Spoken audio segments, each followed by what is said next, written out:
Tonight is Halloween. And to do something a little bit different, we are going to be playing this spooky little one-shot.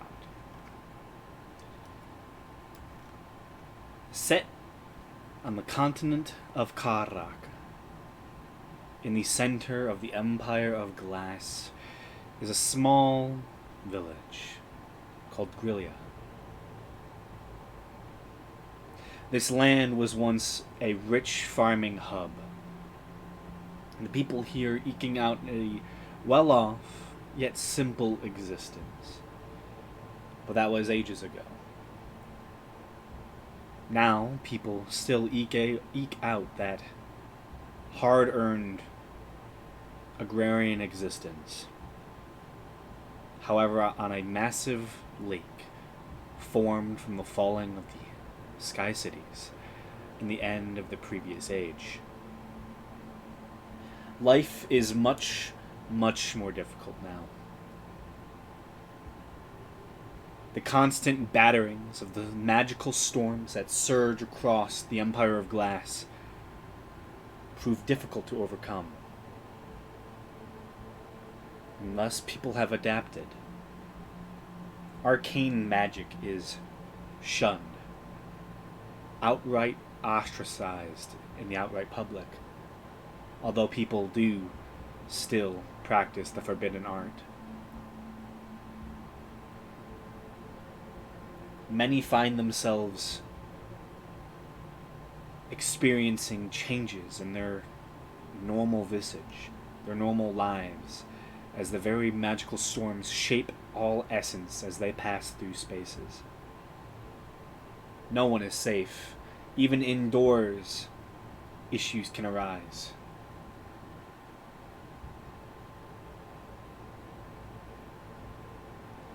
Recently, the town of Grilia has been facing a new threat. People have been going missing. Not one or two, but many. An epidemic over the past 6 months have taken place. Many of you, all of you, have lost someone to this strange new event.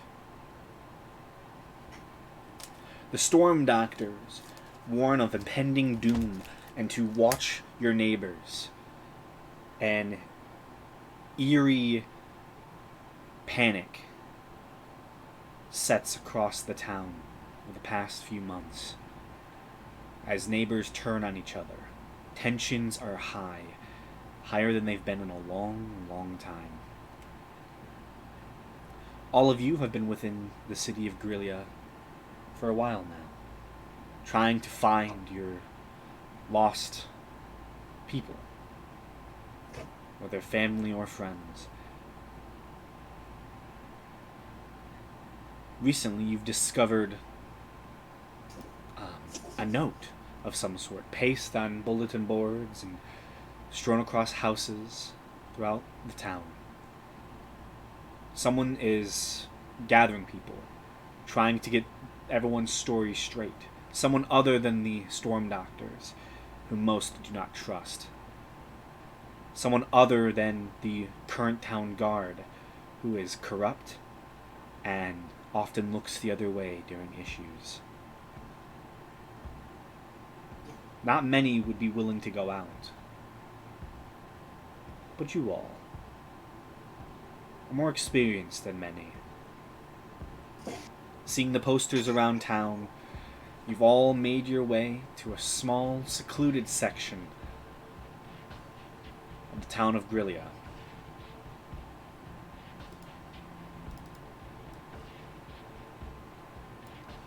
The Dancing Dryad, a small local tavern, is built on the very edge of the oldest district in the city. The Painter's Street is said to be the only place untouched by the falling of the sky cities, the only section of the town pre-fall, older than an age. The buildings here are ancient and Gothic in their construction. The road between them is small. Not many people make their way down this pathway. You see tall manors with circular towers sticking up out of the gloomy mid-afternoon fog as you all make your way towards the tavern.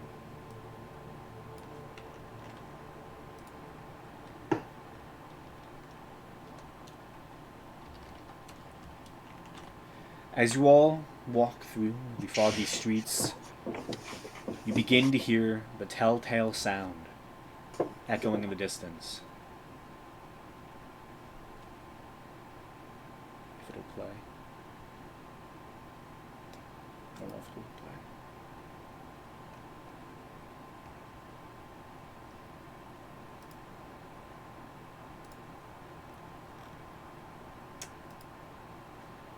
Dang. Hold up. This is...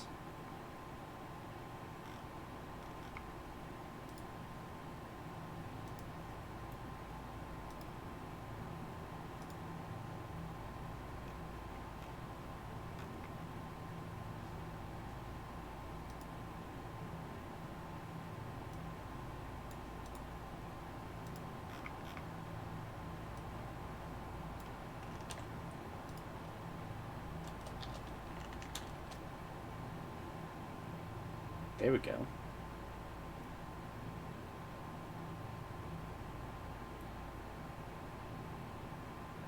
Damn.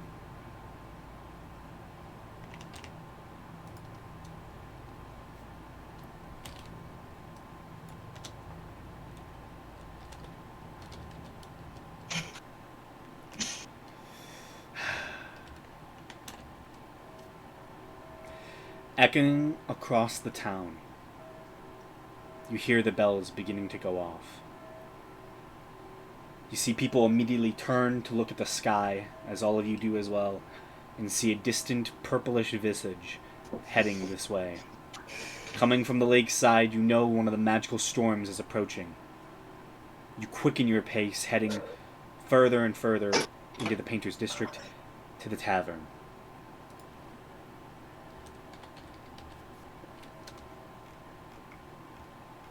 Soon the bells trail off, and the rain begins to pour. And you all find yourselves walking up those few steps to the Dancing Dryad. Something you all see, individually of course, as you all arrive at different points in time, is a strange sight. Currently resting on the roof of the building is a beautiful looking raven. Adorned in red and white feathers. You hear a distant "Ah! Ah!" as it caws down towards all of you as you pass by. Heading up the stairs into the tavern, it flies down and lands not but a few feet from you all as you enter in. Do any of you do anything?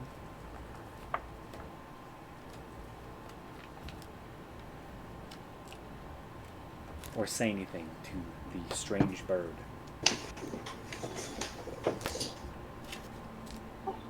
When I walk past, I'll just reach up my hand and see if it'll let me pet it. Make an animal handling check.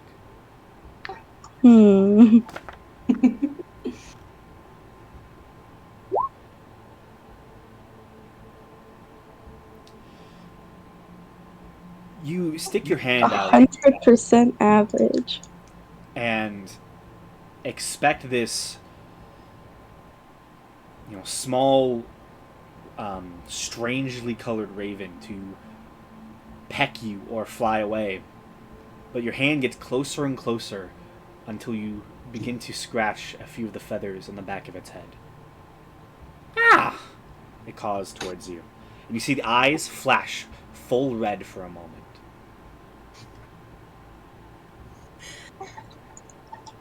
Well, you're a funny little thing, aren't you?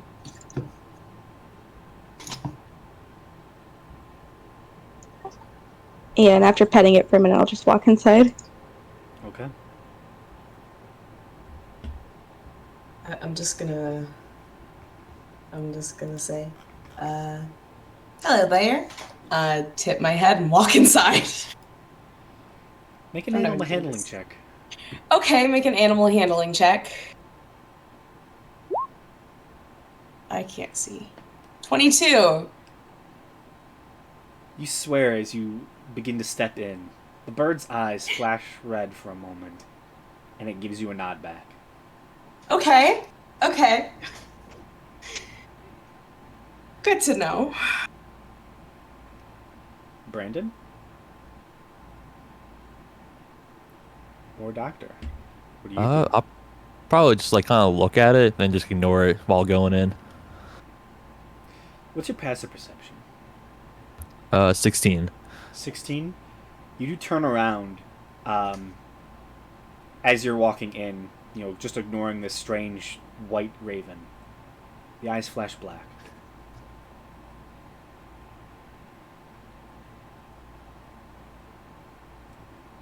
And Doctor?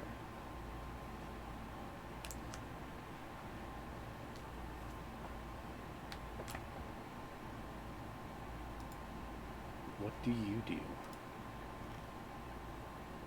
Are they there?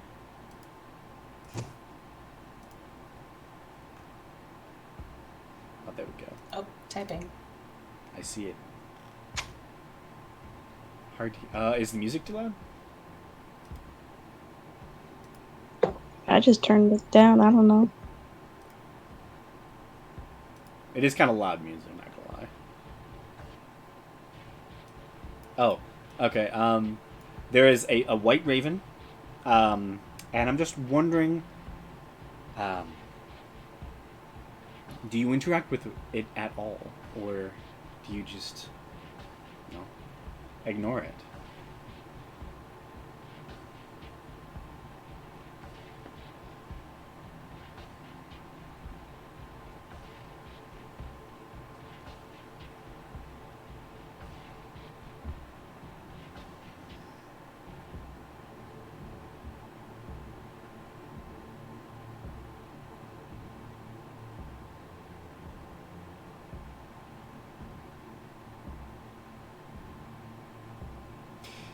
It is slightly larger than a normal raven, stark white, with red, seeming to move up the tail feathers. It is the strangest raven you've ever seen in your life.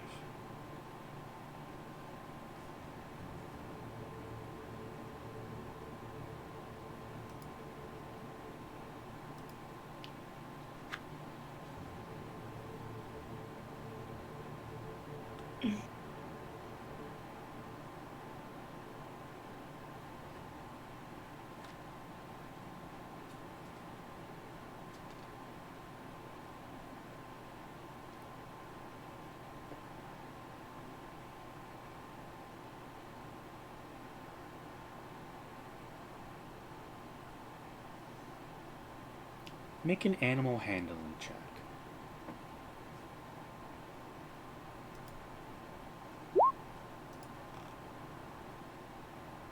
Okay. You see the raven, as you begin ascending the steps, watches you, cocks its head, its eyes flash red, and you see one of its wings waves towards you as well.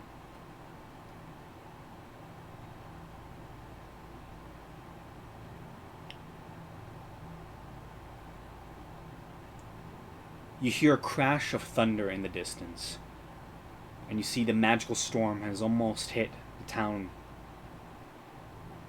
You immediately head inside as the bird takes off.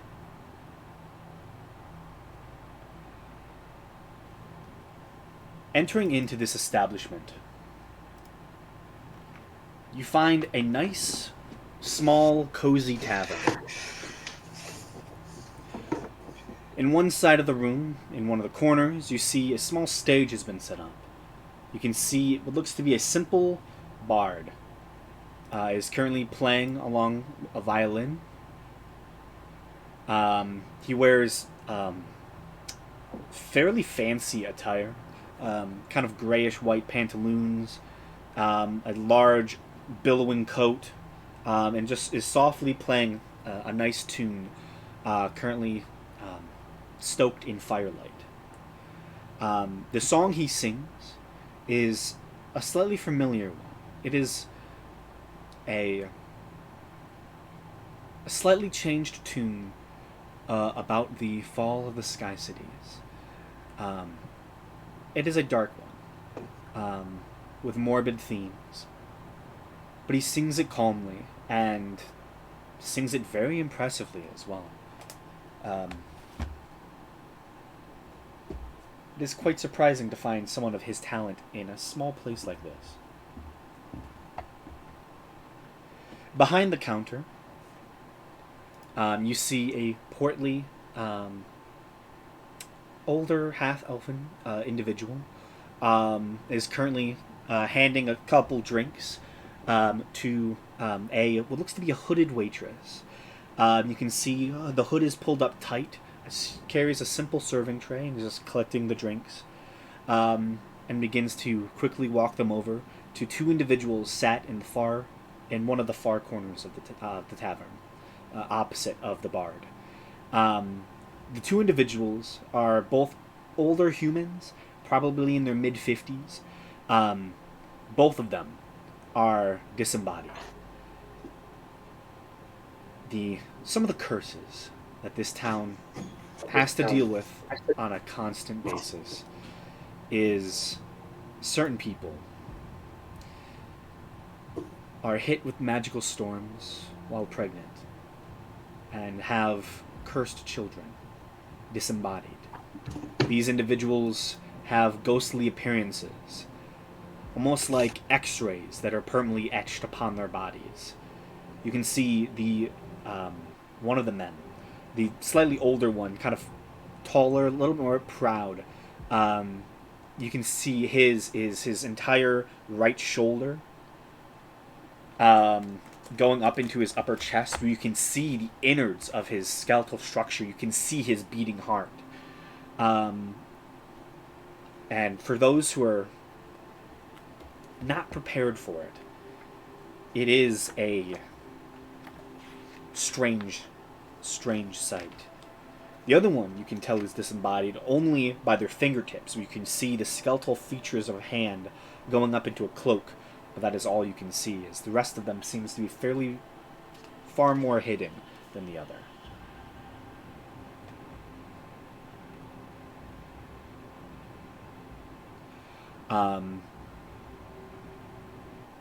You can see, additionally, behind the counter, kind of walking out from a back kitchen, a older half-orc individual kind of walks out, bringing what looks to be a couple trays of some sort of stew, hands them over to the lady as you all individually begin to enter. Who do you think would be the earliest to this so-called meeting?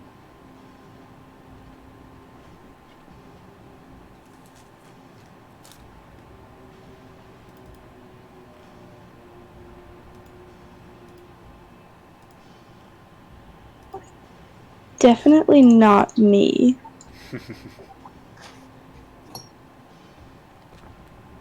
It could be me.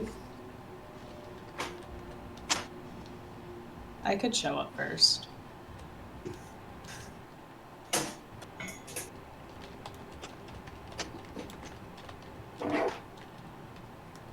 Okay. Yeah, you arrive first. You are the first to see this kind of scenario. There is currently 2 tables left open. This is a fairly small establishment. Do you wish to go up to the bar or anything like that? Yeah, if I could order just like a pint of ale and then go and take up a seat at a table and wait. Okay. You mark off one, probably, I'm gonna say copper piece. It's a pretty cheap drink. But you walk over to the bar. You see the kind of portly, half-elven, older lady. Howdy there. How can I help you? I was just wondering if I could get a pint of ale. Easy enough done. One copper piece, please. All right, and I'm gonna hand her gold because that's all I have. Anything to eat while you wait out the storm? Oh, you know what? That would be lovely. What would you suggest? We have a couple pieces of some French onion coming out. How much would that be? I'd say about 2 copper. All right, I'll go ahead and take it. Thank you. No problem. She takes your money, and you see the older man comes out. We need another onion, please. Yeah, yes, ma'am. And he kind of stands up straight after handing her the other stews that are quickly going to be picked up by the young serving lady.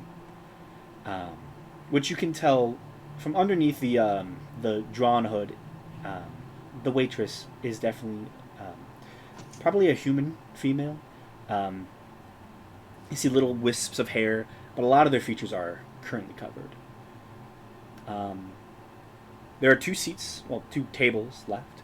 One is currently next to a window, and the other one is currently basically in the center of the room. The one next to the window would be the closest to the bard.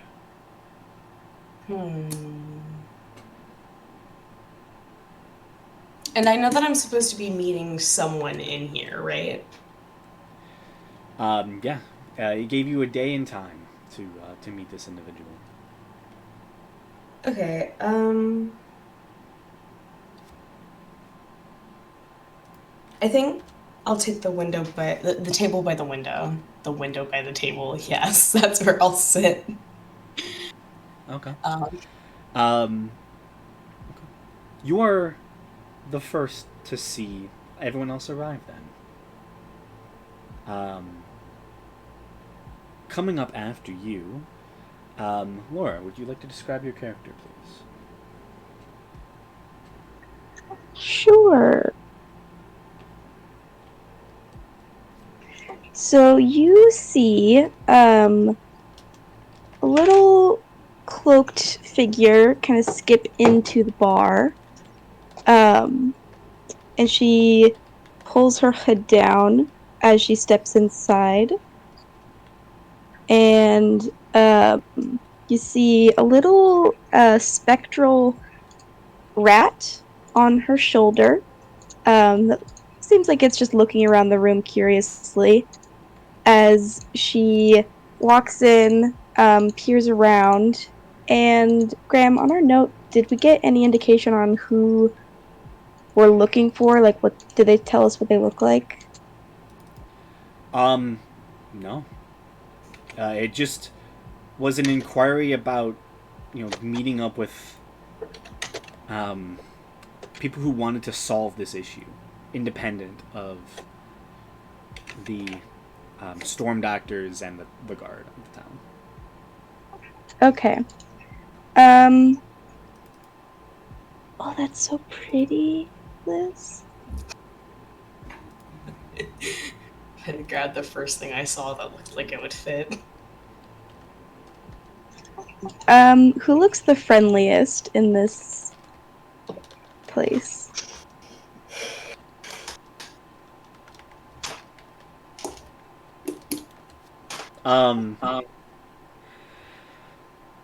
The bar owner is fairly friendly looking. I don't think so. Yeah. The individuals you see at the tables are kind of imposing. Even the disembodied, they're a little bit scowly. Probably either the bar owner or the bard themselves. They seem pretty friendly. Like, the bard is just occupied in playing, though. Okay, I guess I'll just go up to the bar and hop up onto a stool. It probably takes me a second. Because this is Corey. You guys know Corey, a returning character. We love her. Literally a child, a little halfling child. So she scrambles up onto a stool, and who are the pronouns for the person working at the bar? I don't remember. She's a older, like, middle-aged half-elven woman. Okay. I'll just say, hello, miss. Is there anyone here looking for some people that were supposed to solve a mystery? Oh, hello there, little child. I, I've not heard anything. No one's spoken to me about it. Um, can I get you anything? Oh, I'm alright, thank you. Is it alright if I just sit here and wait then? Yes, it's okay. Um, we always allow people to wait out the storms here. Be safe, please. I certainly will. And then I'll just kind of like spin my stool around to be looking out towards the bar, and I'll kick my feet while I wait. Okay.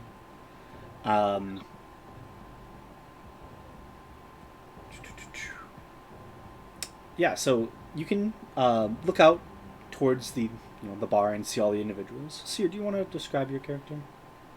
Yeah, so I am a human woman, probably in like the late 20s. I have black hair, hazel eyes. I'm wearing heavy armor.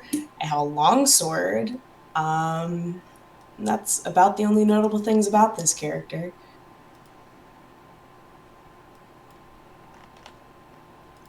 Oh, I have a nice cloak and a cool earring. I'm sorry, I'm so bad at character introductions. No, it's good. If our characters do make eye contact, Corey will wave very enthusiastically at you. Yeah. I'll wave and smile back. Did I hear Corey mention to the bartender about looking What's your so passive perception? Probably. Corey's 23? pretty loud. Yeah, with the 23 you do. I hope so. Corey is Can not a I- quiet person. I was just waiting here to hear the number, I knew it Yeah. was coming. A million. Yeah, Passive with the of 23, you 42. hear the whole conversation. Yeah. In fact, are you watching the room? Oh, for sure. Make a perception check. Okay. Oh, not one. Ooh. Yeah, you're a little preoccupied. You can tell that the two disembodied individuals are currently having a conversation, but you're preoccupied with the little child who. By the way, this is for other people who have not seen. The little child, who has basically seems to be another person you're wanting to meet in this tavern. You're preoccupied by them. You also do note another person walking up the tavern steps, and you look over and see the raven out the window call towards them, and they walk right on by. You also note the raven's eyes seem to flash a little bit as it watches them enter.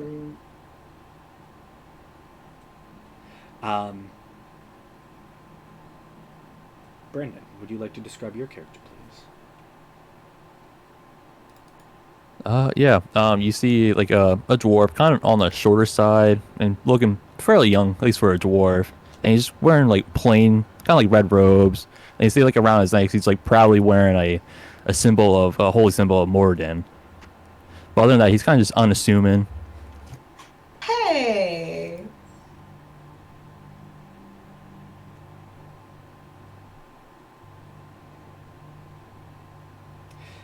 Yeah, you walk in and you can see a small child, looks like, sitting at the bar, and what looks to be an imposing figure kind of eyeing you as you walk into the place.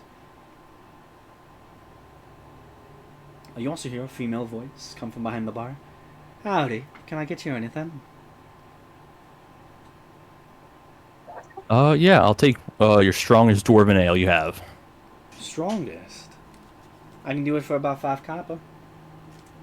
Sounds like a deal. Bro, the beard on this man. Wouldn't be a dwarf without one. I love how the picture is labeled in Discord as highly detailed blue eyes. Oh yeah, because I actually use AI to generate this, Nice. so that's why it has all the weird things. Oh, that's actually really cool. Your name is just highly detailed blue eyes. Yeah, that was like the information I had to put in to get this image. Nice. Okay. Your slid, your strong dwarven ale, is pretty strong.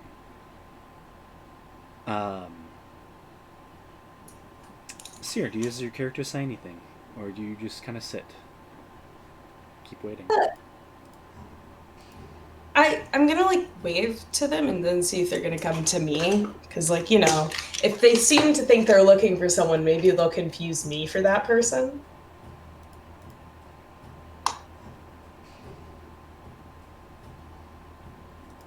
See, I'm just gonna smile and wave at the both of them. Kind of gesture them to come towards me. Okay, I'll too loudly say, "Oh, are you the person about the mystery?" Oh, not quite. I'm also looking into who that might be, though. So I figure we should probably get to know each other anyways.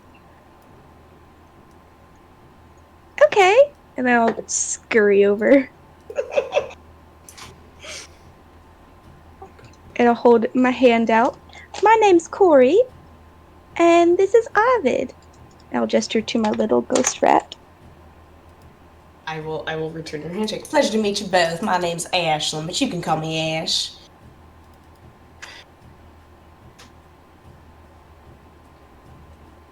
Yeah, then I guess I'll also walk up too. So I guess you guys are also here looking for people.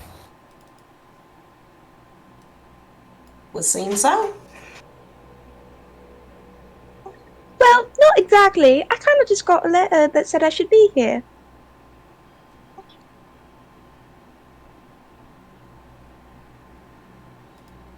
Interesting. Have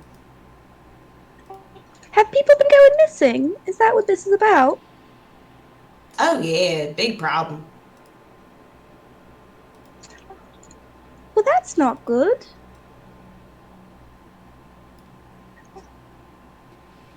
It's about this time, Ashlyn. You see another individual making their way up the steps. This one you can see does seem to interact with the raven that is still there.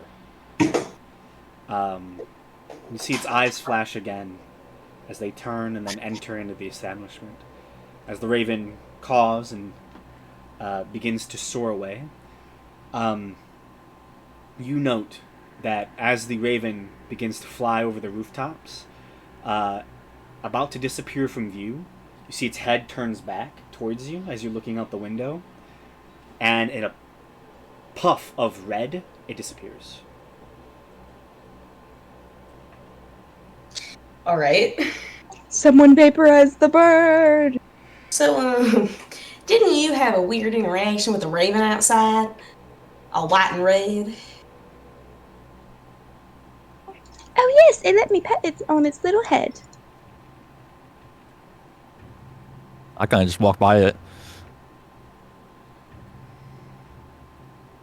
Where it just flew off into the distance and then disappeared in a puff of red smoke. Ooh, that sounds like fun.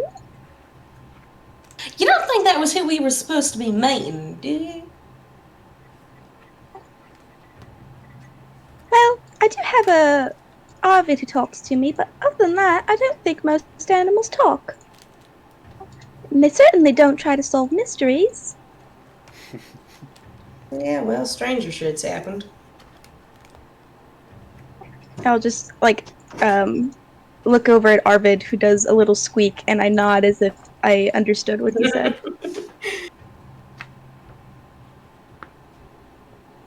Alright, so, what's this new character look like? Who's coming in? Yeah. The next individual to come in. Do you want to describe your character?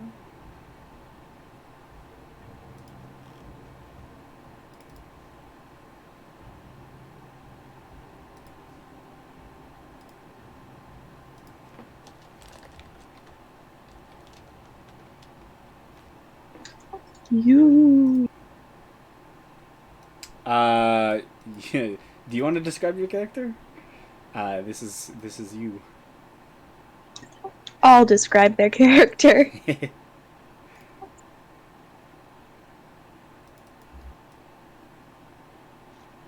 Ahem. Testing. 1, 2, 3. Hi, we can hear you. Nice. Oh my god, Senti voice. Yep. It is me. It is I. It is You know, the it's robot. funny. I was just about to DM you to tell you to speak, coward. It was about time. What do you look like? Who yeah. are you? Who am I? What am I? Well, you see a reptilian creature walk in with their scales seeming to be made of topaz. But they're odd because the scales on their head are floating. You mean not odd enough? Yeah. They're not screwed on right, okay? Don't judge them. I love this token you made. It's really large for some reason in Roll20. It's, Oh, yeah. it's so ugly. It's so bad. I'm not gonna lie. SMH my head. I'm not gonna lie. I thought it was a fish for 1 second. Like when I was first loading up, I was like, "Why is there just a picture of a fish?" All this time it was actually a goldfish. You know, I briefly, in my mind, I was like, topaz is blue. Yeah, And then I saw and I realized, oh, topaz, that's not blue. I did the same thing. I was thinking of sapphire, which is blue. Yes. Yeah. Yeah, you know, blue topaz. That's probably a thing. I think that actually is a thing. I'm pretty sure every gemstone comes in like every color. Face Yeah. the rainbow. Yeah, blue topaz is a thing.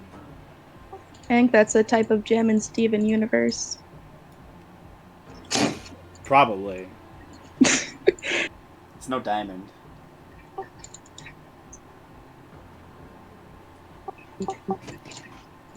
What is this strange lizard creature doing? Yeah, you can see the individuals on the inside of the tavern. You can see, we'll see the barkeep. There's a few strange individuals in the back. There's a beautiful song coming from a bard. And then there's 3 people. A child, a dwarf, and someone else currently sat around the table.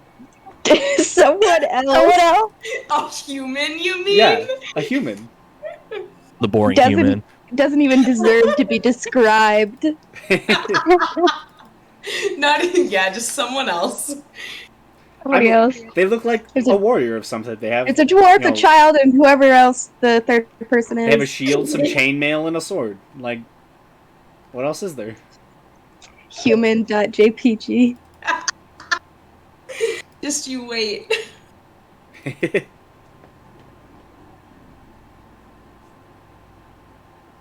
Do I see who we were supposed to meet with? Wait. I don't even know what they look like, do they? Nope. You just see, I would say you would assume that the people you're supposed to meet most likely are the more heavily armored, definitely seen some action people. And the child. And a child. And a kid. Obviously, if there is a child with a group of people who seem like they have been to war, that child is up to something. Yeah. I mean, The currently, child is doing some things. it looks like the weirdest family dynamic. Yeah, a human, a dwarf, and a child. And now we got a goldfish. When you take the family out to the pub, and you decide to bring the pet along, Yeah. you're the pet again. I am. How does this keep happening? You're very pet. Very much so. Anyways, I'm gonna go sit down with this group. I think I'm supposed to be meeting with. Yeah. As soon as I see the sparkly lizard, just eyes go wide and, oh wow, you're so pretty. Thank you. You hear about the missing people too? That I did. Are you a group that also heard about it? I mean, less of a group, more of people who just met a few seconds ago, but yeah.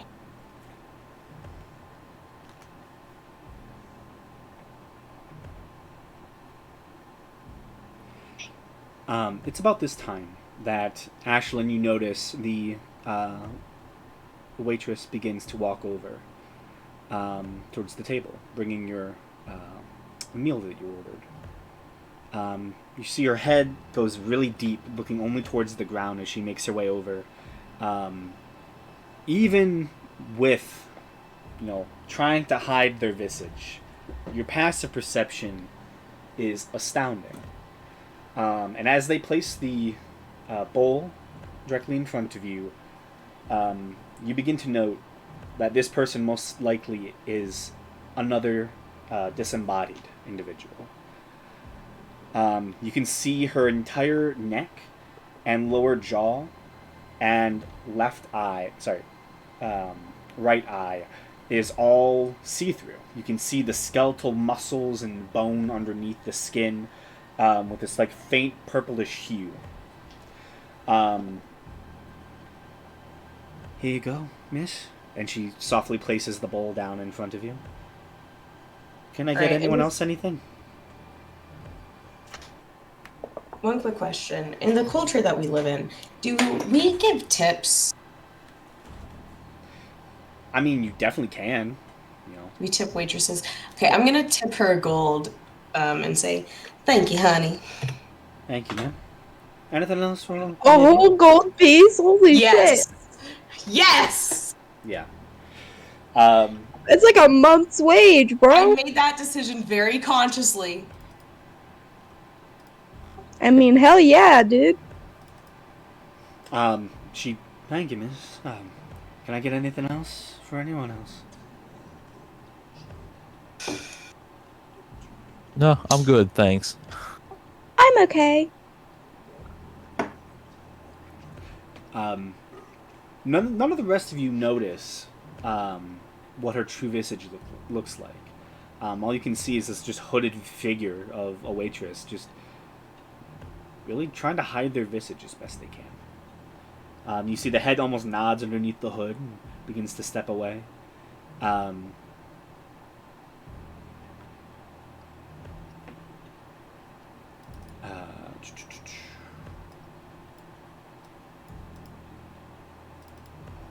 You hear the music kind of quiet for a moment. As you hear fairly close to you, the bard kind of speaks up. Sir, can you please bring me a drink? I'm getting a little thirsty here. Thank you. And you see the music begins to swell a little bit more as he just softly plays on his violin this little tune. You hear a loud thunderclap outside as the storm further approaches.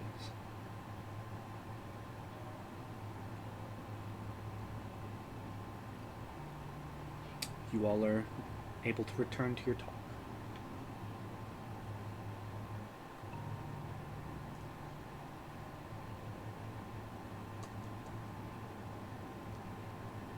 I will begin eating my food. So, how long do you think we'll have to wait here? Hopefully not too long. I mean, they did give us a time and a place, and unless they got held up by the storm, I would assume they'd be here soon.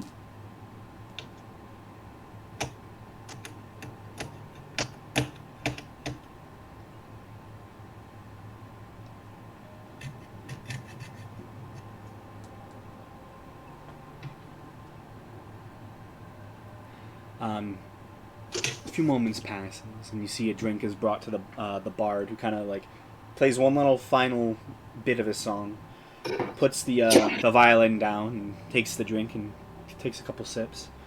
Um,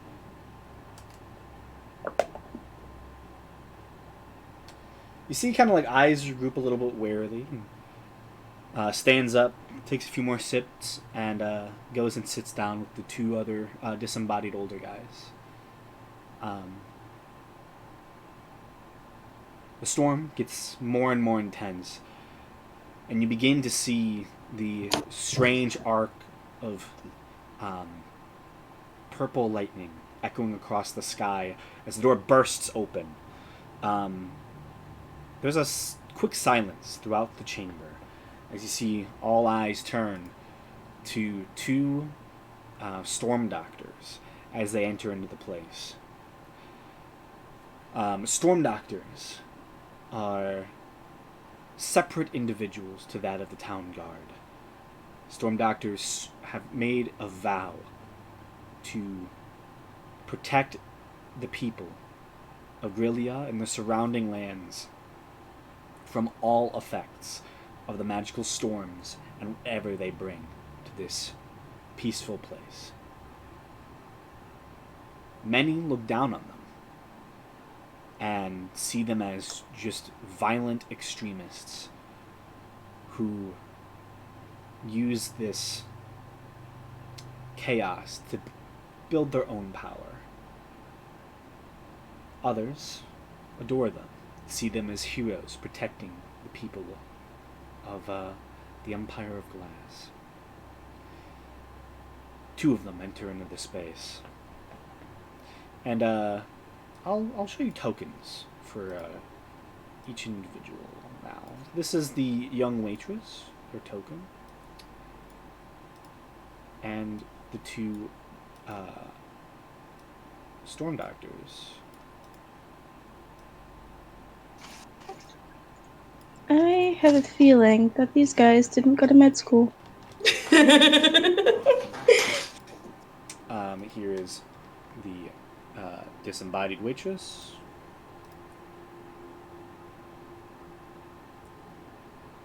I gave her a whole gold piece before she's about to die. As they enter, you see the one younger-looking one quickly shuts the door and just bars it immediately. Sirs, what if there's someone else? No one else is coming in. The storm's already hit. And at that point, you see the arcing lightning move throughout the alleyway, striking buildings and having this wicked purplish haze that just seems to drag along the ground in the whole vicinity. The entirety of the window just begins to fog with a purple haze, and nothing can be seen in the outdoors. Me and my partner will, give us 2 beers, please. Alright, sir. Cop a piece each.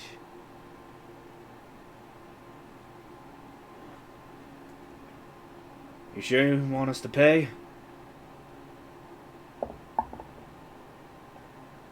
I'm fairly certain. 2 copper pieces, please. Alright. Reese, give it him. And you see the younger looking Storm Doctor pulls out a small thing of coins, slams 2 on the table. You see the 2 drinks are slid across. They look about over the quiet bar. Go and take a seat directly next to your table. Between you and the far table with the 2 disembodied in the bard.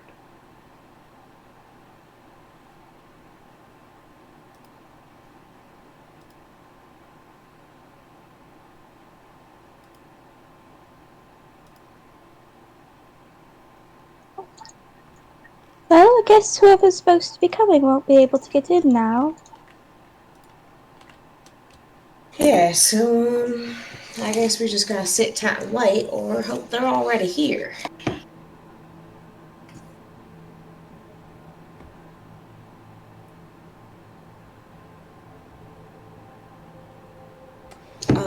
I have a question. Are the storm doctors like obviously listening in on people's conversations? Make a perception check. Okay.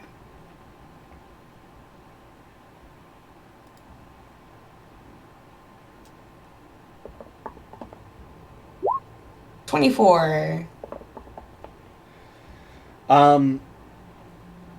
Looking at them, the younger one seems like he is actively listening in. Like, he's just being very quiet and just kind of looking down at his drink.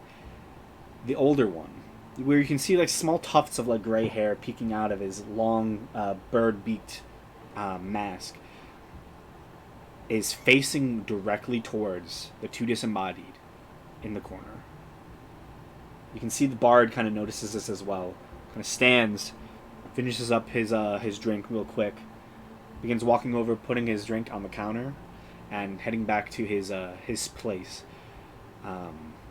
at his violin. So he picks it up and begins to softly begin a note. "What's your name, bard?" As you see the older one turns towards him.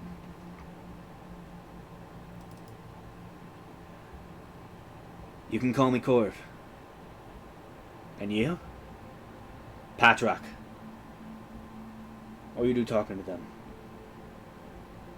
"The patrons." And he just begins playing, just leaving the leader of these storm doctors in just his silence.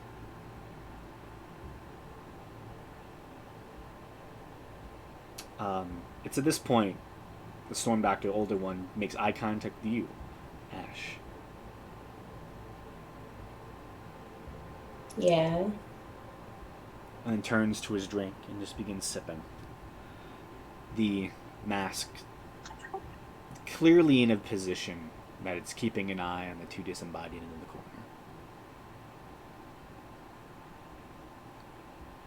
With the music picking back up, there is less of an uneasy silence and sound of wind in this establishment. As now the sound of the storm outside and the violin indoors begin to drown each other out.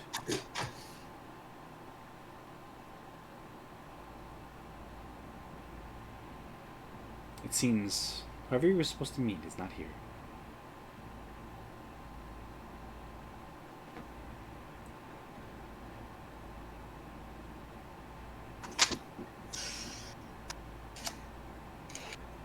Well, this is boring. Yeah, it's a little tense though, ain't it? Yeah, everyone here seems to be in a really bad mood.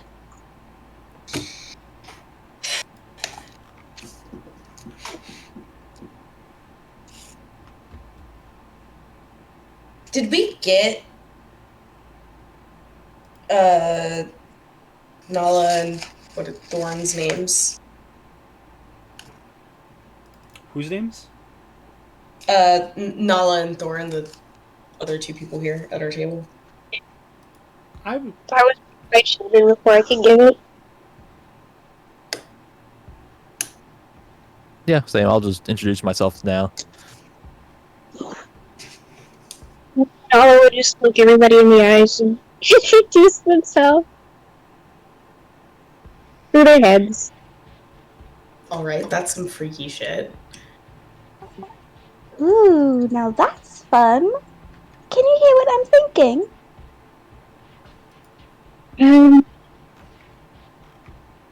Not yet, but I'm working on it.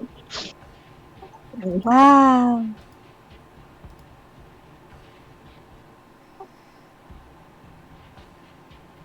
Listen, as interesting as this conversation is, we might want to be a little bit careful what we talk about in public and whatnot.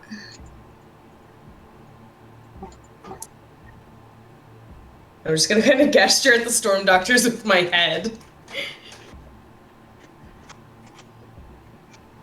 Oh, are they listening to us? Yeah. Well, that's rude. It's their job. And Corey will look over at them and stick her tongue out at them. Oh, no, don't do that yet.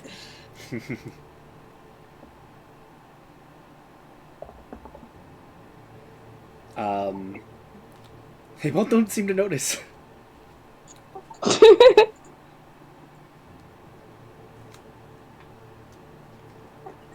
Stealth. Hell yeah.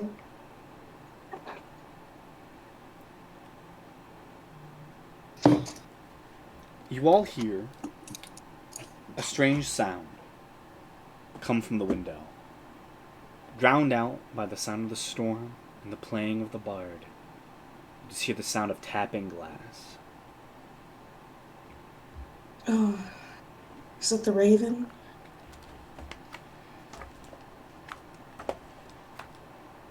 You look out and see the white raven staring at all of you through the window.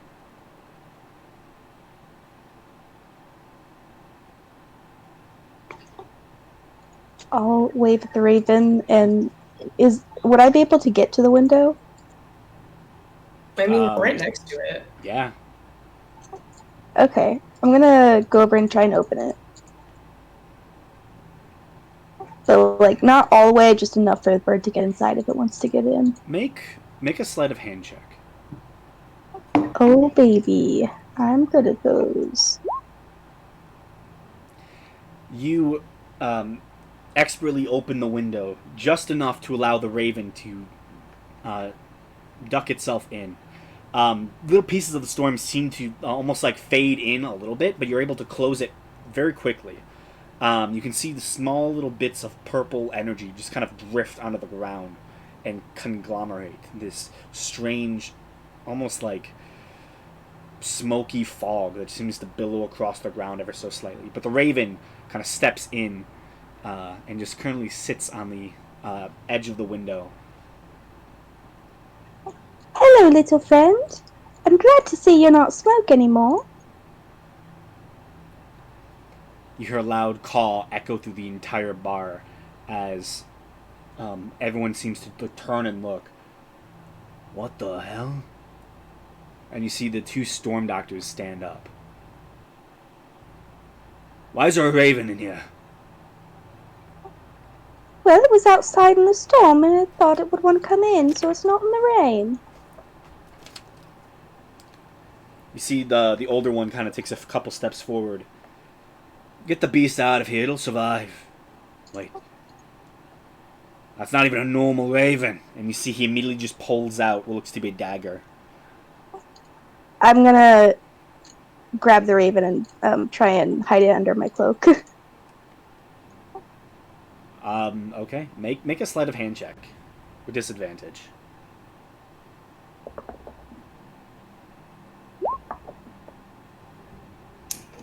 Jesus. Yeah, you immediately they take a few steps forward. This is what it's like to have good rolls? Oh my god. They take a few steps forward to, moving around some other members of this group. Where the fuck did it go?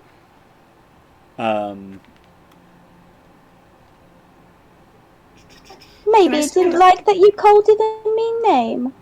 Can I stand up and try to put myself, like, kind of in between Corey and these two storm doctors? For sure.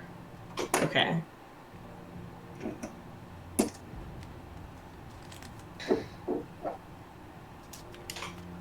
Alright, now it's just a bird. Ain't no need to get so worked up.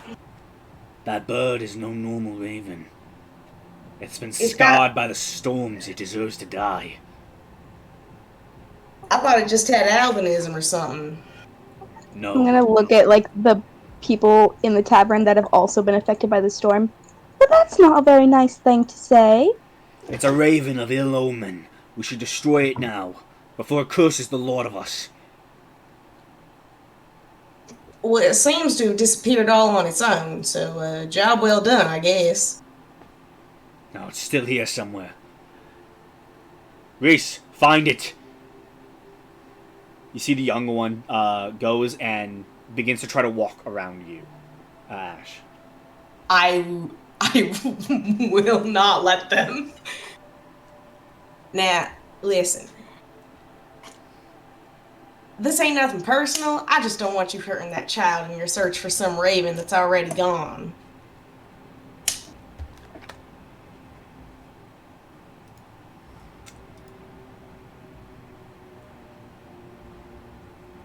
So if I can at all stop them from... Are you trying... Okay.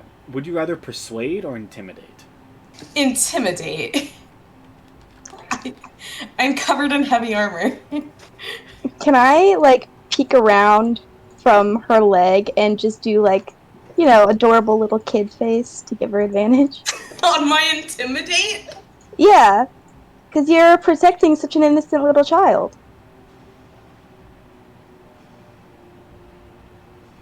I guess I'll just... So, is that with advantage? I'd say just do me a normal one. Team.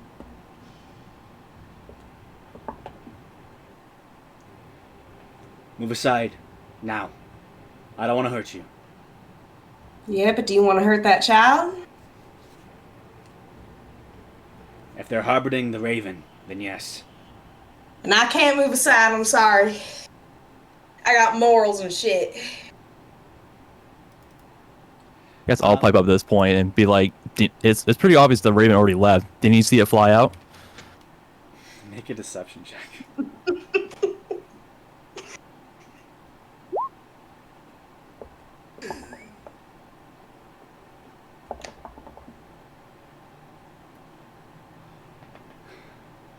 I don't know what you saw, but I didn't see anything. You hear two chairs creak in the back. And you see the two disembodied stand up. You see the older Storm Doctor turns. Sit back down, now. You see the one disembodied that you can actually fully see his strange curse, essentially. I think the tree is going on the wrong side of the fence. Aye. Trees trimmed? Trees trimmed. And you see they both look right towards the main Storm Doctor. Patrak, do you remember me?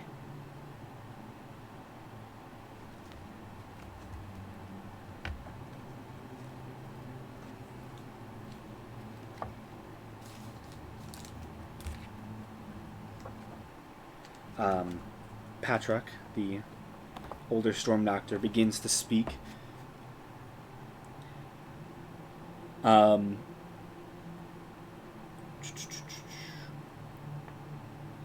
How could I ever remember someone who doesn't even met, and then stops speaking?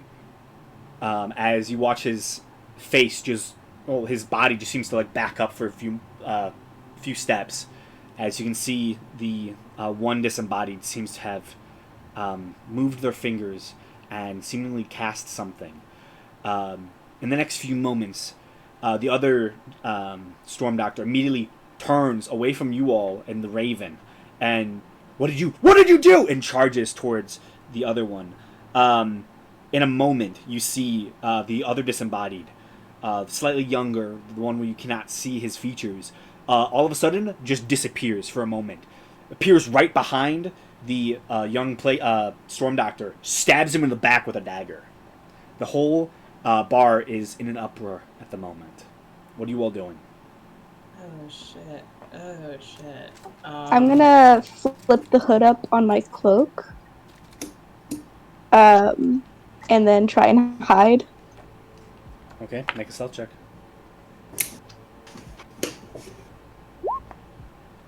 Oh, that's bad. But while the hood of my cloak is up, perception checks to see me have disadvantage. I got it.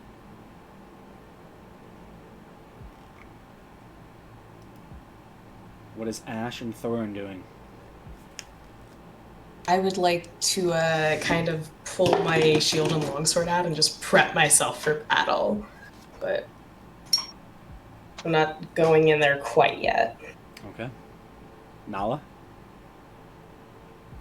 I guess I'm gonna have my artificial mind appear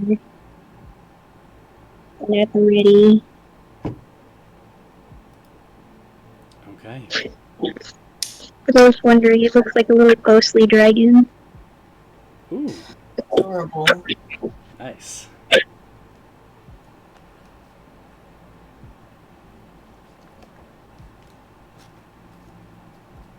Okay. You all prepare. But none of you are immediately jumping in. So this will just kind of be isolated for a small little bit of time. Let's see if you... Well, 'cause disembodied people seem to have it under control, right? For now. Yeah. I'll wait till they seem to need help.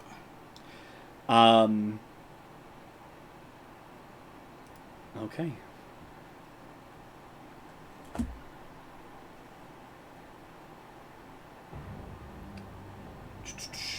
Okay. The Master Storm Doctor, just reacting horribly to this situation. He is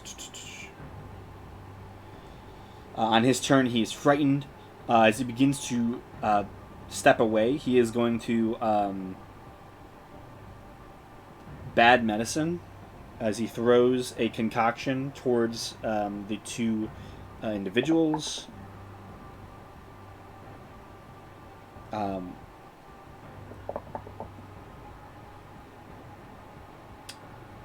Which both fail. You can see he takes a strange bottle and just chucks it across the... Actually, he is. Yeah, I mean, it's just a concept.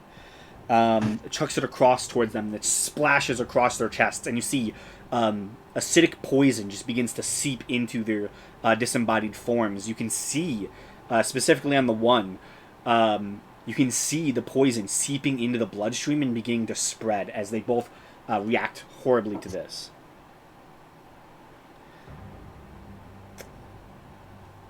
The one disembodied, sorry, actually, the other Storm Doctor. Let's see what he's will you see he seems to take another one of these vials and chucks it at the other disembodied, catching him.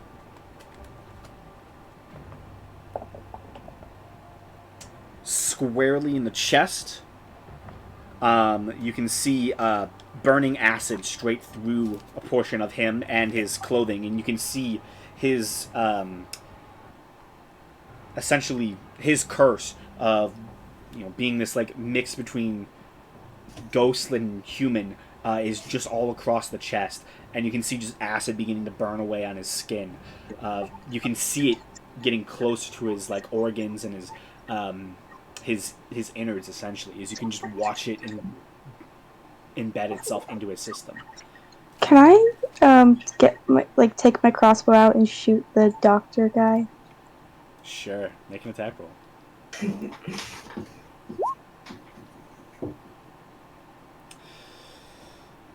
An 18 is going to hit. Okay, and I get sneak attack damage, right? Yeah, I'd say so. Okay, Yeah, and stealth. is the other doctor guy dead? No.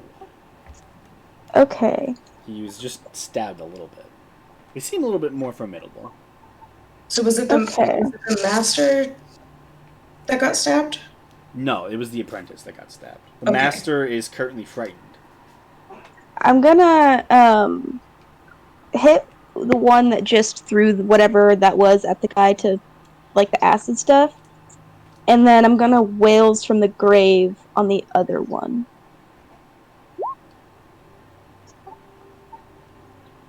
And Okay. the second one takes 11 necrotic damage. That shouldn't have the sneak attack on it. I forgot to uncheck that. So they hear some terrible screams of the dead flood their ears. And they also hear like some childlike laughter mixed in, and it's unpleasant. Yeah, the apprentice. I'm assuming you shot the apprentice then, or the main one. Whoever threw the acid just now. Okay, just now. Then that was the apprentice. Yeah, and then the other one is the one that gets the necrotic damage. And the one I hit with the crossbow can't regain hit points until my next turn.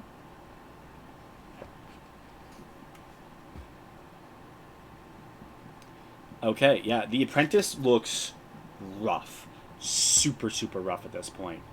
You see like little bits of blood seem to like spill out of his underneath his mask. The main one, which I actually forgot to roll at the end of his turn. He also looks pretty bad. He takes about like 20 damage just now. As well, on top of that. And can I try and hide again after I shoot them? Make another stealth check. Oh my god, where'd my rolls go? It's fine. They're about to die. Okay. I'm throwing these digital dice out and getting a new set. The main Arcanist disembodied is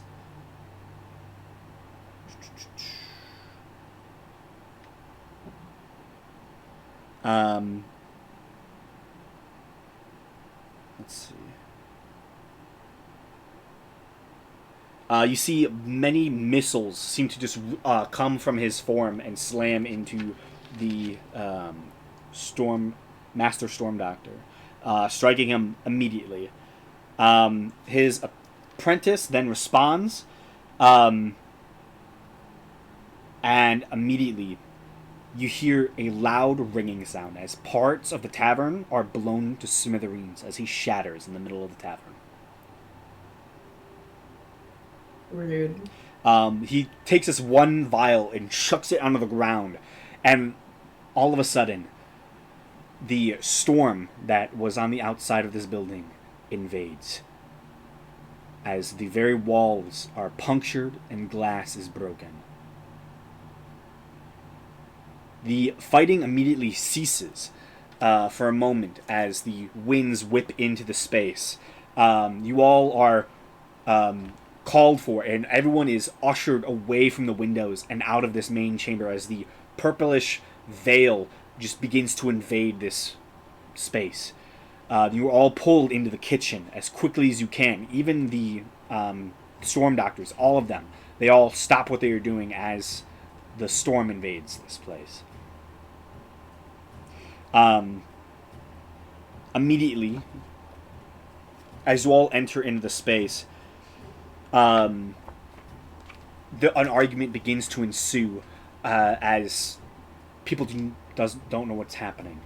You can see one of the disembodied, the older one, looks to the main Storm Doctor as you attacked us. Why can't we just finish you here now? And he pulls out a dagger, readying himself to take on the disembodied, who just waves his fingers. And immediately, you see the main Storm Doctor. What happened? Why am I hurt? And see, again, he waves his fingers towards the other Storm Doctor. My head. And they both kind of fall to the ground, confused and injured.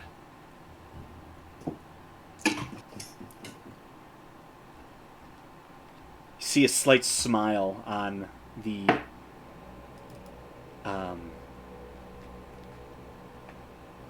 one disembodied. Run! Let's go. As you see the other looks towards the one who just essentially wiped the other two's minds. Looks up towards you all, nods his head. You can finish them if you want to. I got my revenge. They begin to take a few steps back, go to the back door, and quickly just burst out of it, just running straight into the storm. Oh. Okay.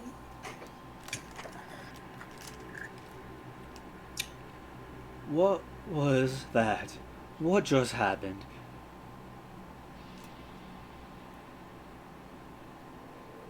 Don't worry. You see the bard kind of walks over the tavern owner. They'll be taken care of. The storm won't let him live. I can't believe they would just attack. What the fuck? I'm gonna put my weapons away. Did any of y'all see what happened? Why did that even happen? Best guess is tensions were high and they wanted to take it out on someone. In my establishment, they ruined my windows. Yeah, that's real unfortunate.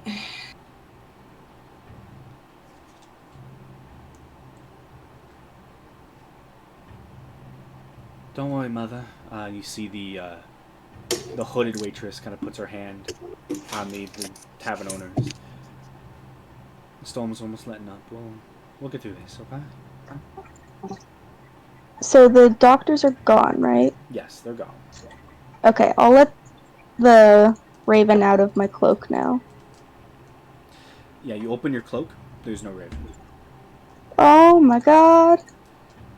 And the tavern owner is the half-elf who owned the bar, right? Yes. Who ran the bar? Miss, and I'm gonna look over to Ashlyn. I lost the raven. I'm sure it just went up and smoked again. It'll probably be back sometime. Oh, right. That. You see the bard kind of looks over towards you all. You've seen the white raven? Yeah, its eyes flashed red at me when I walked in. Swear it nodded at me. Huh. Interesting. Why, there's something about it we should know about. It's nothing. I've just been seeing it around lately.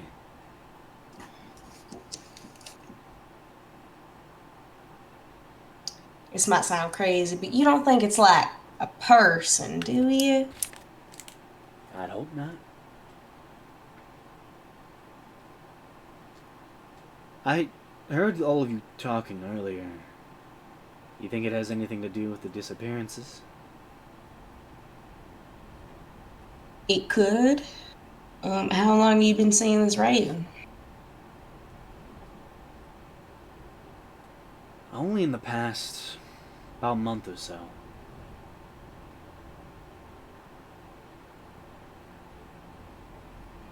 Just seems to be hanging around the area. The whole alley.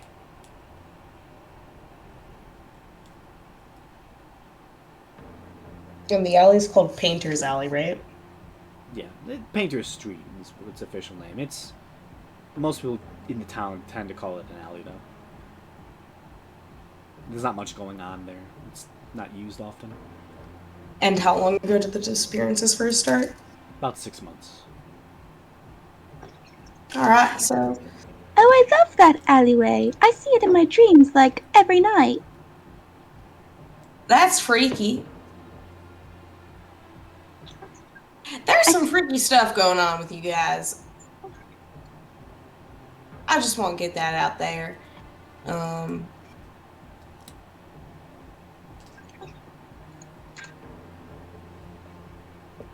But unless the people who've been going missing are turning into weird magic animals, I don't think it has much of a connection. I'm gonna look down at Arvid. Are you a missing person, Arvid? Squeak. I thought so. Arvid's not. He shrugs his shoulders. Right, well, that's one magic animal off the list.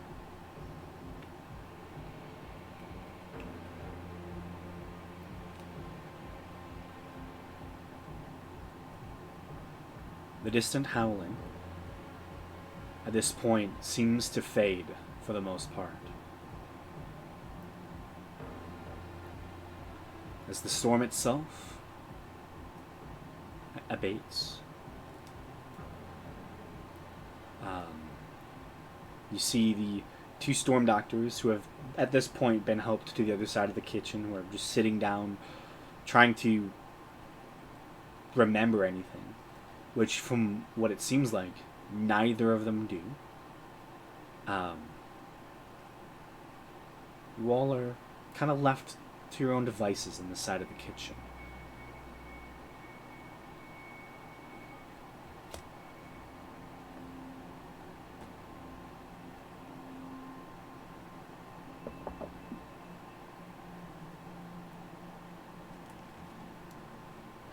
You see the barn kind of takes a step over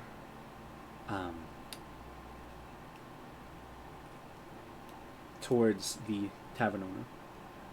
Dream Mother, I got some business to attend to. I'll be back for dinner, okay? What did he call her? Dream Mother. Okay.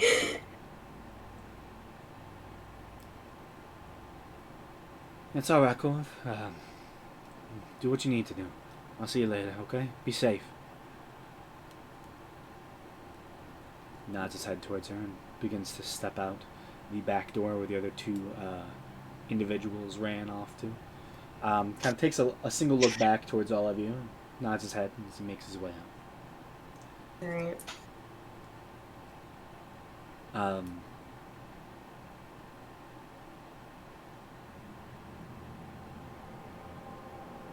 Actually, before he leaves, can I use my psionic sorcery to cast detect thoughts on him? Okay. Are you just reading surface thoughts? Yep, just surface thoughts. Okay. His immediate thoughts are, where'd they go off to?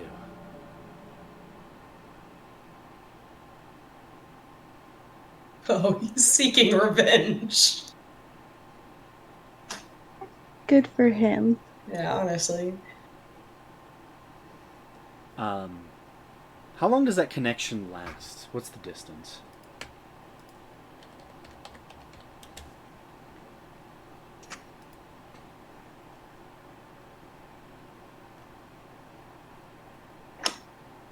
$30 feet. I think, yeah, 30 feet. It only lasts for like a minute. Okay. Yeah. He just begins to... He's thinking about, where are they? As he exits, like, as he's on the cusp of you still hearing his thoughts, his surface thoughts, you get something strange.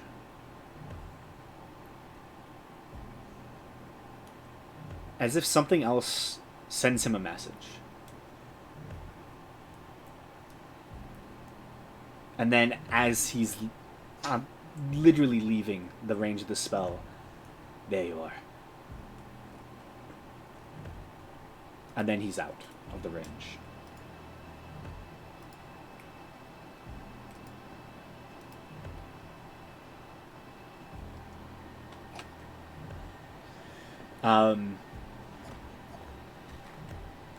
Yeah.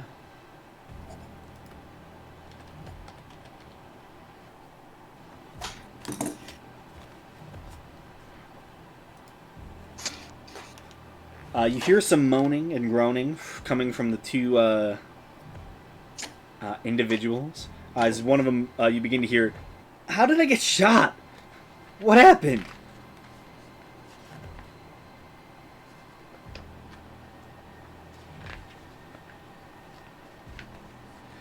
There was a minor altercation.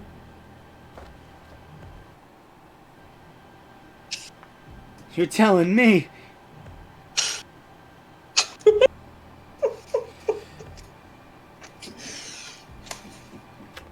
Thorin, there's something that you get with your detect thoughts.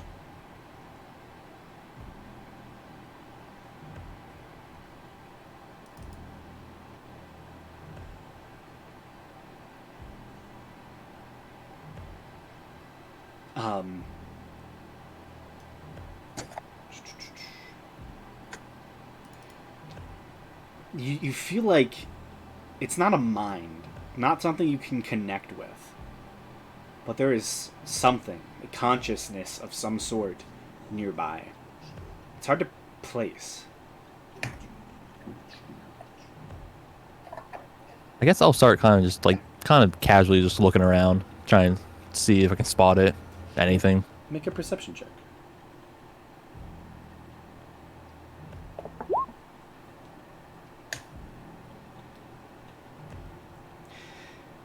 You begin to walk around the kitchen, trying to, spot it. You can tell a general sense of where it kind of is, and so you begin walking around trying to pinpoint it.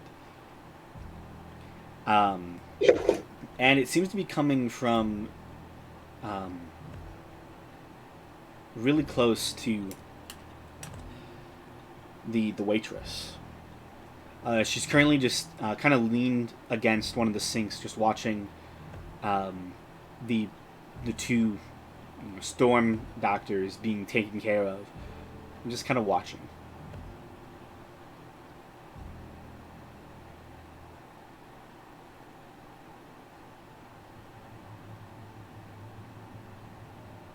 Yeah, I sense it like near the waitress, but not like the waitress herself.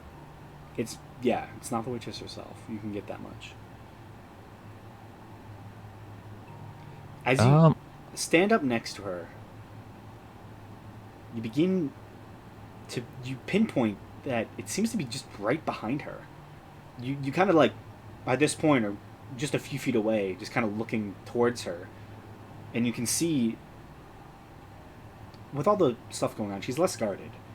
She kind of fully turns towards you, and you can see the strange, ghostly visage of her jaw, her eye, and her neck, just being this like purplish, see-through etherealness.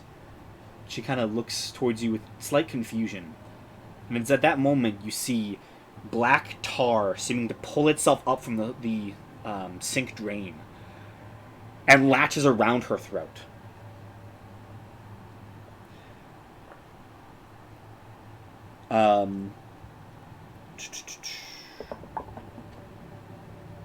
Yep, that hits.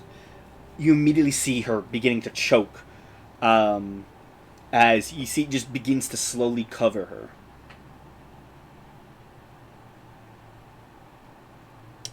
Do you do anything in the immediate moment? You're the only one who notices this at this point. I think I'll take out one of my daggers, start trying to like cut at the black tentacles. Make a attack roll. That's gonna hit. Okay. Yeah, you begin trying to cut at it.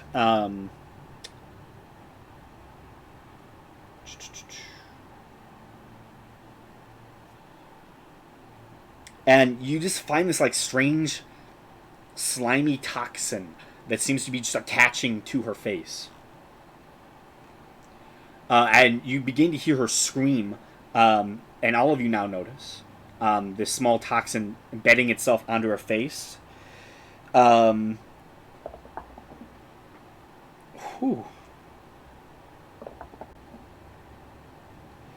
You see it begins to attempt to crawl into her mouth.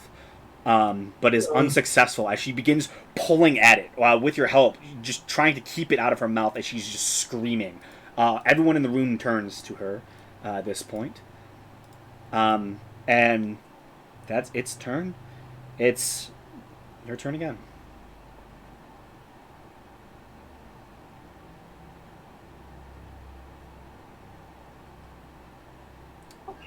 So Thorin. Could I run up and also try and help Thorin with cutting at it? Yeah, you'll be next after Thorin.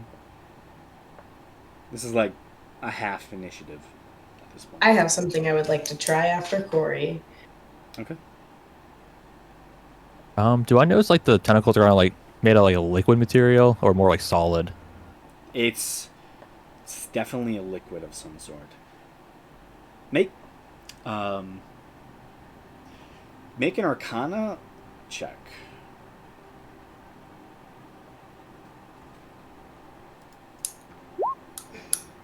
Four?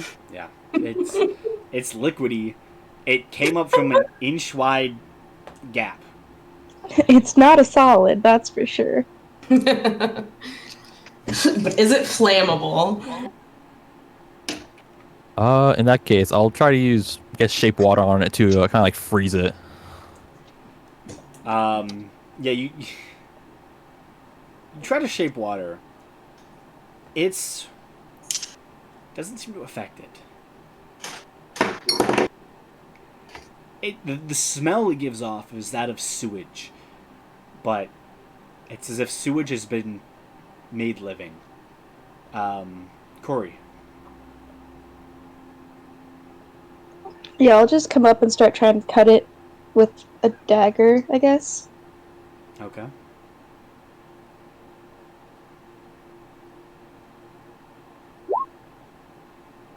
That'll miss.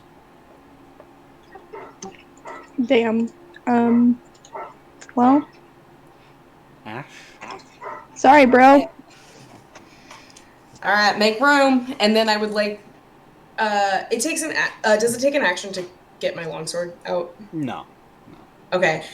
So I get my longsword out, obviously, and my shield and all my stuff that I have on me, ready to go. I'm gonna cast Searing Smite for my bonus action, and then I am going to take my longsword and just slash at the black ooze that I can see. Okay. It's gonna be a 19. Hits.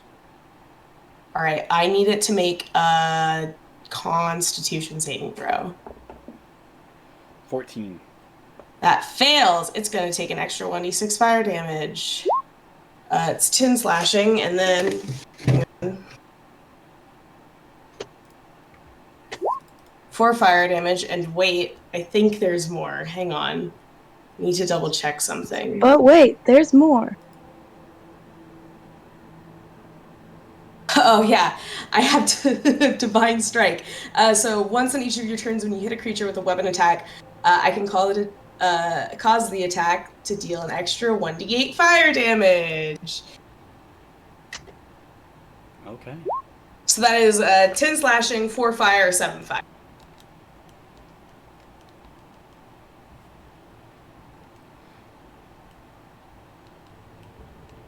For a total of, I don't know how much because I can't do simple math.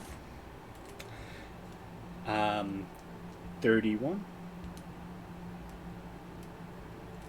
I think. There's no way that's 31. No, wait, hold on. I think you mean 21. Yeah, that would make more sense. Yeah, 31. It did 31 points of damage. Yeah, it is 21. I added an extra 10 somehow. Yeah. I'm like, okay. Just for funsies. Yeah. Pop off, okay.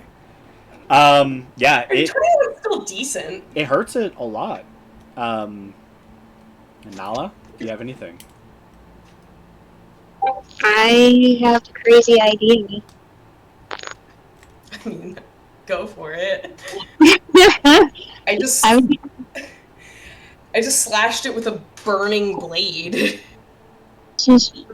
I'm gonna use the wording of this spell, hopefully to my advantage.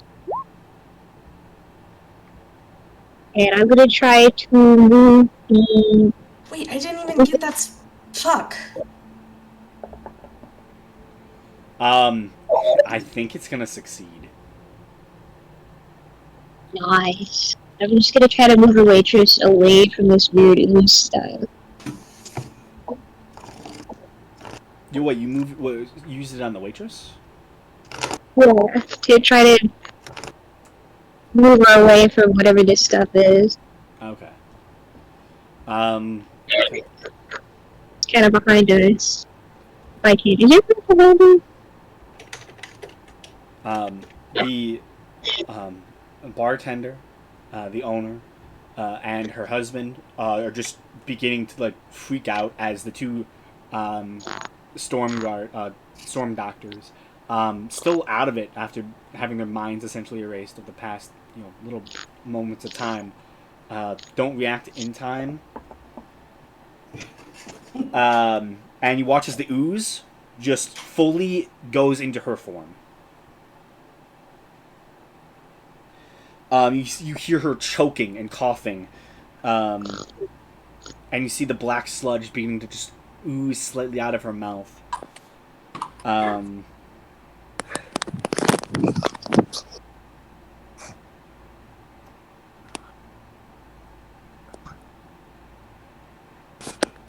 um, and at this point, I don't know if they are still alive. Oh, they are. Wow. Yeah, she chokes some more, but it's in her system. Back to Thorn. You watch as her eyes are just wide, just staring at you, as she's just helpless. Can I still like see the ooze at all? At this point, no. It has total cover. It's fully inside of her. You can technically see it through her skin. You can just see this like blackness inside of her chest cavity, and you see the black tendrils are just spreading to every part of the inside of her body, every limb, going up her spinal column, just spreading.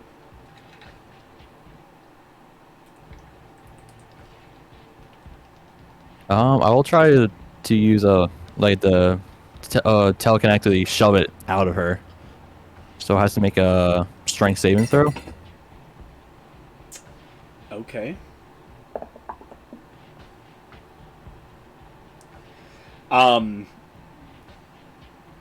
Okay. Can you roll that? Oh, can you like post that in the chat? I mean. Sure.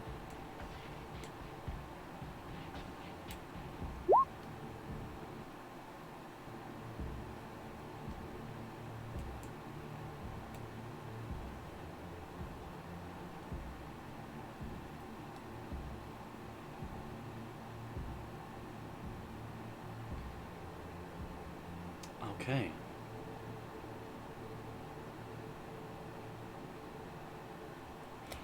You begin to harness your telekinetic energy, and shoving the entity in her mouth, it shoots forth directly out of her open mouth, hits the ceiling, and then falls right behind.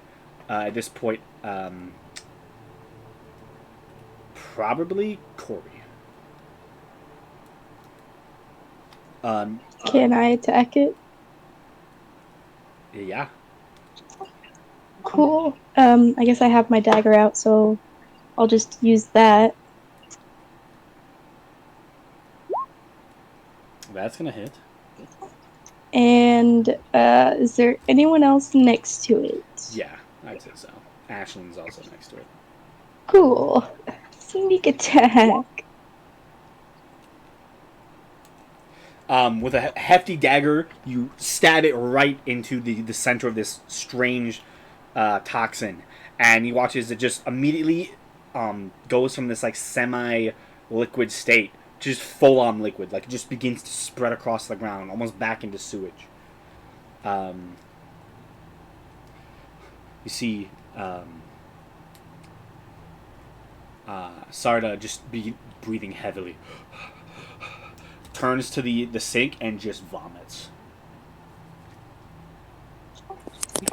How hurt does she look? Very hurt.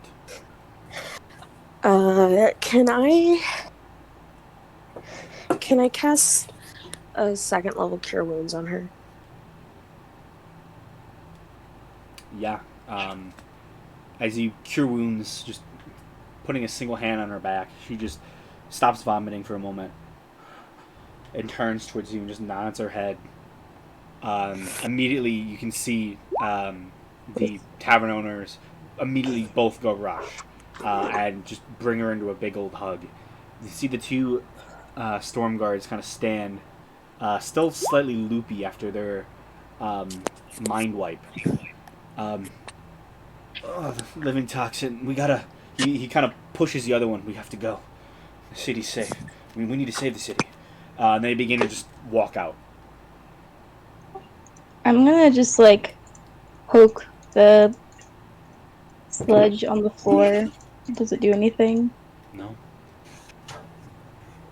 At this point, with them having said the name, you realize this was most likely a byproduct of the storm. It brought some sludge to life.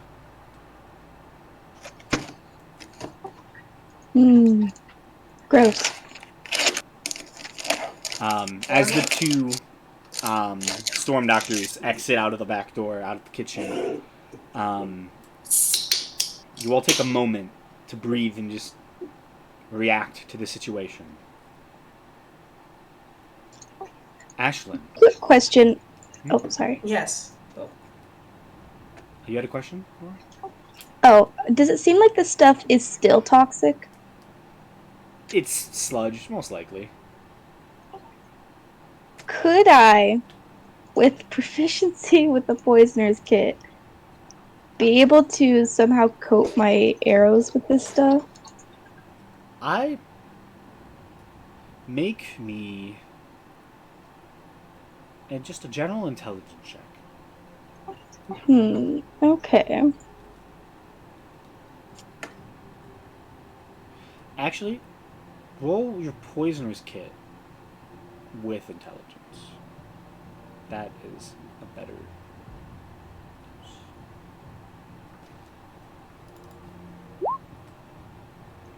And I'm gonna use my this and add a d6 to that. Cool, it's a 24. With a 24, you get, I'd say, about 5 arrows. Okay, and what do these do? They each have an additional d6 of poison damage.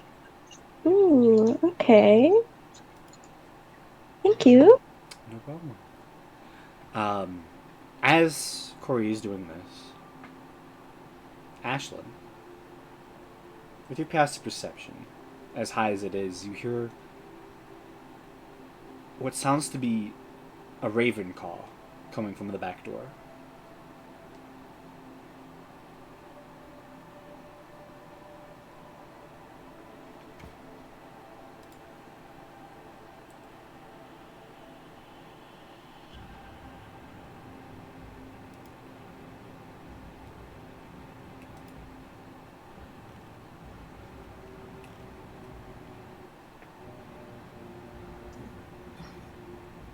Are you here, Ashlyn?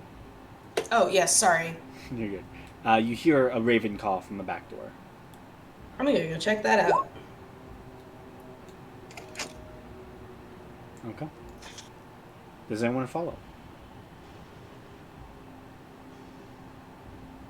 Yeah, I'll follow.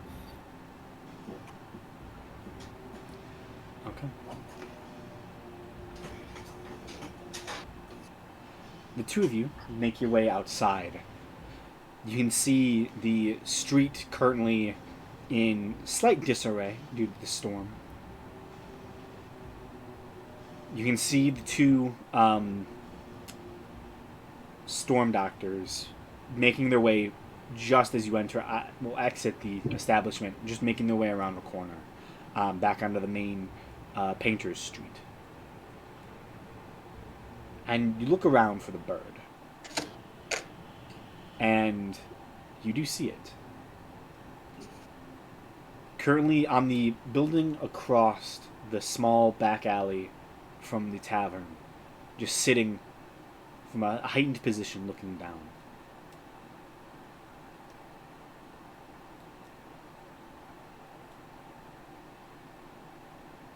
I'm gonna wave to it.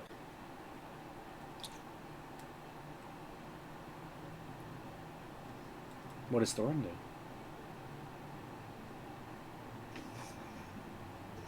Is it within like 30 feet of me? I'd say so. I will try to use telepathic speech on it. Okay.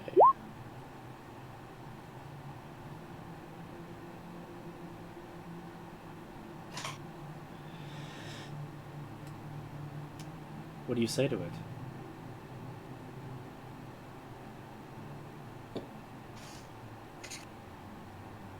I'll just say, are you the person who's looking for missing people?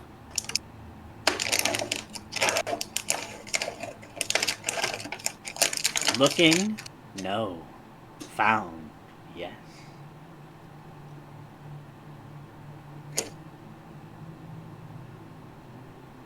Ah, so you know where these people are. I do. Do you? No, unfortunately. That's why I came to this tavern. Are you the one who summoned us here? Who did you lose? A good friend.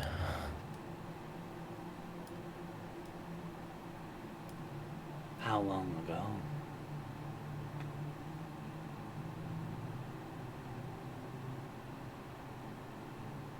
Probably a couple weeks ago. That's a long time to not find revenge. Did you hate your friend? No. It's very hard to find a person who just suddenly disappears with no trace. What would you do to find them? I'll probably do almost anything to find him again.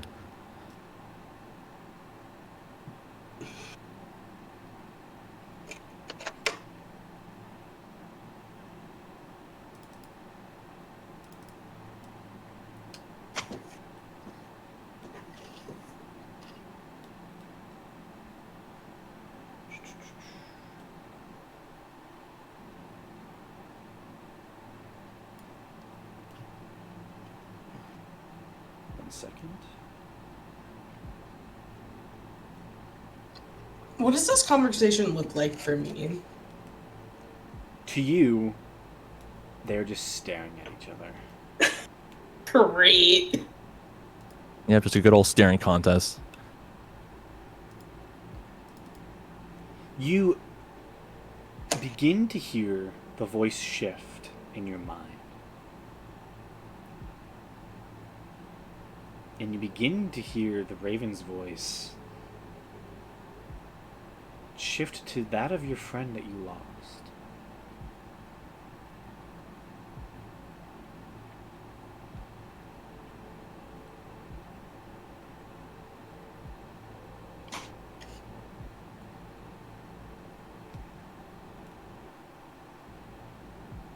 If you wish to find me, you must make amends with the raven.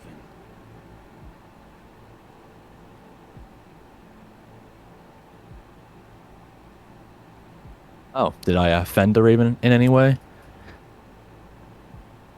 Make amends.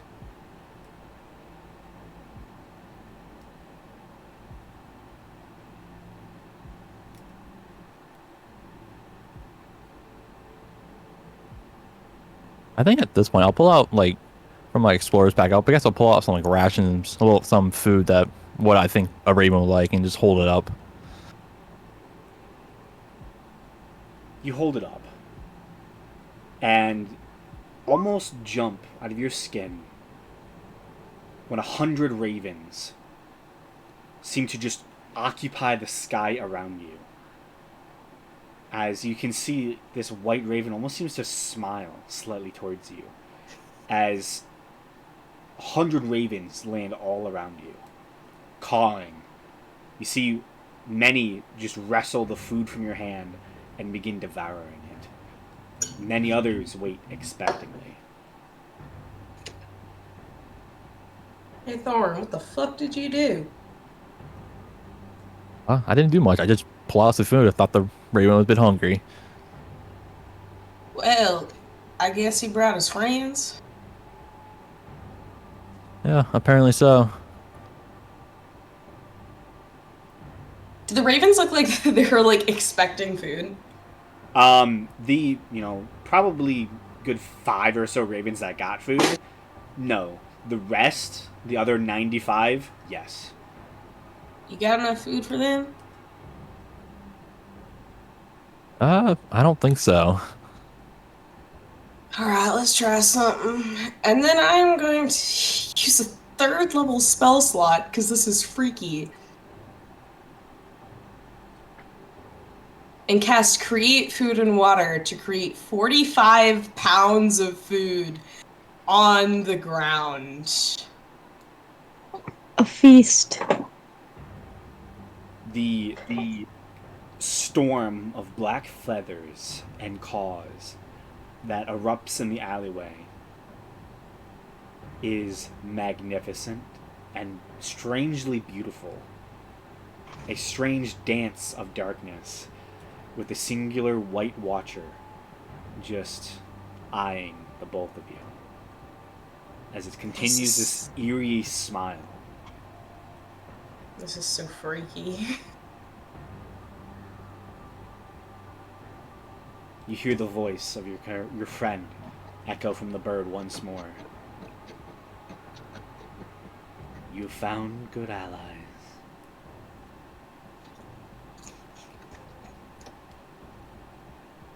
And then the raven's voice.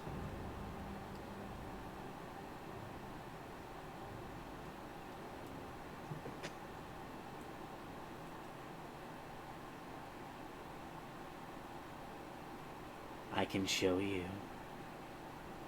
if you wish to follow.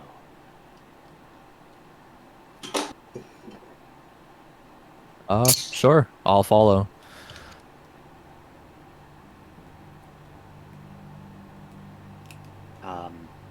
The 2 people still in the bar, in the kitchen. What are you doing?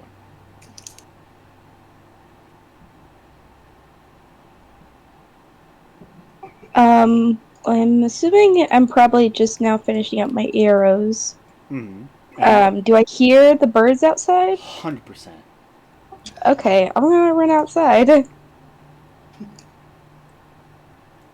Okay. just see me apparate 45 pounds of food. And Nala? I'm assuming you do the same? Yeah. Okay. And is it just the 4 of us in this alleyway? At this point, yes, you and 100 ravens. Okay, cool. That's a lot of ravens, guys. No. And you can very obviously hear that she no longer has a British accent.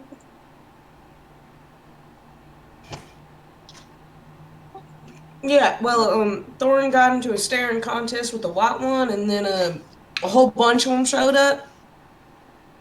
And he didn't have enough food, so I tried to help. I don't know if I did. I might have just made it worse. Oh, well, that was nice of you. I try to be nice. Okay.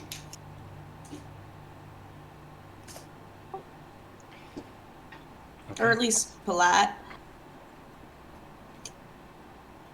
I'm gonna, can I try and pick up a little piece of whatever the food is?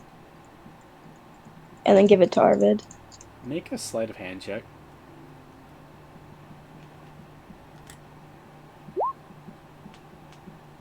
Yeah, the ravens don't even notice the small piece you take. Okay, yeah, I give it to Arvid. It falls straight through his body, lands back on the ground, but I'm happy about it. There's also 30 pounds of water that's created when I cast the spell. The alleyway's just wet now. The ground is wet. It's wet food. Well, is there a container that I can put 30 pounds of water in? The food is soggy. It's an alley, no.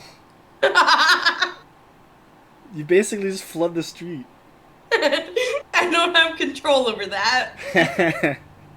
Oh my god. As you all begin to follow the raven, which takes off in the same direction that the storm doctors went, towards the other end of the alley, ravens land on you all. The ones that have already eaten, there's most likely 3 on Thorin, a good maybe 2 or so on Ashland's shoulders. Corey, you got 1 on your other shoulder. And Nala probably has, I'd say maybe like 3. I was worried I was gonna get surrounded because shiny. Mm-hmm. Actually, yeah. Speaking of the, Oh. most likely it's actually like 7.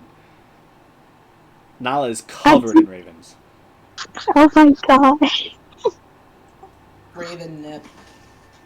As you all begin awkwardly making your way down the alleyway, covered in these ravens, you see the single white raven with these red tail feathers turns the same corner that the 2 storm doctors went down.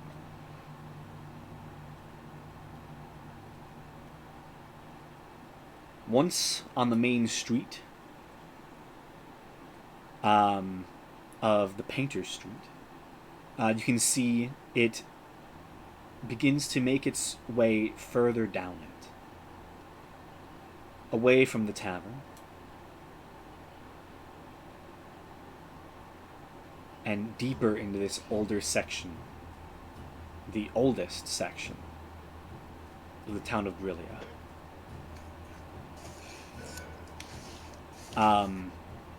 As you make your way down the painted street, the ravens take flight, finding their way on the sides of buildings.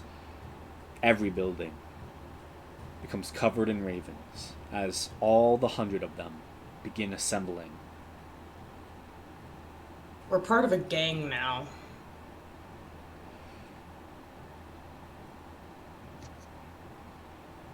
Ashlyn, you were the first to see the white raven.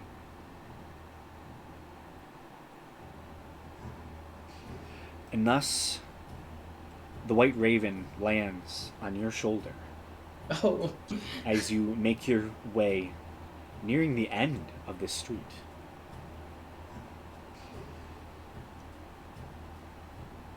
You begin to hear it speak.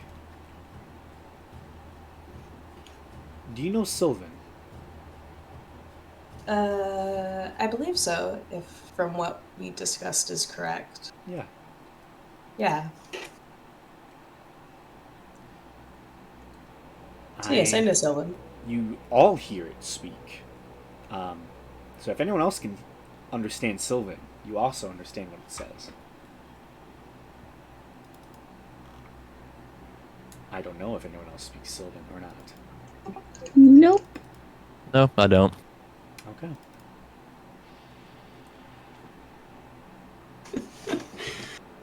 I see Yep. you. Kin.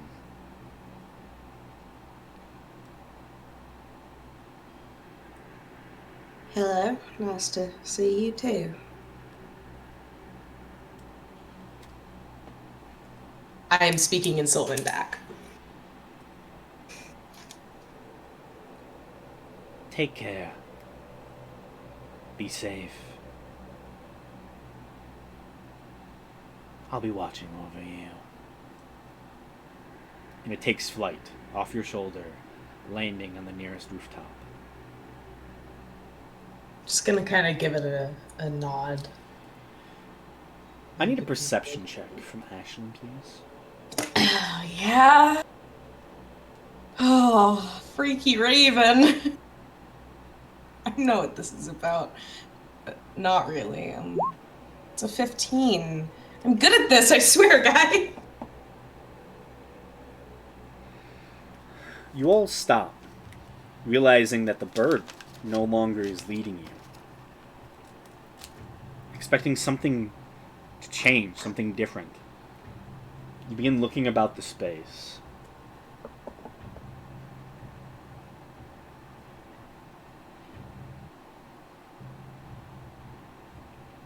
You, I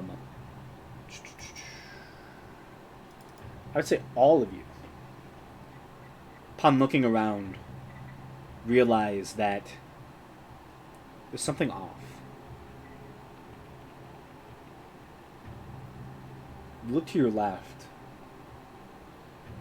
and you see a mask shattered on the ground. A mask of the Storm Doctors. A little bit up the way and to your right, another mask. The other mask of the other Storm Doctor. No bodies.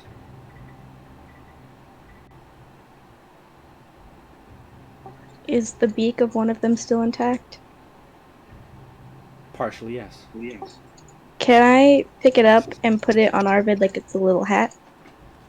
It's made for a human. Yeah, but it's just like the end of the beak, you know? No, the end of the beak. Yeah, you can take off the end of the beak. Yeah, I'd say so. Yeah, it's like a little pointy hat for him. You know, a little tiny, like, baby witch hat.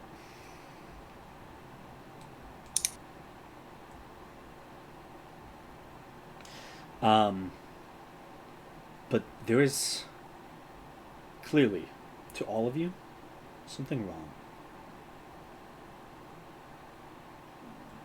Well, you don't think those two just disappeared, did you? Man. No, kind of seems like they might have been attacked. Well, we know that they were attacked just a few minutes ago. So, could it be the other folk? Maybe? Maybe, but that bard also did left too. Maybe it was him. Yeah, but he left before they did. So unless he was just waiting for them.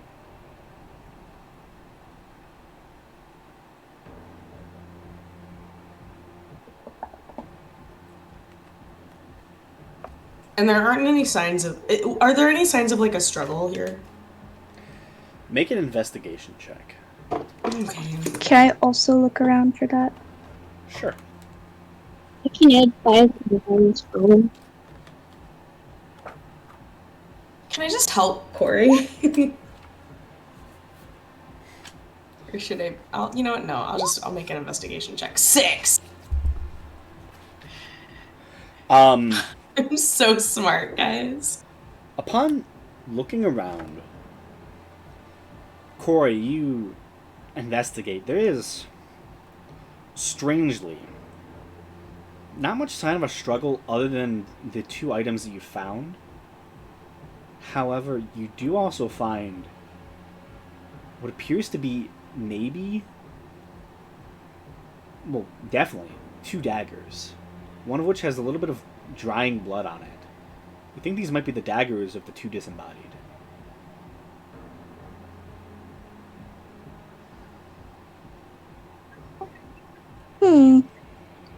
It looks like maybe the 2 ghosty people killed the doctors.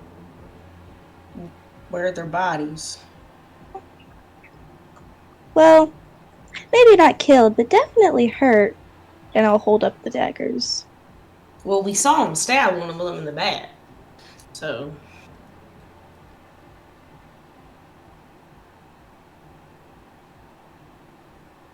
Are there any, like, doors in this alley? At this part of the alley? No. Can I look around for any hidden doors?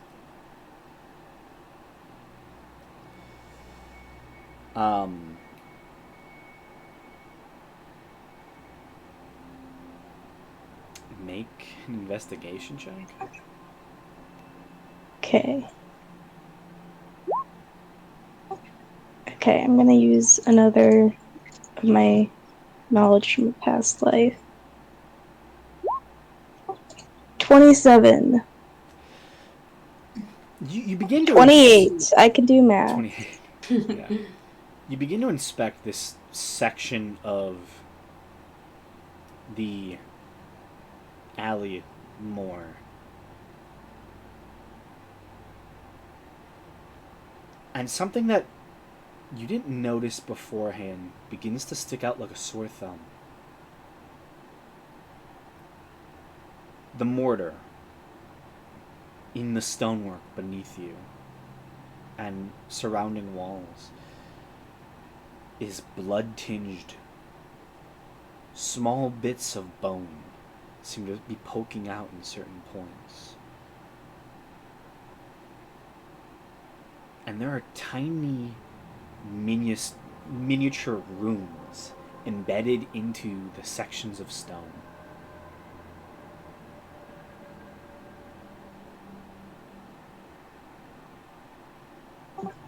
Guys, I think someone used some not approved mortar.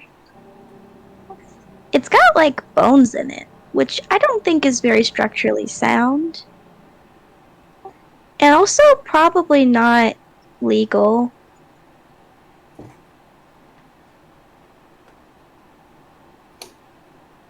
Alright. And then there's these little symbols, but I don't know what they mean.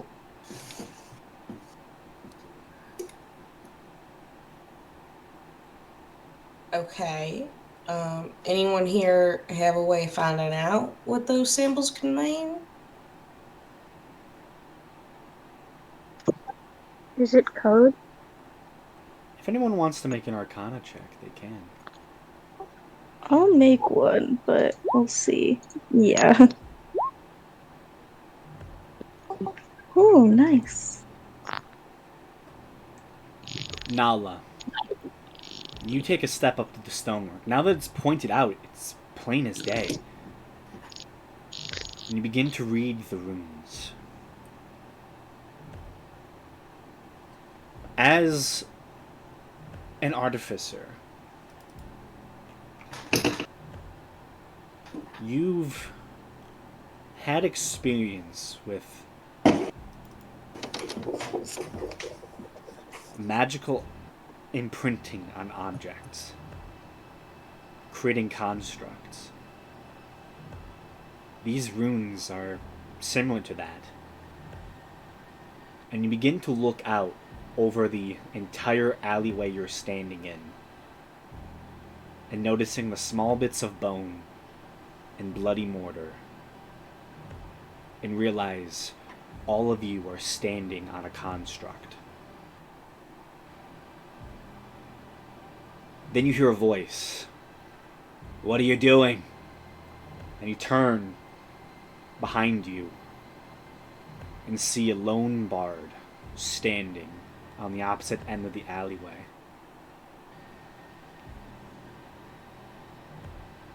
A devilish smile on his face.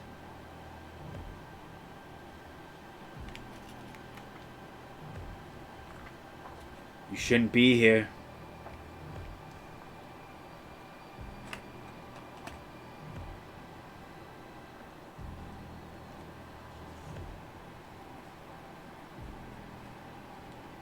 Okay, sorry, here. No one's gonna speak to the group's mind. I don't know how long.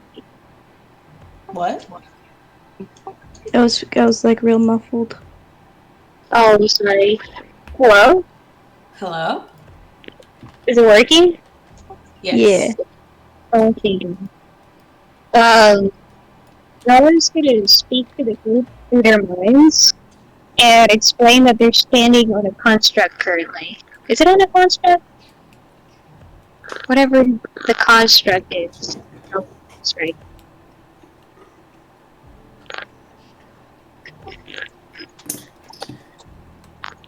You see, Ooh. stepping out behind him, from the alleyway which you had just been on.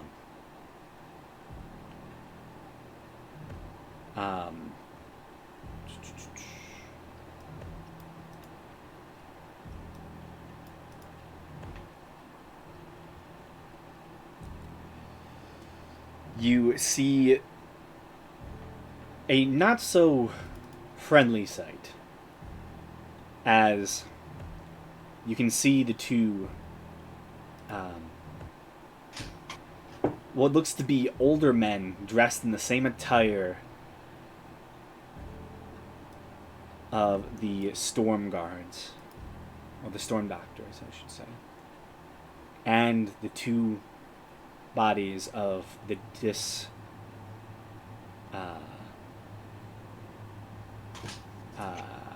disembodied. Currently, all four of them are definitely not alive. as they sloppily begin to just hunch their way over closer towards him. The smile gets wider.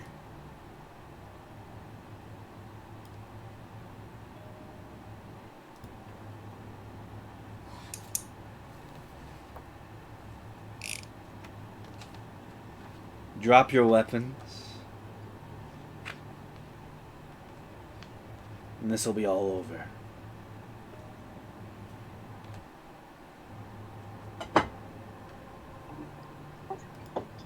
Can I duck behind Ashlyn and hide? Make a stealth check.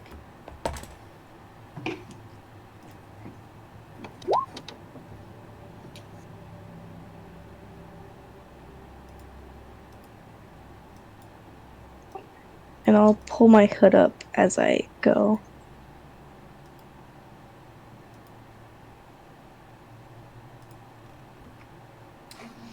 Okay, then.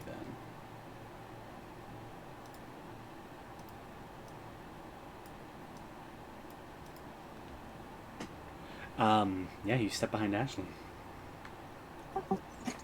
Nice. And I can hide behind a medium creature, so Yeah. I am medium. I'm just small. I'm just a little guy. Yeah. Anyone else do anything? In the moment, as you've been threatened to put down your weapons? Sounds an awful lot like he's asking us to let him kill him, so I'm just gonna kind of widen my stance. And be at the ready.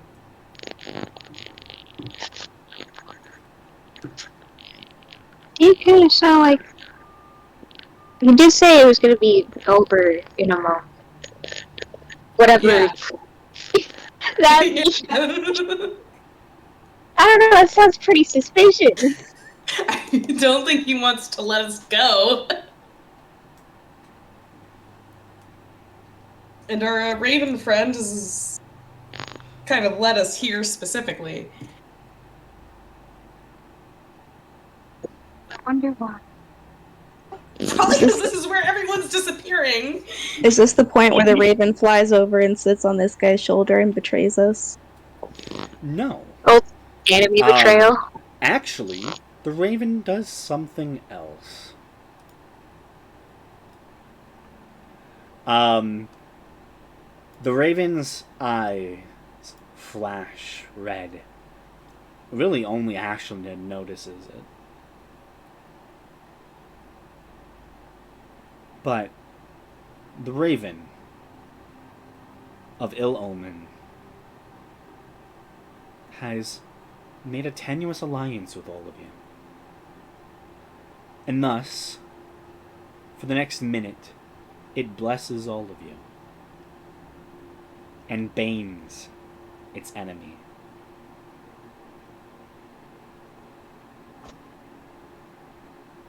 In that moment, you can see this bard kind of reel for a second, realizing the bird just did something.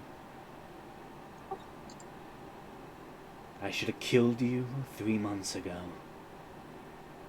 Turns back to all of you. Takes his violin up to his throat. Plays a single chord.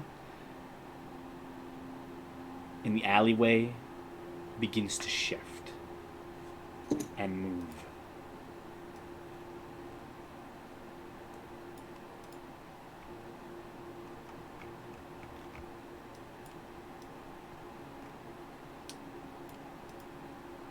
Well, the 4 of you find yourselves over here on the side of the alley.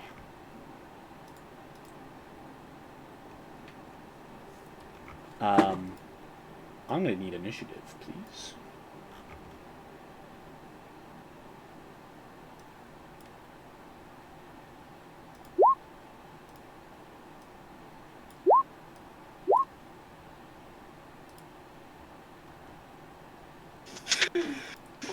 I like how I can still see Nori in the background.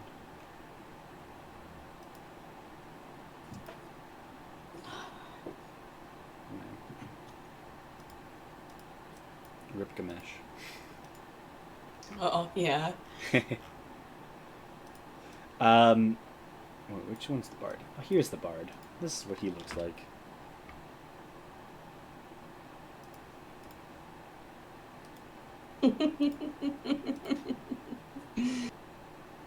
Oh, this is gonna be fun.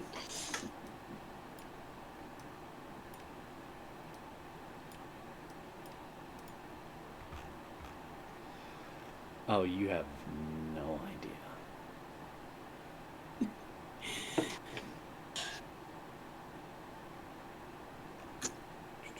I thought Guys, we're a little outnumbered. It's yeah. fine. We'll be fine. Look at this token. Oh, there's that token. I guess I never actually brought it into Roll20. Don't This add wasn't- more people for us to This fight. wasn't this was totally balanced for 4 players. What are you Yeah. talking about? Definitely. Totally not for 6 and then 5. Yeah, totally.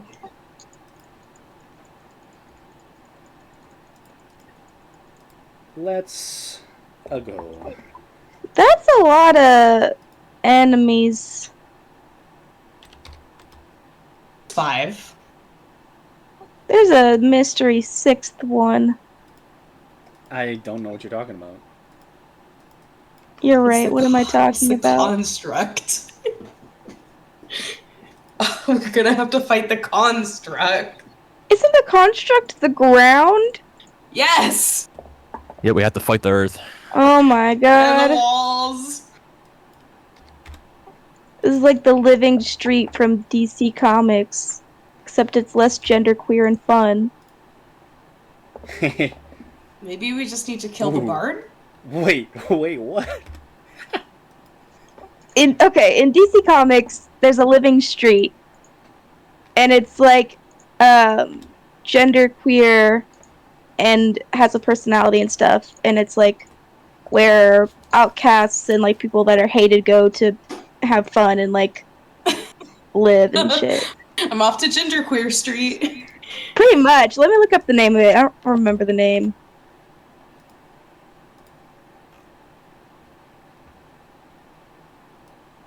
Danny the Street. Danny. It's a living sentient piece of urban geography, and it like magically shifts around the world to rescue people who are like being hurt or outcast or whatever. Yeah, this is definitely Nice. not him. Yeah. This is the is, street that magically transports to steal your loved ones. This is. I'll just say this is the. This is a bloody avenue. Well, that's not Danny. No. So. Danny the Street is actually named brother. after a drag queen, which is pretty cool. Oh, It's nice. his evil brother, Manny. His name would probably start with an A because he's Avenue. Annie. Yep, it's Annie. Stone and Bone. So Thorin is actually the first one to go. Clearly, by the way, all of you are blessed for the next minute by the bird. What does bless do? D4 to a lot of rolls. So like attacks and saving throws. I just googled Vle.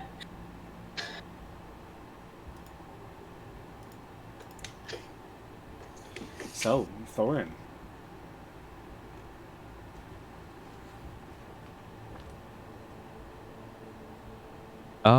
Right in the middle of that group, I will cast Synaptic Static on all of them.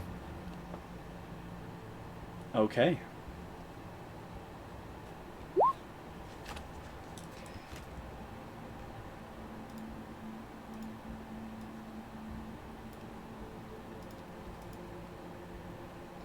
Can you paste that into the chat, please?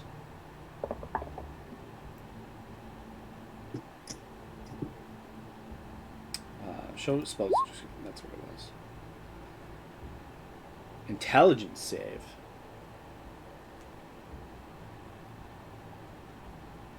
Okay. Let me check the intelligence of a zombie real fast. I don't think it... Oh. Yeah, that's a 2. That's a 0. That's DC 17. That's a failure. That was the highest roll they got, though. That is... What is that? A 3?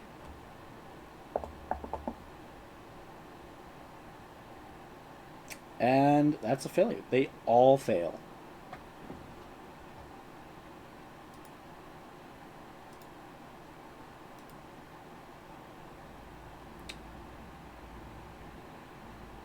Damn.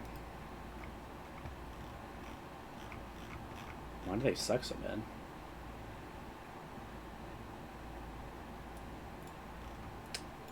So the synaptic static goes out. Has muddled thoughts for 1 minute. During that time it rolls d6 and stress and roll from all attacks and ability checks, as well as con saving throws to maintain concentration. Damn. Yep, and they all take 29 damage if they failed. Psychic damage. Yeah. That's really annoying. But it's survivable. At least I bet.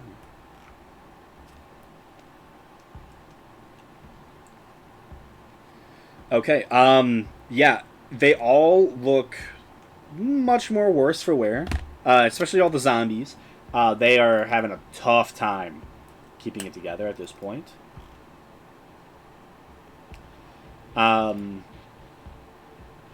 But they are still together. End of your go, Thorin. You want to move?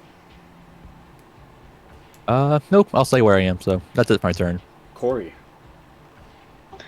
Okay, I'm just gonna peek out from around Ashlyn and shoot my crossbow at the bard.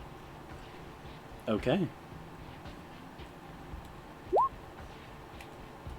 That's going to hit. Okay, and I'm gonna use one of my sludge arrows.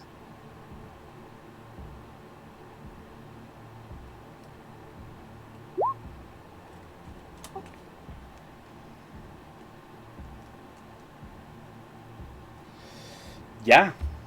That hurts. A lot.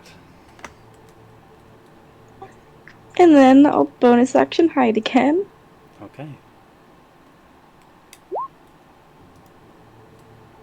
Sweet. And that's my turn. Nala's turn. Man, being a rogue is easy. Yeah.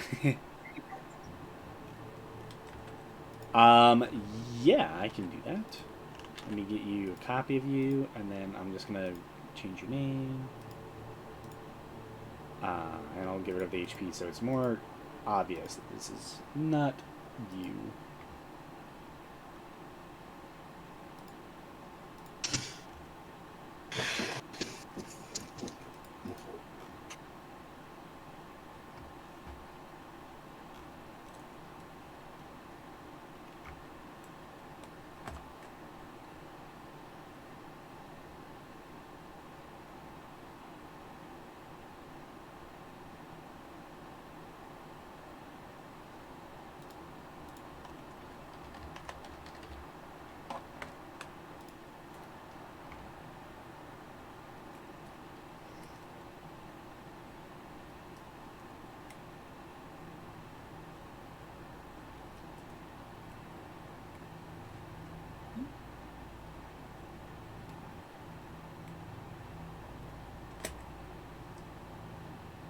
Okay.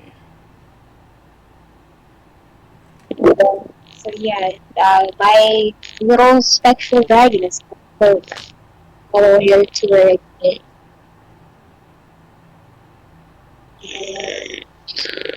I don't think I can reach a vortex word.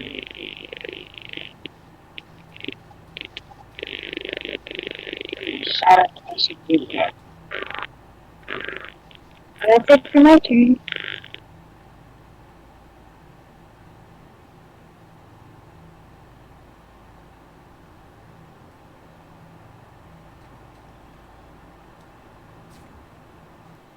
What did you do? I'm sorry, your mic was acting up, I think. Sorry. Is it like picking up my voice? I'm just gonna move my AI with my bonus action and end my turn there for now. Okay. Sounds good. It's gonna be your turn. It is the bard's turn. The bard, as a bonus action, he is going to begin playing a song. Each undead or construct of the Dirge Master's choice. So that is his immediate allies.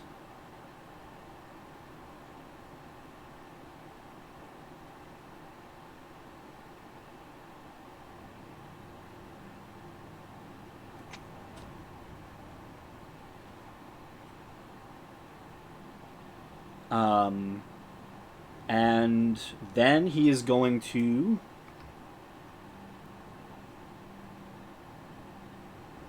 I need dex saving throws from all the people.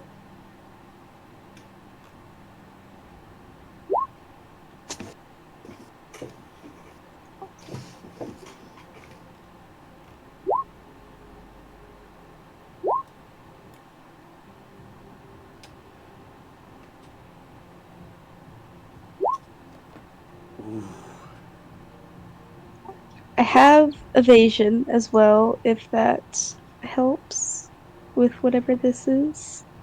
Okay. I think it's fairy fire. It is fairy fire. Oh, I recognized that spell effect. that's unfortunate. Yeah. It is. So at this point, Thorin saves. Corey barely saves. Oh, thank God. However, Ashlyn and Nala so far do not. And are thus fairy fired.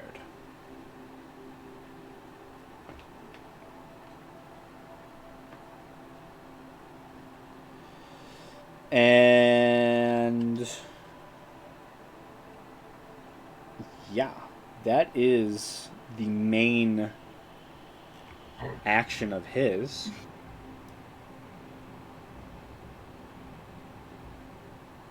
He does move 30 feet up.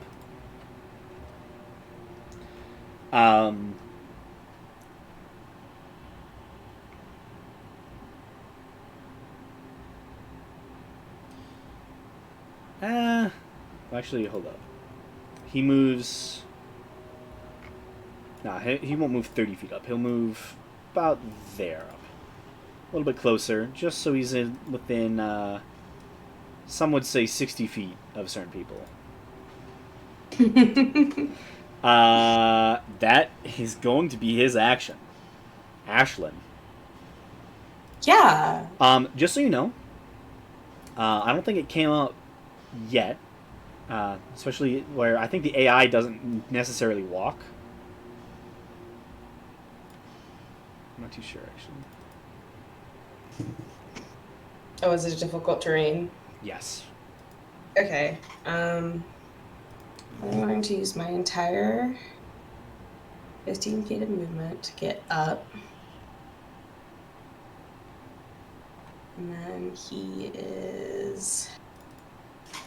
Ha ha ha ha ha. Okay, and then I'm going to use my bonus action to use a 4th level spell slot to summon my spiritual weapon, which is just a flaming axe. Counterspell.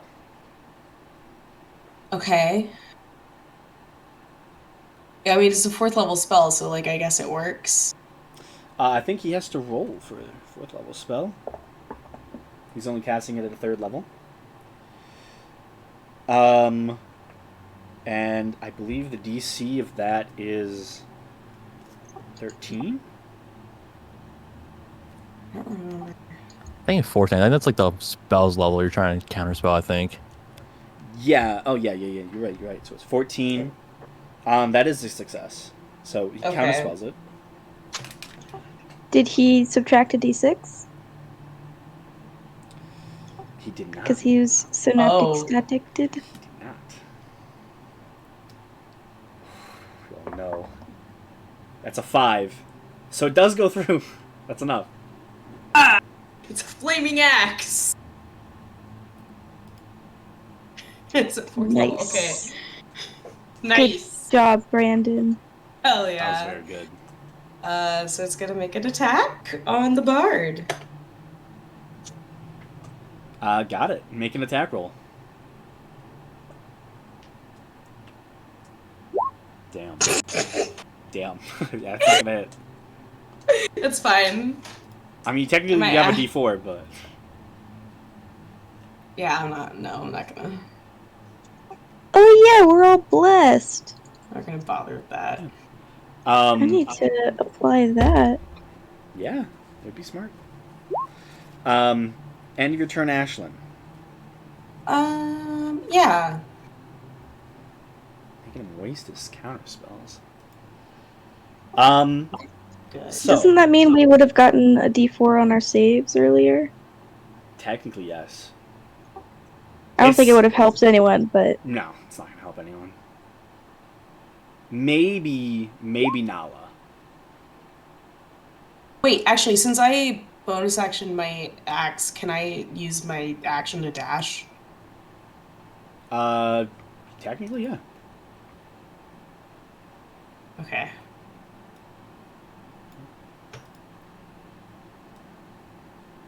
Yeah, it's still difficult terrain, by the way. Yes, I have moved a total of 30 feet. Got it. Okay. Now, if you want to, you can try roll the D4 and then add the +5. Because I don't know how you add the +5. The +5 will not help. I think you needed to roll like a... At least a 2. To get to 17. Yeah. Oh no, I think it would have been... Yeah. Right. Okay. So that didn't change too much. So now we go to the street's turn. The Bloody Avenue. The ground within 40 feet of the Bloody Avenue is difficult terrain for all of you.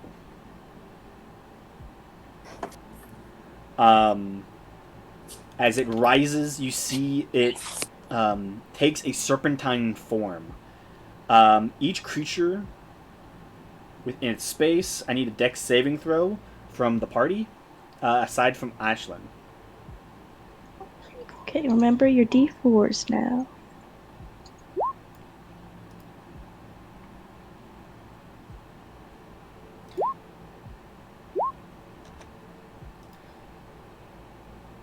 Damn. Whew! The only one who, you all succeed, actually. So as it rises from the ground, you basically step away from it, avoiding it as it rises upward. Also, I'm pretty sure I'm no longer hidden, because what I was hiding behind walked away. Yeah, also the thing, it has tremor sense. It knew you were there. Well, At least to this thing. I'm sorry, I am only useful in melee range. that's fair. I mean, you're doing good from not melee right now. Well, I'm much, much better in melee range. Yeah.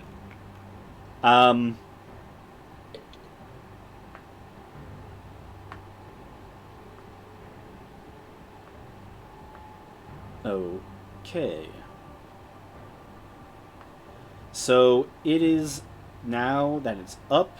The ground is mired fully, and it's going to attack the people who failed, which is, it's just gonna be, yeah, it's just gonna be Nala, honestly.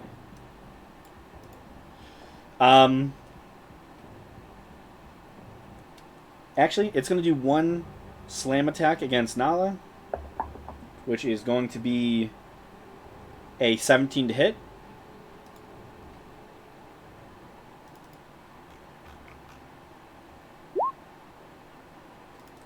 Just hits. Okay. Oh, I'll use silvery barbs. Okay. Who do you give advantage to? I'll give it to Ashlyn. It's another 17 to hit.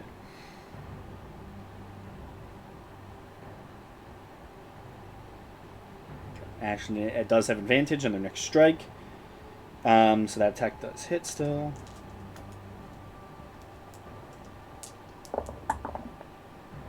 I have advantage on my next attack. Yes. Okay. I think it's attack, ability check, or a save and throw.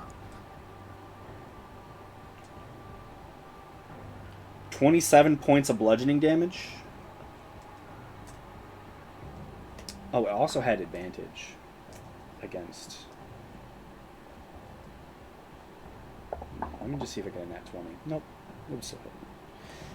It's then going to just hurl rubble towards Ashlyn because she's getting a little too close. That is a 20 to hit. That does not hit. Okay.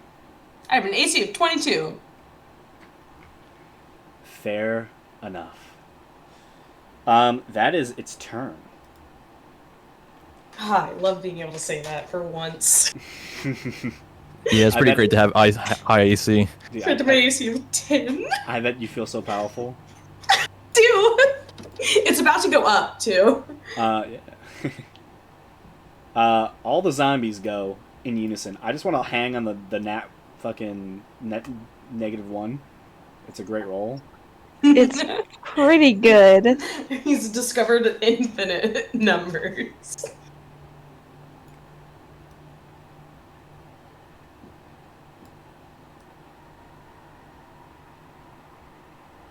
All the zombies run forward. It's Thorin's go. I need a strength saving throw, please, at the start of your turn.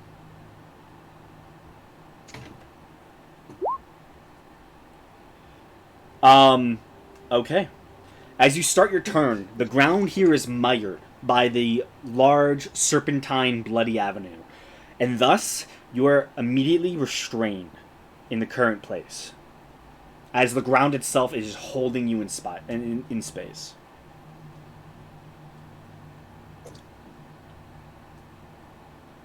But it is your turn.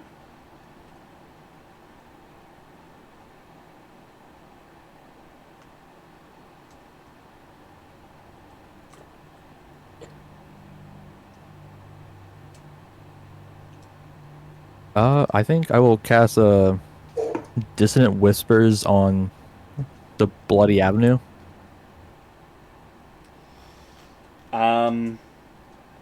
Okay. Is that the sequel to Boulevard of Broken Dreams? Yes.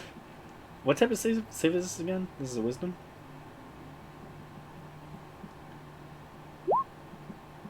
Yep, as a wisdom, and I'm going to cast this at second level. Okay, it does fail. Technically. Okay. Street.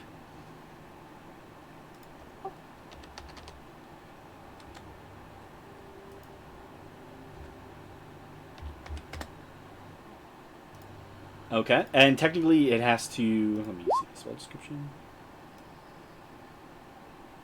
Move as far away as its speed allows.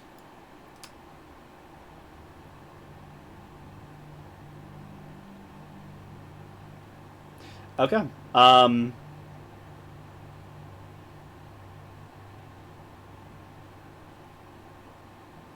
It's gonna move there. And you are still restrained.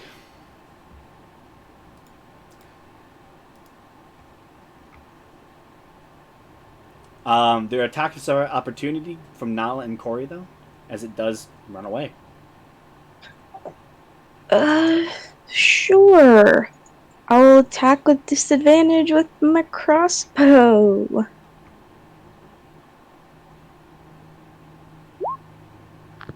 Did I have a reaction? Yeah, you would. Oh, nice. And that definitely hits. 19, yeah. Just like, understand. 18 actually does hit. Nice.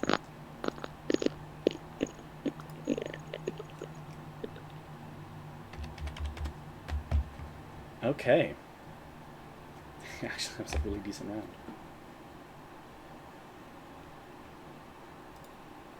round. That is the end of Thorin's go. That is Corey's go. Okay. Don't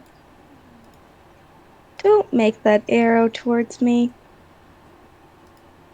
I don't like it. Is this difficult terrain over here still? It looks like it. Okay. Perfect. I can just get to here. And That is difficult terrain. yeah, I have a movement speed of 40. So I Okay. could just get there. Yeah, you're. Okay. Is this enough cover that I could try and hide behind this corner? Because I only have to be lightly obscured to hide. Yeah, I'd say you can definitely hide behind there. Just so Okay. you know, I need a strength save. When you get right here or anywhere adjacent. So like, yeah, like maybe like right here, one of these two. Interesting. You are immediately restrained. I get to re-roll that once. Okay. 16. 16. You're grappled, not restrained. Okay, so I just can't move. Yep. But I can hide behind Nala. You have no speed, so I don't think you have to have speed to hide.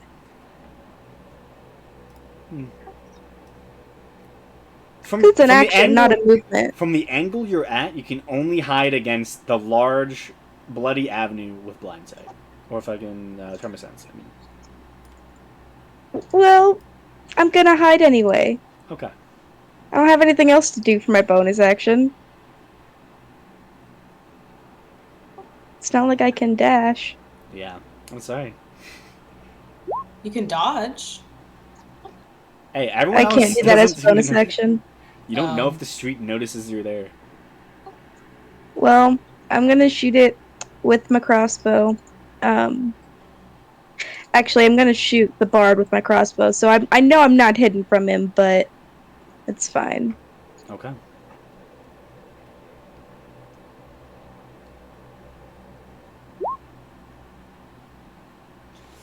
Against the bard, I'm pretty sure that's gonna hit. Yeah. Okay, and I don't get sneak attack, right? No sneak. Unfortunate. Only 10. Hey, every damage counts. Yeah. And that's my turn. Okay. The start of Nala's turn, I'm going to need a strength saving throw, please.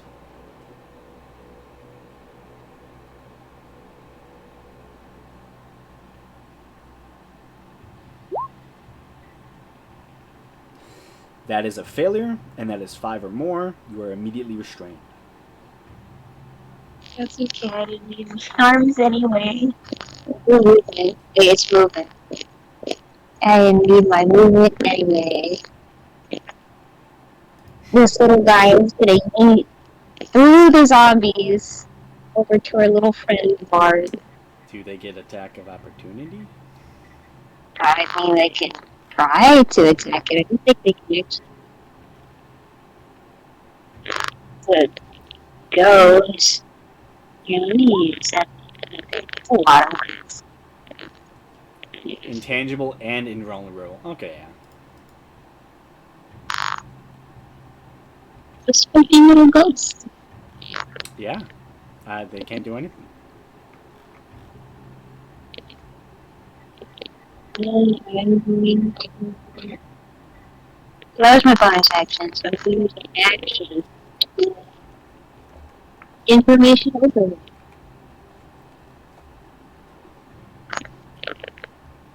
So that's a...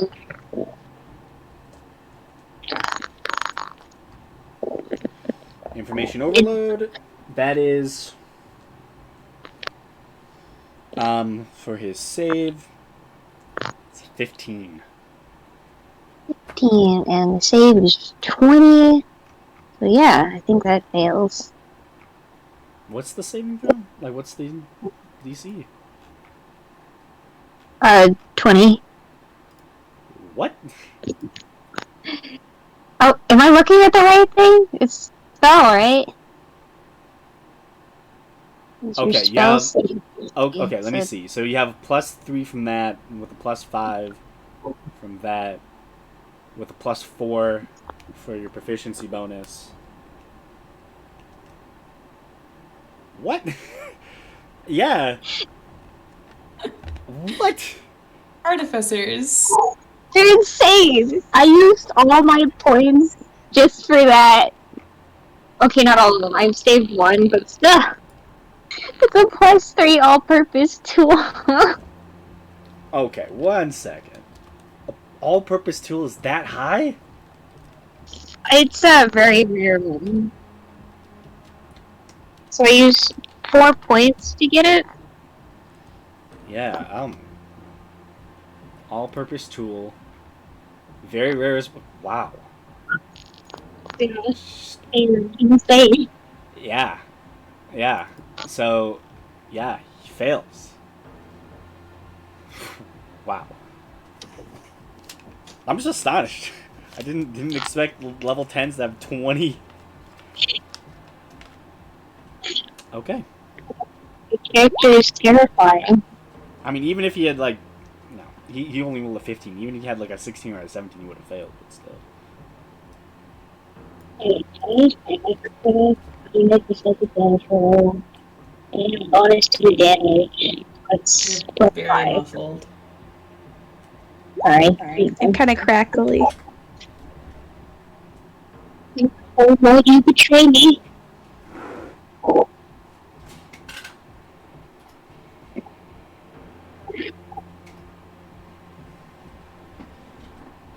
Damn. Okay.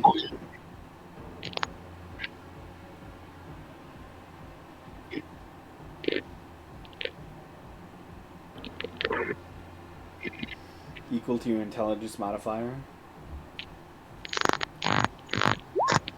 So, an additional 5 damage. Okay. Yeah. He's looking a little hurt. Has advantage. Yeah. That is all. That's all.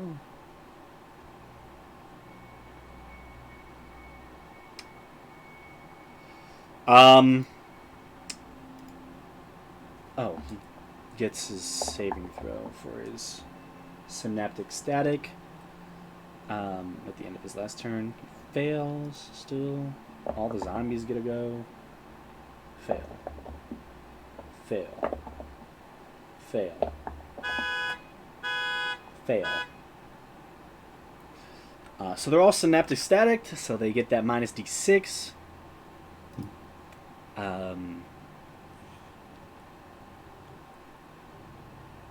Yeah. Rough. That's rough, buddy.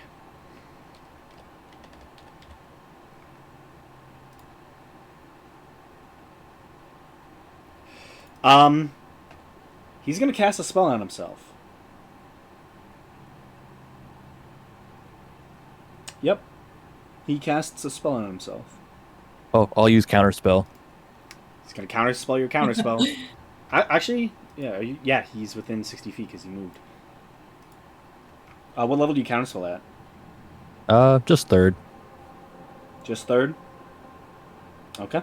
He counterspells it. It's blanket white. We're getting him to burn his spell slots, though, at least. Very much so. Yeah, technically too. And immediately, he turns invisible.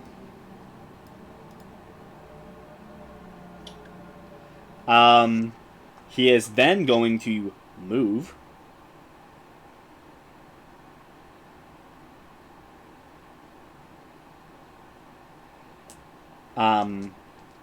And yeah. That is his turn. Ashlyn? Oh, Strength also, save. he can't regain hit points until Wait. my next turn, in case he I'm sorry, tries what to was do that? that. Good to know. And it's Ashlyn's turn. Well, he has disappeared, so I will bonus action cast Shield of Faith on myself. So I am concentrating now. Where is that symbol? Oh no, where am I? I'm lost.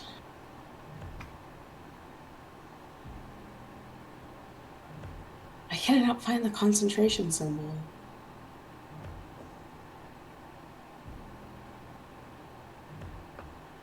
I'll just use this web. And then, so that's my bonus action. And then I guess I'll just move my full movement up to this thing and attack it. Okay. If you notice that my weapon stuff is different, it's because I forgot to put the +1 effect on it last time.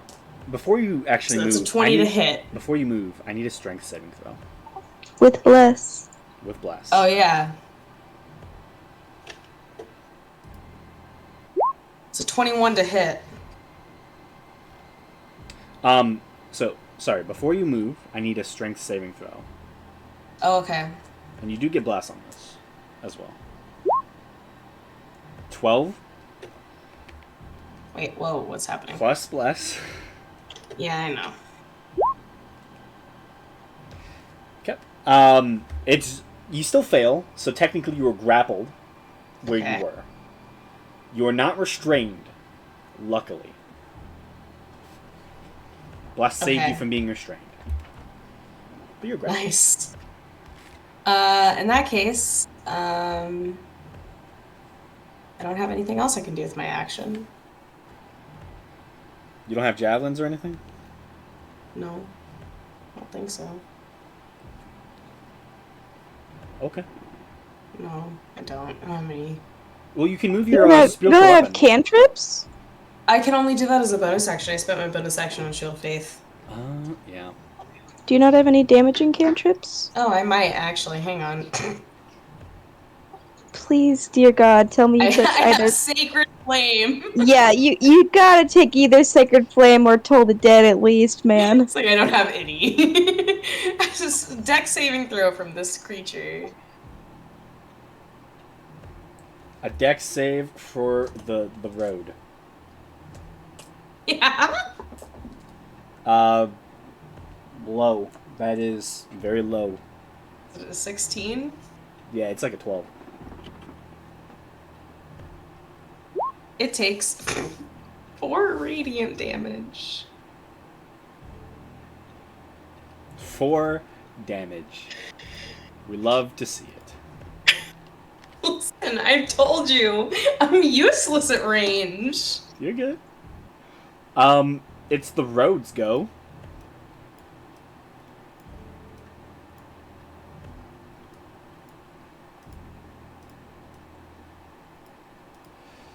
He is gonna get there.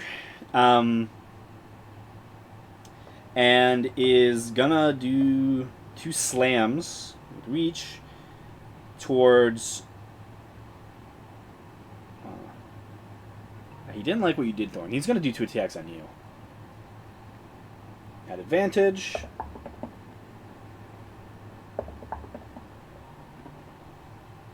That's an 18 for the first. Yep. And luckily at advantage. The second one is going to be a 27. 27. Sorry, 27. 37. About to be like, whoa! Is this a Tarrasque? What happened? Oh yeah, is this thing baned? I don't think this is. Unfortunate.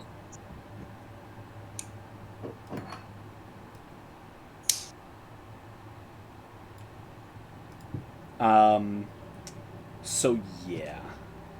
Let me...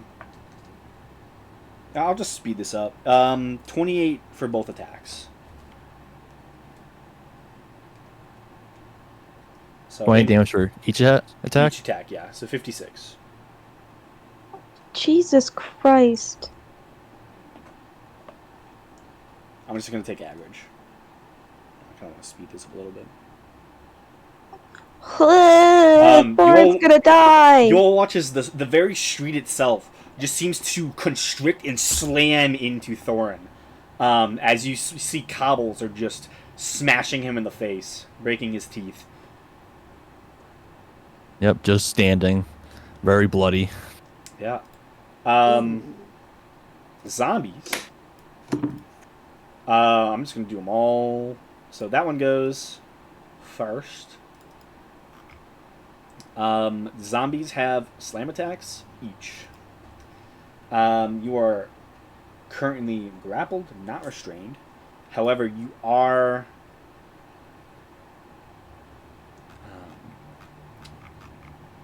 I believe you are one of the people who failed the dex save. Yeah, they get advantage in attacks against me. Okay, that helps them. Maybe, potentially. That's a 15 to hit. No, my AC is a 24. Okay. This one goes there. That's... Your AC is a 24? Yes. Okay. I'm just going to roll twice more. Because there's something that... Okay. So that one's going there. This one's going there. 3 of them just slam into your armor, none scratching or even denting it. The last one, it's slam attack. It's a nat 20, which is the only way it hits you. Nice. Because otherwise it can't hit you. I just listen. So that's going to be 7 points of bludgeoning damage. All right. Oh, actually, they do get... They're technically blessed as well. Baned? No, these ones are blessed. They're within 30 feet of their master. Oh, I thought the raven baned them. No. The wording on the Bane of the Raven is a little weird. Fair enough. This bonus action, the Raven of Ill Omen can select up to 6 other creatures it can see within 60 feet of it. Assigns each creature a Bane or Boon. Huh? So honestly, I'm going to say the main guy and probably... I'm going to say this one over here are Baned. Because you can get 6 people. Okay. And there's only 4 of you, so... He did actually Bane.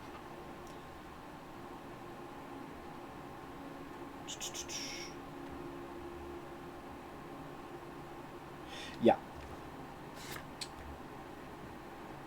Even with the other ones having Bless, it's not gonna...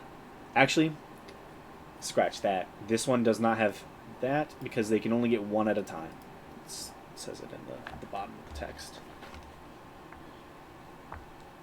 These effects don't stack with similar ones such as Bane or Bless spells.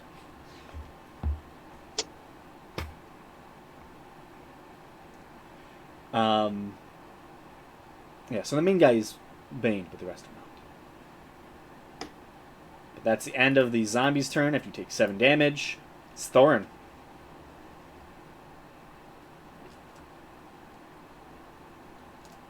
I will Misty Step to behind the tree to my left. Okay. Yeah, then I guess then I'll look around the tree, then cast Mind Sliver on the Bloody Avenue.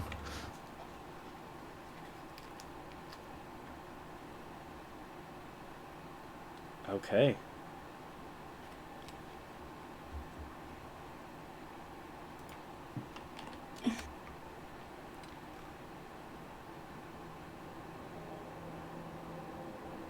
Damn.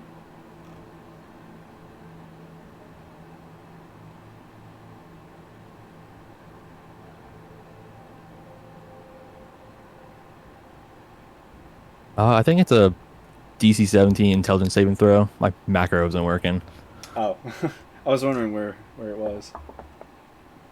DC 17. Yep. I'm gonna be honest with you. Rolled a 19. It has a -3. So Oh, nice. it fails. It's not a. It's a construct. It's not smart. Then it takes 10 psychic damage. 10 psychic. Okay. End of your go. Yep, and also has -D4 to any saving throw it makes before end of my next turn. Okay. There's so many minuses and plus D4s in this game. It's wild. Yeah, especially all the psychic spells. That's Yeah. what one-shots are for. When shots are for bullshit. Yeah. Oh, and that's how I built Thorin. Ooh. Also, I should have remembered. That's a fail. Fail. Fail. Fail. All zombies still have synaptic static affecting them. Yeah, the nat 20 was really the only way it was gonna hit. Like, they kind of suck right now. End of your go. It's Corey's turn. Okay.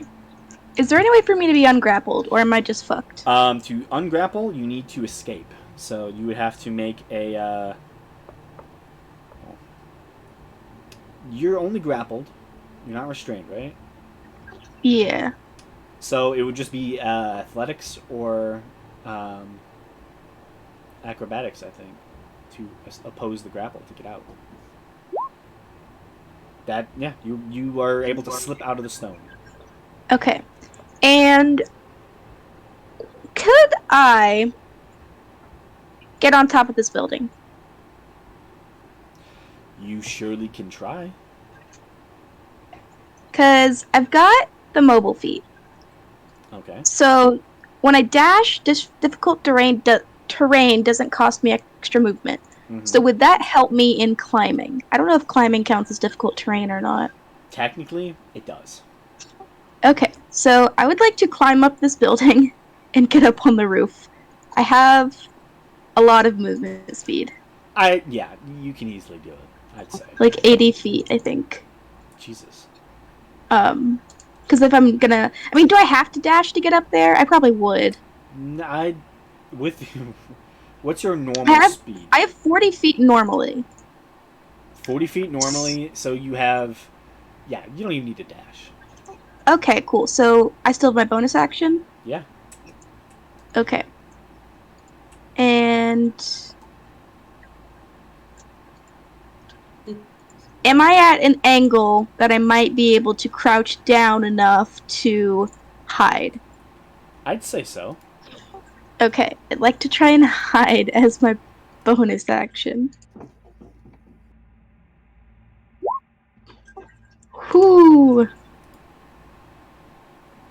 Yeah, you fade through the atoms of the building and become one. You are a whole Amazing. now. I am a tile. Yes, you are a singular tile. Beautiful. Okay. That's everything I could possibly do. Okay. It is Nala's go. Is the construct of undead?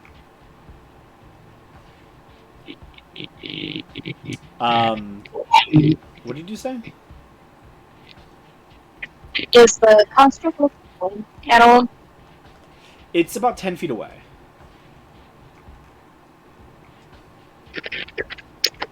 I would take that as maybe.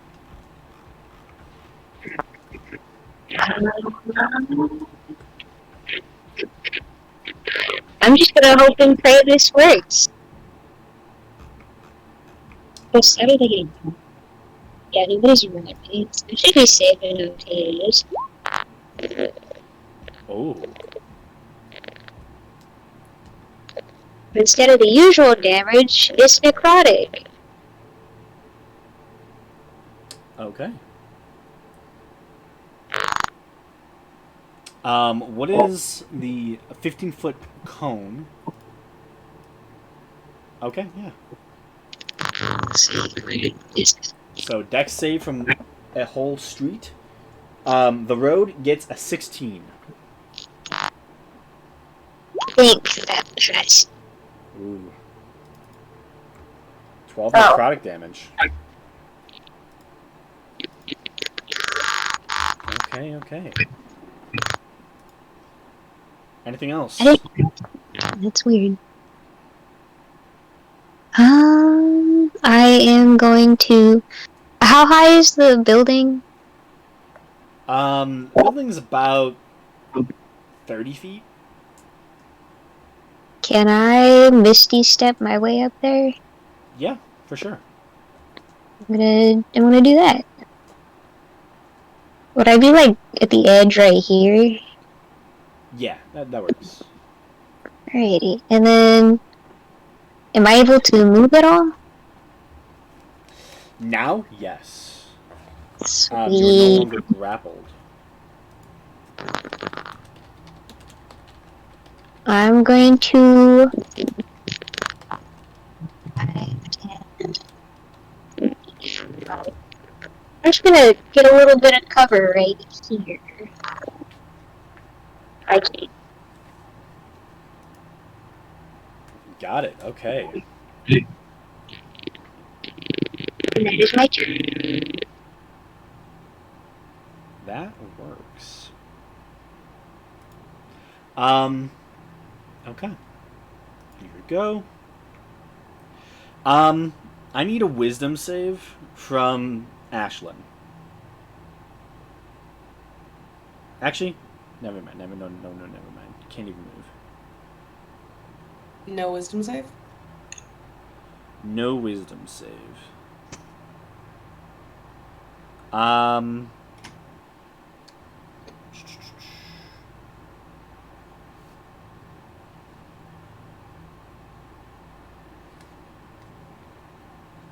Oh, I misread the spell.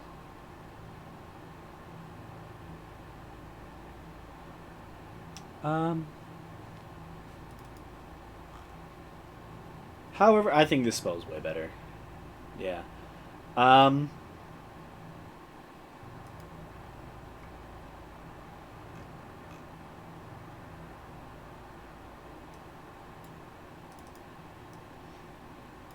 I need con saves from Corey and Nala.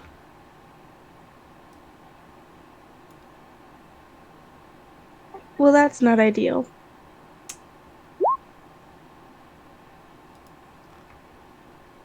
Ooh. Hey, that's a success. On is my specialty. And that is a success as well. Thank goodness for advantage.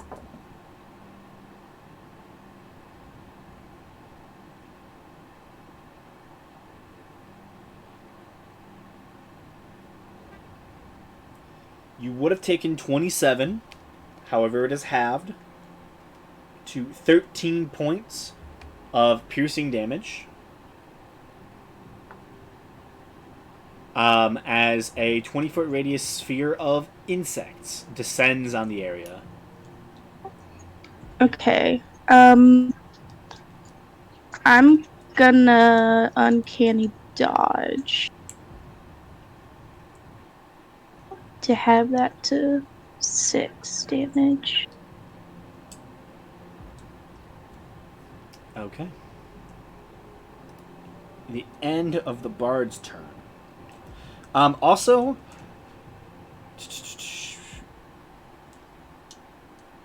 You cannot regain hit points until the end of the bard's next turn. Hey, that's my shtick. It's not only you. How rude of you. Listen, he hasn't done damage yet, so this is the first damage he's done. He's doing good. He's doing his work.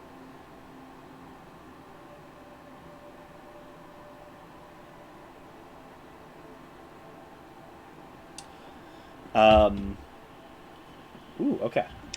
Ashley. Huzzah! Oh, hell yes.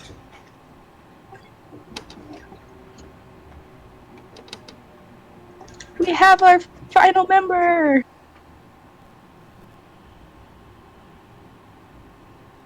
You don't happen to be able to see invisibility, do you? No. Ah. Oh, shit. Alright. Fuck. Oh, damn We're it. in battle. I mean, given your response, wrong goddamn game. That's Nether Deep. Fuck. Wake up, Sterling. Wake up. Aegis Sparks. Damn it.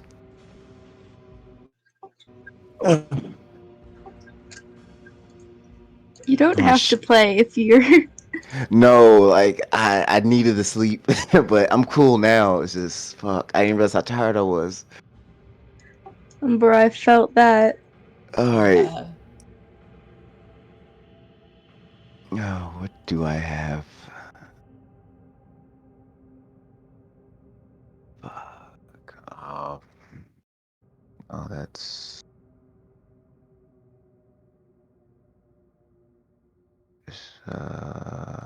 No. I'm stepping away for like 10 seconds. That does that. Oh shit. I got something that would help, but I don't. Shit. Yeah. I mean, just having another body would help. Yeah. I mean, I have something that would be able to find it though, even if it's invisible. I just need to hit. Nice. I need to hit it. Wait, hang on.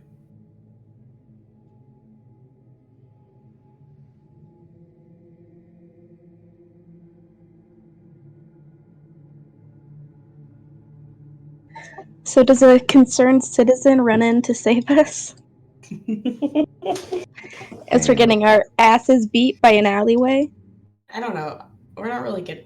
Y'all are getting your asses beat. I've taken 7 damage. She's like, I've taken no damage. Taken 7 damage. Oh, Torin seven. and Nala are having a bad time. It's- I'm mostly fine. Yeah, I I'm on can't death's door. I can't heal you if you're so far away from me. And I But you can't are stand surrounded by zombies right now. I can Also, get close. Graham, this spell effect is yucky and I don't like it. And I can't stand between you guys and a bunch of bees. Not the bees. All I can do is stand in the middle of this crowd and keep their attention off of you. Oh, okay. So, Gamesh, here's your token at the bottom if you want to roll for it. Oh, I rolled the wrong one then. Okay, I got it. Oh. Uh, I can. yeah, I Oh, rolled. you're already on. I rolled it. We're on Ashland right now, so I'll just descend from here. So, Gamesh, just to catch you up, you were the one who incited the meeting of a group of people determined to figure out why people are going missing, what happened to them. Right. However, a storm waylaid you. One of the magical storms that often infuses this region with dangerous magics, and, well, being outside is almost a death sentence, and thus you were forced to take cover.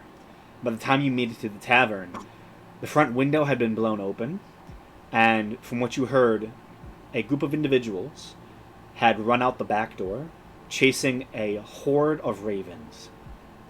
Thus, you began to make your way down the alley, watching as 100 ravens eye you suspiciously, as you see essentially what looks to be a large combat happening in the middle of the Painter's Street. There, you see what looks to be four undead zombies of humans fighting what looks to be a tall, well-armored individual. You can see two of them seem to be people who used to be disembodied. It's essentially individuals have been affected by the magical storms and thus seem ethereal and ghostly in everyday life. You also see what seems to be two storm doctors. Essentially, private individuals who take it upon themselves to destroy any aspect of the storms in this space. Currently, that is all you see attacking that person. But the main thing that catches your attention, the thing that worries you as you make your hurrying your way down this street, is the massive road that is actively attacking people. It looks like as if it's a snake-like street, solid stone foundations and bricks and sides of buildings that is animated and attacking with a furiosity. And the last thing you notice as you enter into the space is a singular white raven with red tail feathers that's eyes meet yours and then flash red as it watches from the rooftops. Okay. That is what so far this is what you've noticed and what you've missed. Ashlyn, Yes. it's your turn. Would it take an action to try to escape? No, they would just get attacks of opportunity. Well, actually, you're grappled, Yeah. so it would take an action to attempt to break out of the grapple.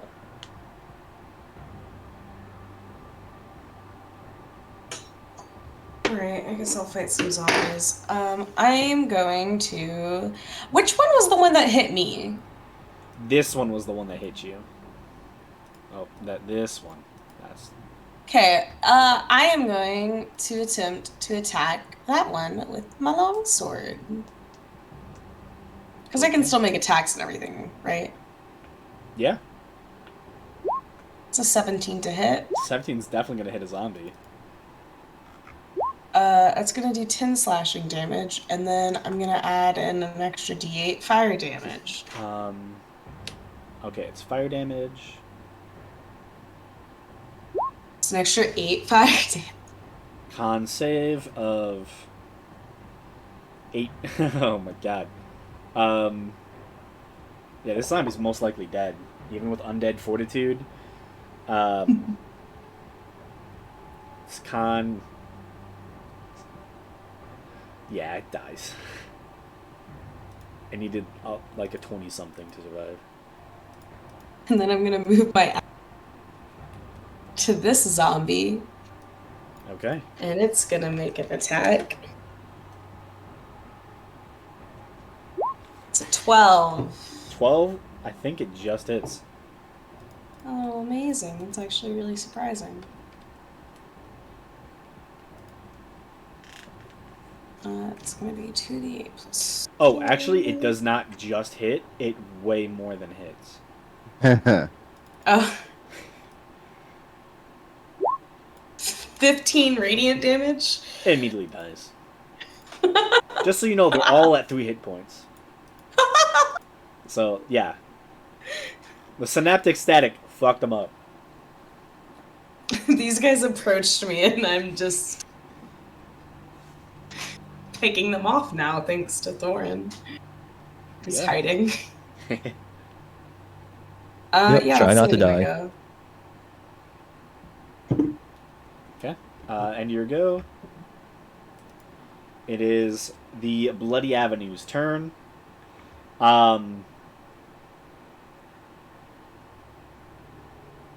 It still knows where he is. It's gonna make. You're still fairy fired.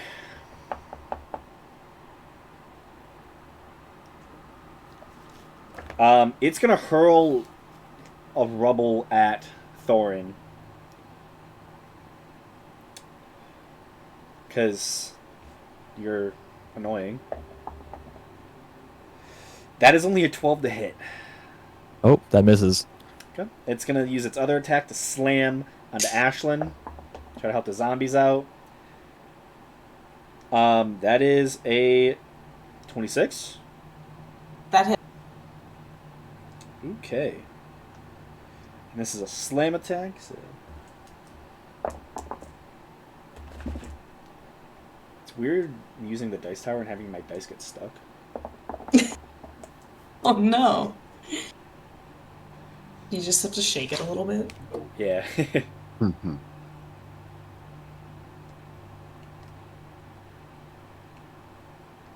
That's 31 points of bludgeoning damage. No. It's not very nice.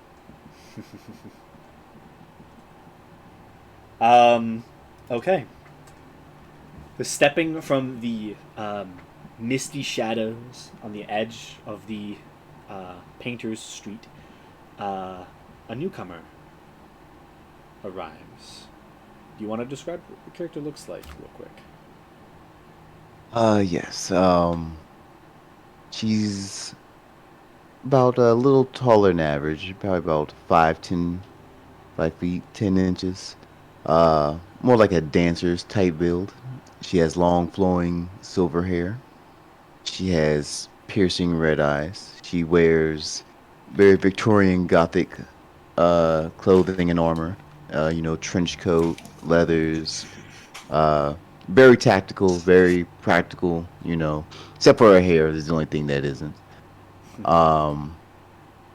Yes, but she seems very no nonsense, straight to the point about getting things done. As she runs in, you see her, she gulps down using her bonus action. I'm going to use one of my mutagen crafts. I'm use my mutagen of celerity, which is going to increase my dex score by 3. Puts me at a 19. But I'm still pretty far away. Alright. See here. So, and my speed's actually at 35. Yep, 35. Alright. So I saw Ashlyn take out those zombies. So they look like they're going down pretty fast. Mm-hmm. Alright, who's Nala with? Nala is currently that's a ghostly visage. Okay. Like a ghostly mind, artificial mind creation, let's say. Okay. All right. Doesn't seem to be hostile, does it? No. No. Okay. All right, then I'm going to attack this big, beautiful creature that's right in the middle of the street. You mean the street? It is. Yeah, it is the street. Okay, it's the street. Okay, Yeah. I'm going to attack the street. This big, beautiful street. This big, beautiful street. Let me take off one of my mutagen crafts. Make sure I remember that one. Okay, so 2 shots. First one. Oh, that definitely misses.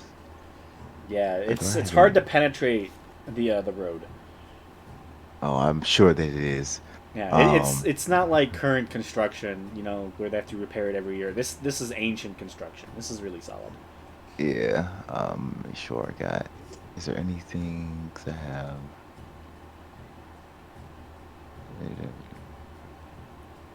Yeah. All right. Cool. Yeah, I got one more shot. Oh, terrible rolls coming out the gate. It's all right. Get him out of the way. Yeah. Yeah, but that was my bonus action, the main action, as I'm running in. Technically, actually, no, I wouldn't have been able to do the second shot. I couldn't reload fast. I only have one hand.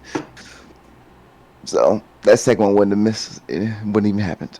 But that's it. That's all I can do for right now. Our savior. Yeah. Yep. The savior. Oh no. Okay, the zombies are stupid. However, they are commanded by their master. And thus, realizing they're never going to hit Ashlyn. Like, ever. Well, you don't know that. Keep trying. They know that. Their master knows that. This one's gonna move here. Does it give me opportunity attacks? Yeah, that's definitely an opportunity attack. It's a 20. It's gotta hit. 7 slashing. Don't your attacks do another D8 fire? Only once on my turn I can choose to do that. This isn't my turn. Oh. Okay. It actually survives. Undead Fortitude, it's at 1.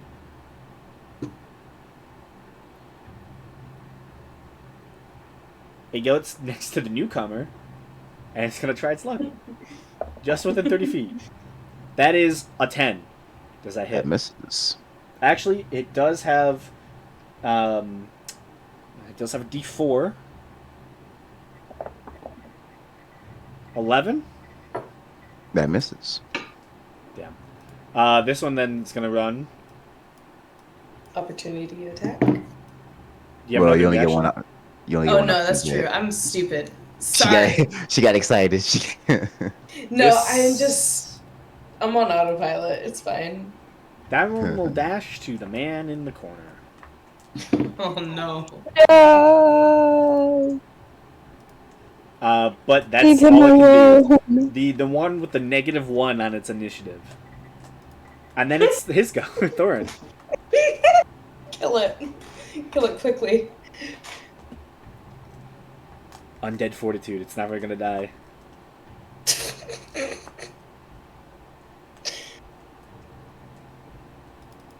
Hit it with radiant damage. Well, unfortunately, I'm a sorcerer, so I can't do radiant damage.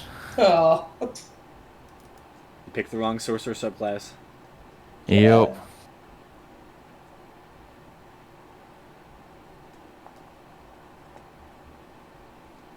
I guess I'll use a shocking grasp on it. Okay. That works. That's gonna hit. They have an AC of 8. So.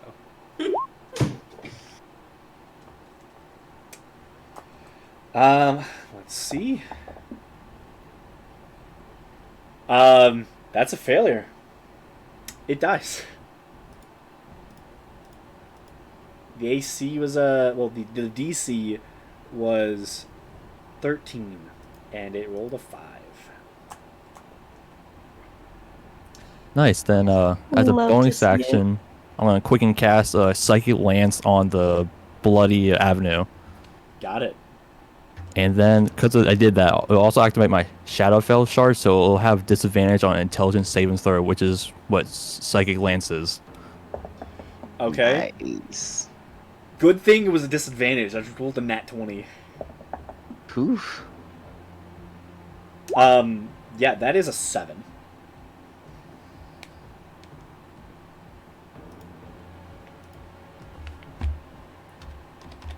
Okay, Street's taking more damage. Yep, and it's now incapacitated too. Oh. Damn, it's incapacitated?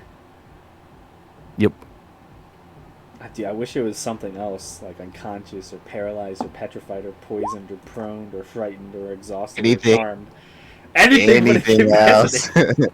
Anything but incapacitated. Yeah, that's... Damn. Damn. Okay. Great. Yeah, this is my like favorite spell. Hey. Oh, Psychic Lance, yeah, when that came out, that one was a game changer. Yeah, it works. Okay. Corey, it is your turn. Okay. You are inside an insect plague. Hmm. Is this the same little rogue from the other one shot? Yeah, Okay. it's Corey, but she's different now. The years have changed her. We've gone back into Yeah. the past. So, what does being inside this thing mean? You technically it's difficult terrain. Okay. And it's just a bunch of swarming, biting locusts. The damage is at the end of her turn, isn't it? It is. Okay. Okay. And this main guy still hasn't become visible? No, he's still invisible. He must just be doing fuck all then, because No, he cast the spell. you become visible when you cast a spell. Something This is No, greater. This is greater Yeah, invisibility. this is greater If invisibility. it's greater invisibility, I'll cry. Well, start boo-hooing. Yeah. Wow. Oh, fine. a Alright, I'll ghost. shoot the house. Shoot The road, the whatever. The monster house. Jump ship. It looks like the thing from Monster House. It does. That's yeah. what I I hate thought that. as soon as I hate that clicked movie in. so much. Give me nightmares. Why? Oh, really? I love that movie. It's a fun. Yeah. It's a fun movie. It's It's not fun for children. It's a child. I People- loved it as a kid. People straight up get murdered. That's Damn. No, they don't. They Uvula. came back out of the end. Oh, they Yeah. did though. They did. Yeah, if you watch the end of the These movie, they come back look out. Later. Nah. They were just in its Alright. bowels, you know. I'm gonna shoot this thing. They didn't I wish there was a- digest it yet. Honestly, I wish there was a better Oh, token Baby. Oh my fucking god. for... Sadly, This is gonna be delicious. Sadly, you do not get sneak attack. I don't? It knows where you are. It has blind sight. What? Oh no, it has tremor sense, and it feels you within 60 feet. But I'm up on the roof. That's attached to the ground. But I'm so stealthy, and I got a nat 20 on my stealth. It still knows where you are, though. Yeah, tremor sense is I different. don't like this game anymore. I'm sorry. I feel like you're not sorry at all. Listen, the monster house gets what it wants. The monster house has rights, we don't. House. Just hit it into Yukila. Yeah. He said it's a girl house. I still remember that shit. Sledge arrows. Oh, Yeah, that's 2 of my 5 that I've used. It's decent damage to a house, except I guess I'm the gonna damage. start The poison moving. doesn't do anything, by the way. Well, that's unfortunate. It's a house. It's a road, I mean. So this is difficult terrain? Why do I keep saying it? Because we were joking about Monster House. yeah. And the Also, picture is yeah. the house. Yeah, anything inside there is difficult terrain, Yes, the but picture is you a have house, so- mobile, which I'm pretty sure... No. It's only when I dash it doesn't count. Yeah. Just hop down from top of a building. It'll be all right. You won't break your legs. You're a rogue, you'll be fine. Oh, Yeah. how close is Nuri to this road? Oh. Like 40 feet, I think. Yeah. After Corey's turn, I'm gonna need you to make a strength save. Okay, so attacking this thing is fucking useless. I'm making a strength save? No, Me, not you. me. Yeah. Me. After your turn is over. And that also is- I hate this house. If we can't see this other guy, then literally what are we supposed to even do? Fireball. Kill this None thing. of us have that. Oh. Oh, feel free to Oh. fireball. Unless our sorcerer has it and didn't tell us. No, I don't have it. Oh. Don't worry about hitting me with fireball, by the way. I'm resistant to fire damage. Okay. You're the beefy one. Gotcha. My AC is 24, so. Forge and fighter. Forge and fighter. There's like That makes- fucking nowhere I can go to get out of this thing's range. So I'm no longer a rogue, guys. Wait, you have You're nothing. just a child. Okay, you can move through this. Like, you could jump to the other building. Like, Yeah, but I'm still within range of its sight. Like, if it has tremor sense out to a bajillion feet, then you I'd have just, to be on the opposite side of the map, and then I can't hit him. You might just need people to get next to it. Yeah. No one's gonna do that, Graham. I don't None know. of us are. Did you see what happened to Thorin? I didn't, so. Thorin got fucked up. Yep, slam me to the ground. Well, I didn't see it, so I have no knowledge of it. At least up on the Effectively, a roofs, bit, too. you're not affected by its difficult terrain that it, it's mire that it sends around it. Oh. Shit. Okay. You're about to be grappled or restrained, by the way. That sounds about right. Yeah. That sounds about right. I wonder if I could have just looked up like rock snake and that would have been a better image. Honestly, I'm sure Can I you jump probably from could. this roof to the one below me?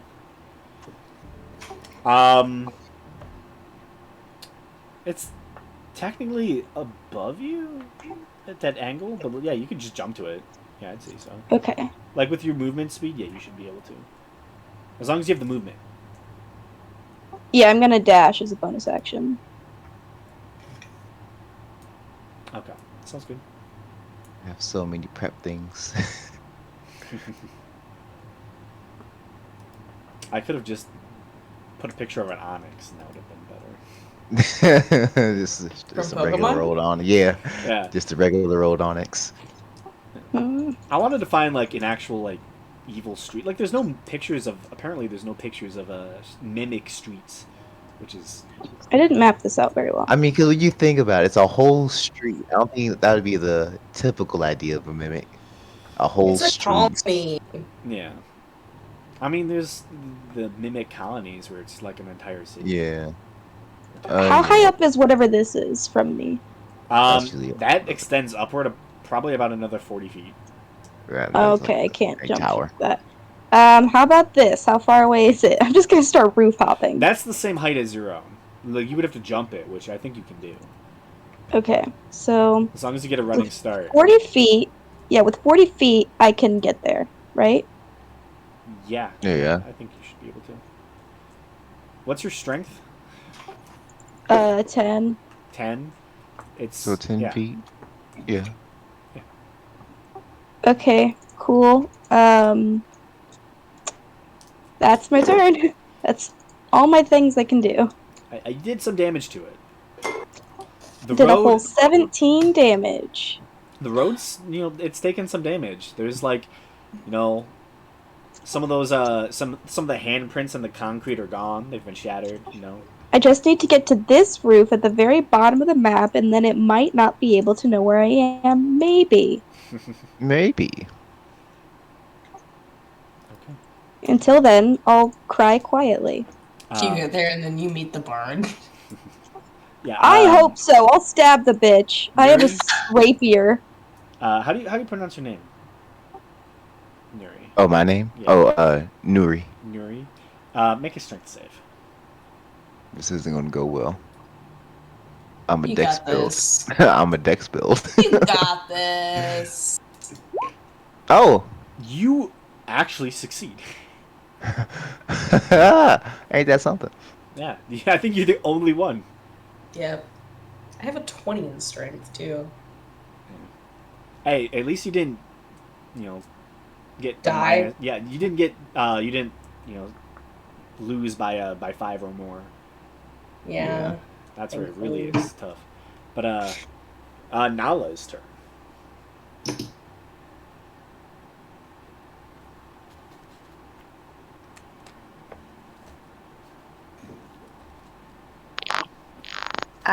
Is this spot here connected? You've been talking. Yeah. Nice. That spot is connected. Yes, I can discover. Done my one and only job. Is that a enemy right there? The one by me, I think so. Yeah. Nice. Can I use this? It's right there.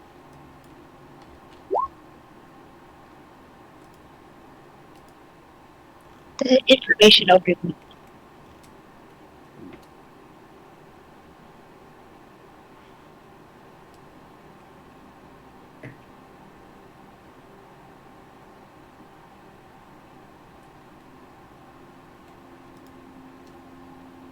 Um, you said you did information overload? Yes, I can. Okay. Makes an intelligence save. Oh, these zombies are so good at that. They're amazing at intelligence saves. Um, Absolutely. yeah, they're god tier. That's 10 minus 4 to a 6.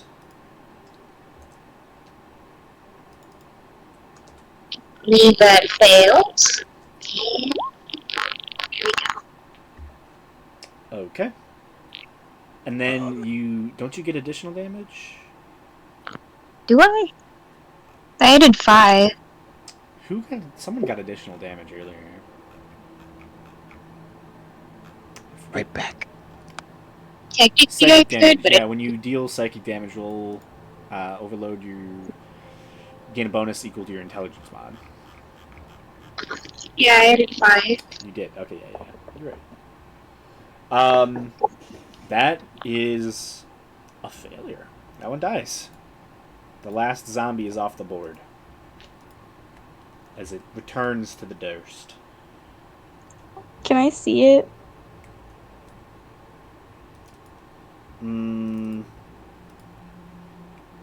gonna say no. Damn, that's unfortunate.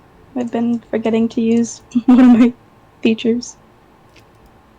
Yeah. Is that the end of Nala's turn? That is all, because I can't heal, right? At this point, no, you cannot heal. I need to heal.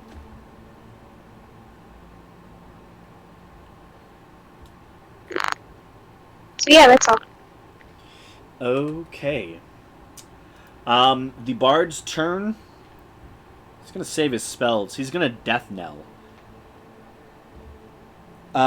He is going to target.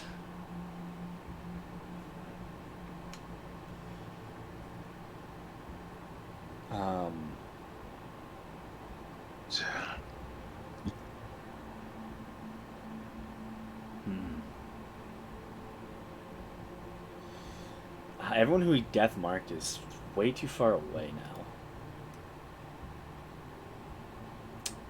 Yeah. And it's still. Yeah, it's still better than a spell right now. Still better.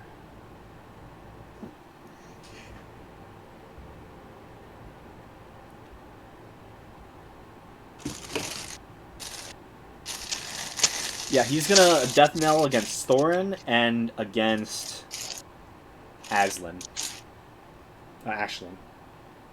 I was like, who's Aslan? I think it's As This is the- Aslan from Narnia? yeah, I was about to say.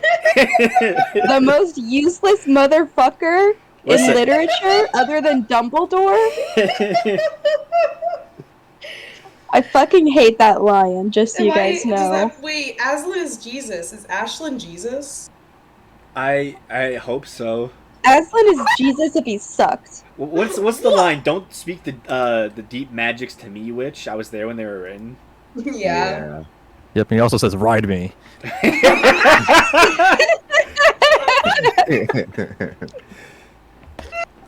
Damn, at least take him out to dinner first. Goodness gracious. The fact that there's like an 80% chance that was spoken to a child is uncomfy. It's also funny, he was also voiced by Liam Neeson, which just makes it hilarious.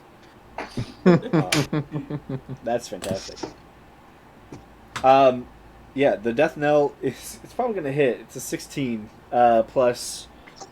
You're Stuff. saying Death Note, like the anime? Knell, Knell. Oh, okay. It's like, damn, where's the book? I'll rip it up. Yeah, death knell is like the sound of a bell, especially when run solemnly for the dead or a funeral. Fun. So Thorn, does that hit? It's How much was it? the total of it is, I'm calculating it in my head, 23. Imagine not using a calculator for basic math. I Yep.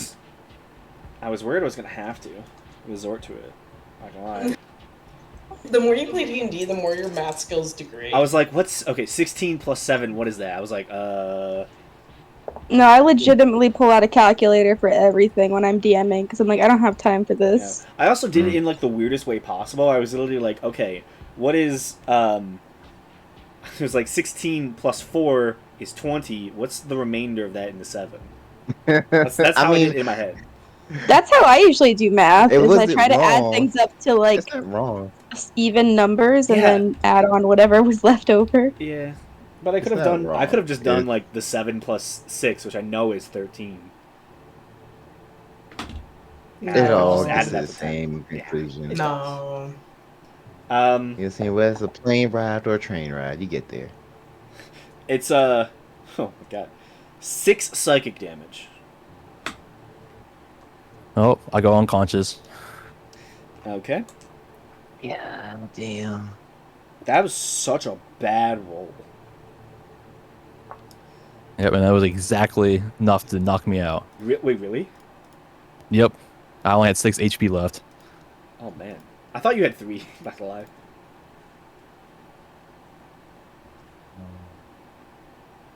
I was zoomed out way too far. The other death knell, again, he can't target any of the people he actually wants to target. So he is going to target. Oh, by the way, this is important. You can't regain hit points until the end of his next turn. Who? Thor. Oh, damn. Oh, that sucks. His other is going to target Aslan. Ashlyn. I did it again. That one is also a 23 to hit. That does not hit. Unfortunately, it does not hit. I'm gonna go back to Little playing miss. Seer and have a panic attack. No, you don't understand. And This just- is my manic episode? Oh man, I messed up. Just Sierra wakes so up. just so you know, the attack came from somewhere in this vicinity, and then you hear.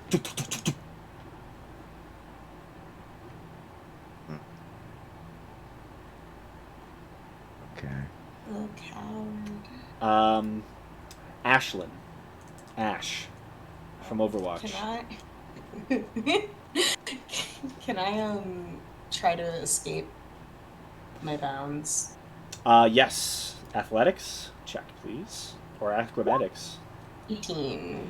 18 is enough, barely. Okay. I am free to move. I'm just gonna move right up to this guy And then I'm going to move my axe up to this guy and attack with the axe Well, because I don't have an action. What? Oh, I was like, axe. Oh, the spiritual weapon. Yeah. I'm like, I can I do was like, that. yeah, because then you said I don't have an action. I was like, well, she acknowledged it. She didn't have an action. I was like, 21 hits.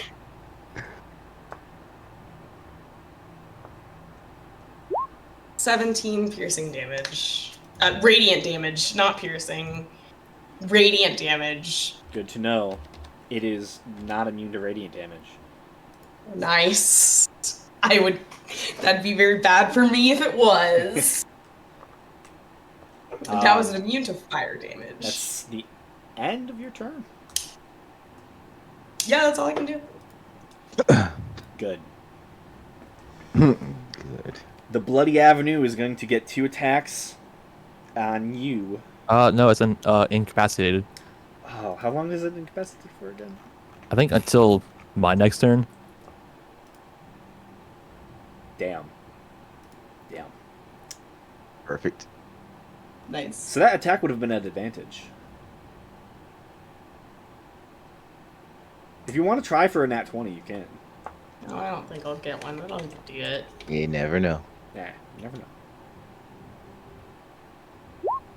Nope. Nope. Okay. Nope. Good to know. Yeah, damn. Rip the Bloody Avenue. Nuri, you are not restrained. However, at the start of your turn, I need you to make a strength save. Oh. That's not good. That's not good at all. Don't let it know that it's not good. It doesn't know that. Yeah, you failed by 5 or more. You were restrained. Okay, so what's restraining me? The street itself. Okay. All the ground around this creature within 40 feet is mired. Any creature it decides to has it's difficult terrain. Additionally, when they start their turn, or the first time they enter it, they must make a strength save or become grappled by the ground. If they fail by 5 or more, they are restrained. And this lasts for how long? Until you break out. Okay. So like a grapple check, regular escaping the grapple? Yeah, basically. Okay. I have to do that.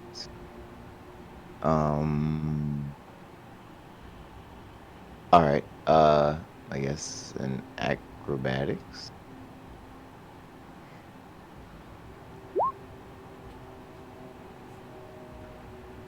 Does the 23 break me free? 23 does. Okay. That was my action. I think this down here is a main action thing to do. It is.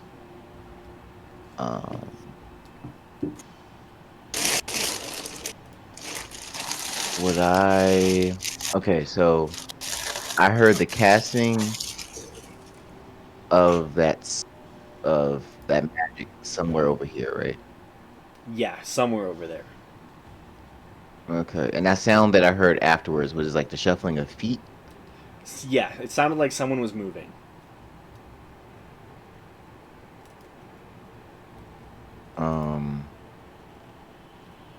Okay, I'll go over here. Can I like, if I made a perception check, that'd probably require an action, wouldn't it? I'd say so. Yeah, okay. Alright.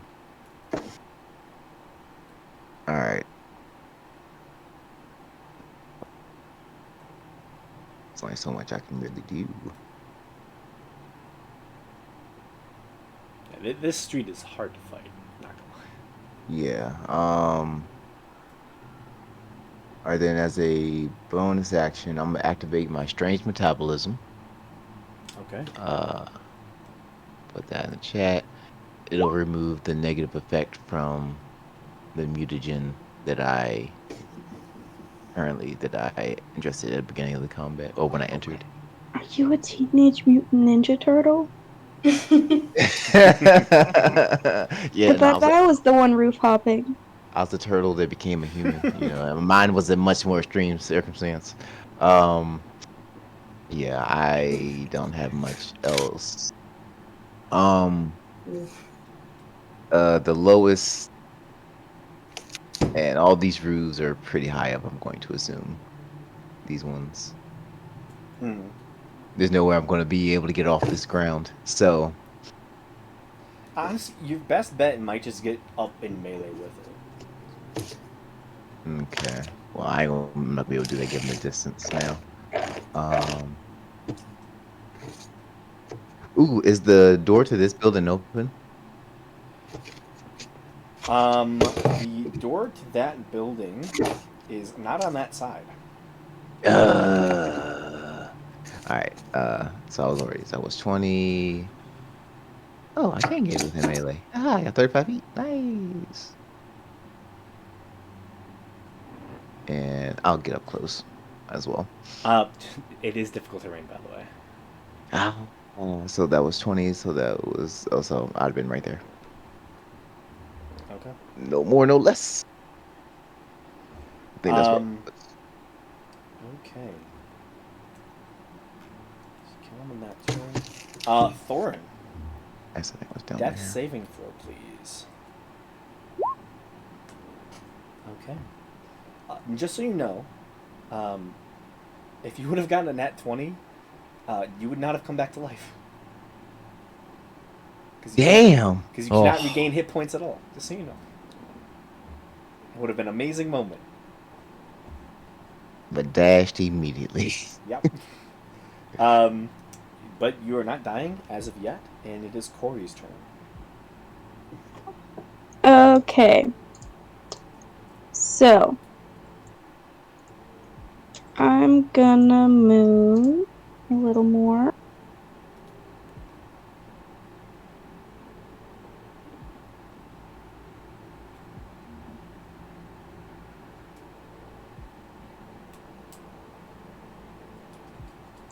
Can I jump over here? Yeah, for sure.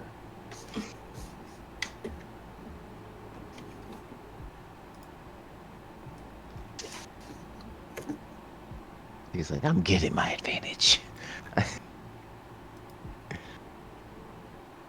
Okay.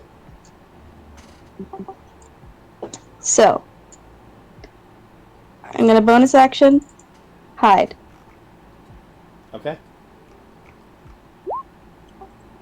Barely within range for my crossbow. So I'm gonna attack.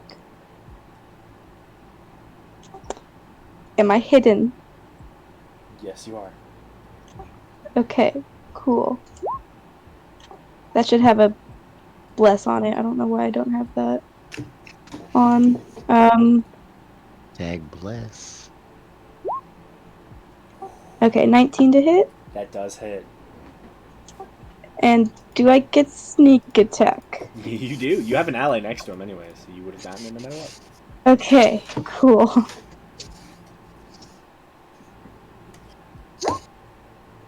Ah, look at those numbers. I'll take it. That is 26 damage. Oh, and I would have pulled out my whip, by the way. Alright. Good to know. And then... So that was movement, bonus action, action. That's my turn.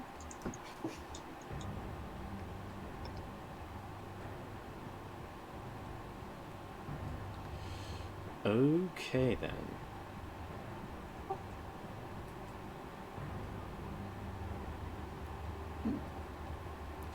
This is a very well-sized map, by the way. Just It's a in street. range. Yeah, it's a street length. Yeah. You guys fighting on the block. And the house or the road can't regain hit points. Nice. Nala. Yeah. The property damage is permanent. You don't get your down payment back.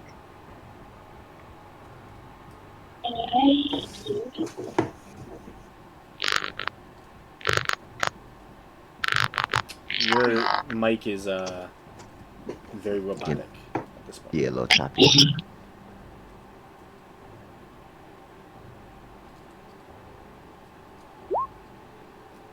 Oh.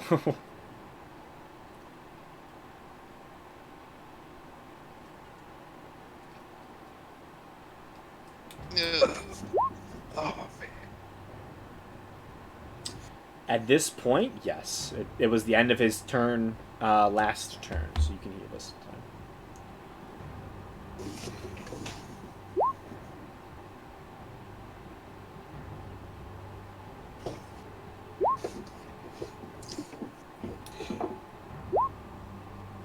Third level, okay.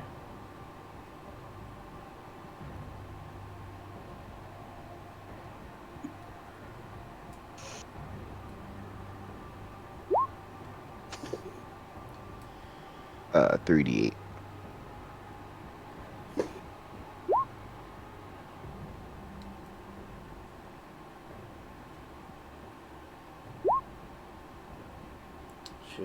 Not bad. Yeah.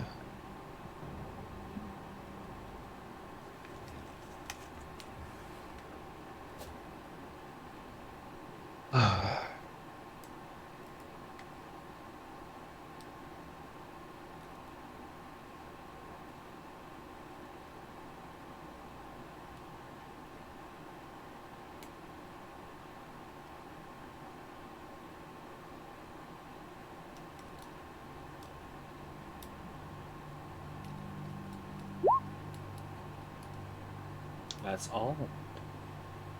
Okay, the bard, invisibly.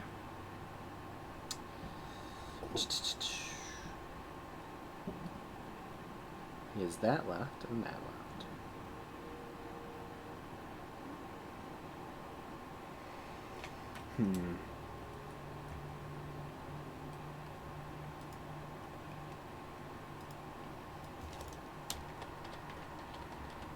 It's hard to...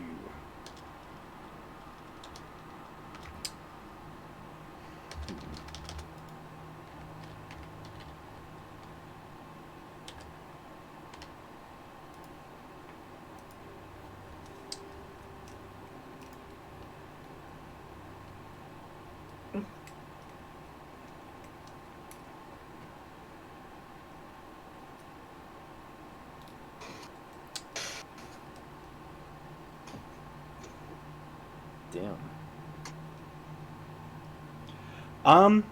Actually, I think you can do this.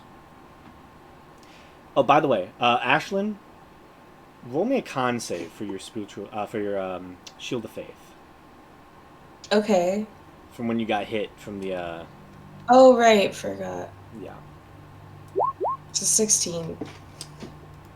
How much damage you took? You took 7. from the street hitting you. Oh no, I took 31. Yeah, so she passes. Half the damage. Just passes. It would have been 15.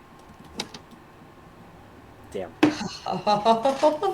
Hanging on by a thread. Yeah, he can actually shoot through the large creature or the huge creature.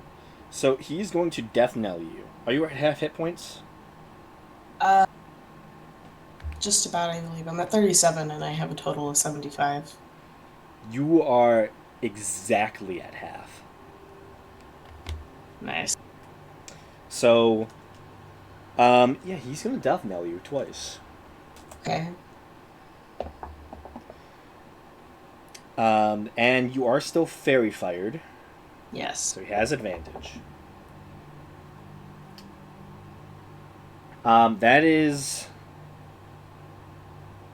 Damn, that one's gonna miss. You need such a high roll to hit you. That one's going to hit. 25 hits, right? Yeah, barely. Barely, yeah. It's better than a... what do you roll? Better than a 20, which is the other one you rolled. No. You know what's funny? I almost used the art to use for Ashlyn for Nuri. Not a sister alone. Sister? That's great. That'd have been so awkward. 14 points of psychic damage, and you cannot regain hit points. Ooh, okay. Yeah. As Do you're I know now, where that came from? it came from right here. Okay. This motherfucker's moving. And you hear more movement. Okay. It's then your turn. Yeah, I'm just attacking this giant creature in front of me. Mm-hmm. Hits. I assume that I hope that hits. You do have advantage. Yeah, I'll roll one more time just in case. Well, actually, Brendan, what? No, it was the start of his turn, so after he made his death save, it would have went away. Okay. Oh, well, 29 then. That's what I was about to just correct myself on. 13 slashing with 5 fire. Nice. Easy 18. And then let me see if there's anything I can do with my bonus actions. I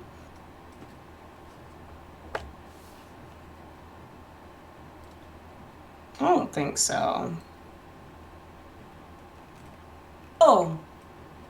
My spiritual weapon. Silly me. I forgot that existed for a hot second. Oh! There's that nat 20! Look, there you go. Yeah. Roll that damage. That does hit.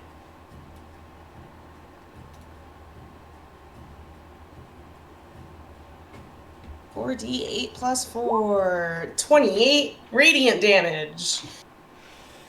As you strike in with your longsword, your spiritual hammer almost seems to grow in size as, what does your magical clerical energy look like?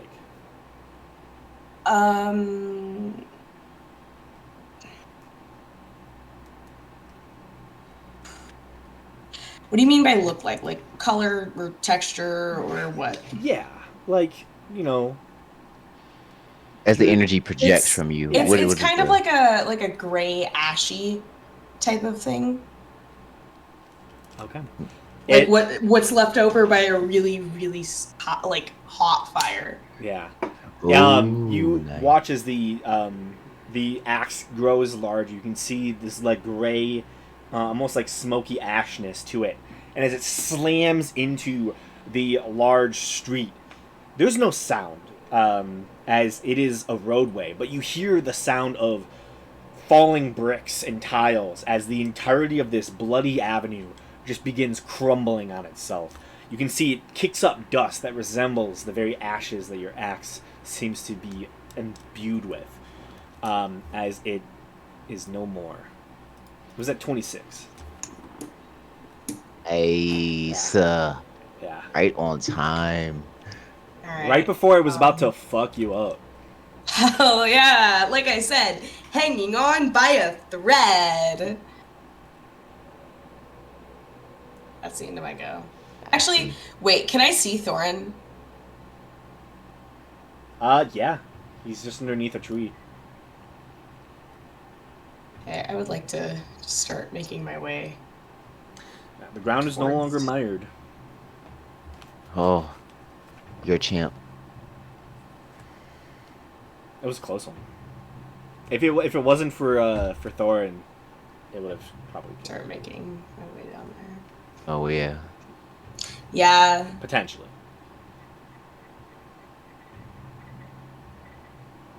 Good turn though. Good turn. Very good. And at the Avenue's turn, Nuri. Okay, I saw the arrow. It wasn't. What? It wasn't an arrow. It Oh, was it was an arrow. black necrotic energy. It was a spell. Black necrotic. Oh, it was a spell. Okay. I'll get here. I guess. My observation isn't that great. Perception isn't that great. Oh, wish it was investigation. Oh, I need to make a con saving throw, don't I? Or what? I got hit with death knell. Oh yeah, so yeah. Yes. Yes. It's 20. Yeah, you're fine. So you're good. You're good. You're fucking good. Ha ha ha.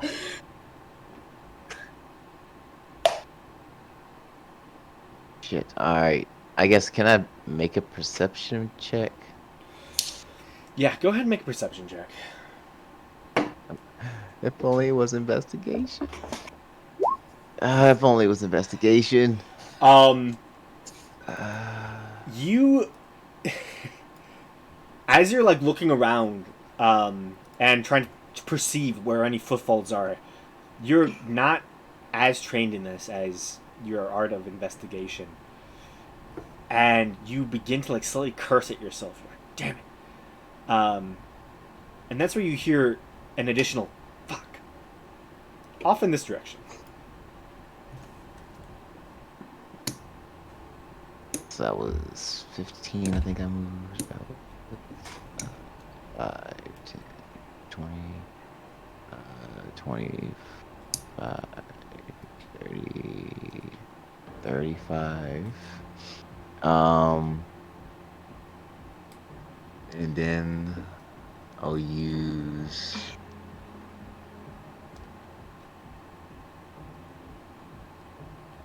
my Rite of the Storm.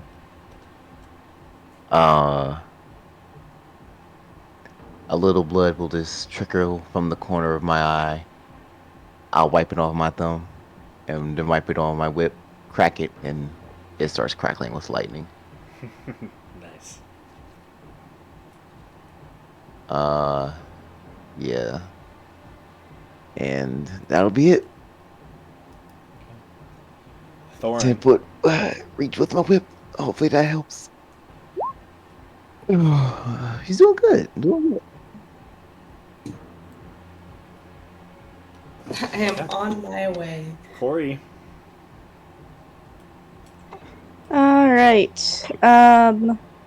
Did I hear where that shout may have come from? You definitely saw where the last blast came from, so you know it was somewhere around here. Okay. Can I just shoot over there with disadvantage? You shoot over there. I'm not gonna have you roll because he's not there. Okay. He's not where you would last think he was.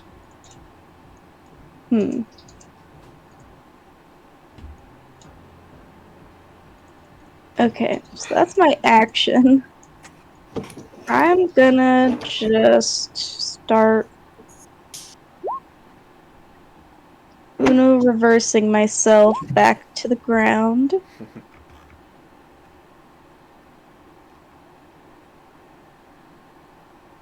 No. How far is the parkour. drop to the ground from here? About 30 feet. Alright, I'm gonna take some damage. Yippee!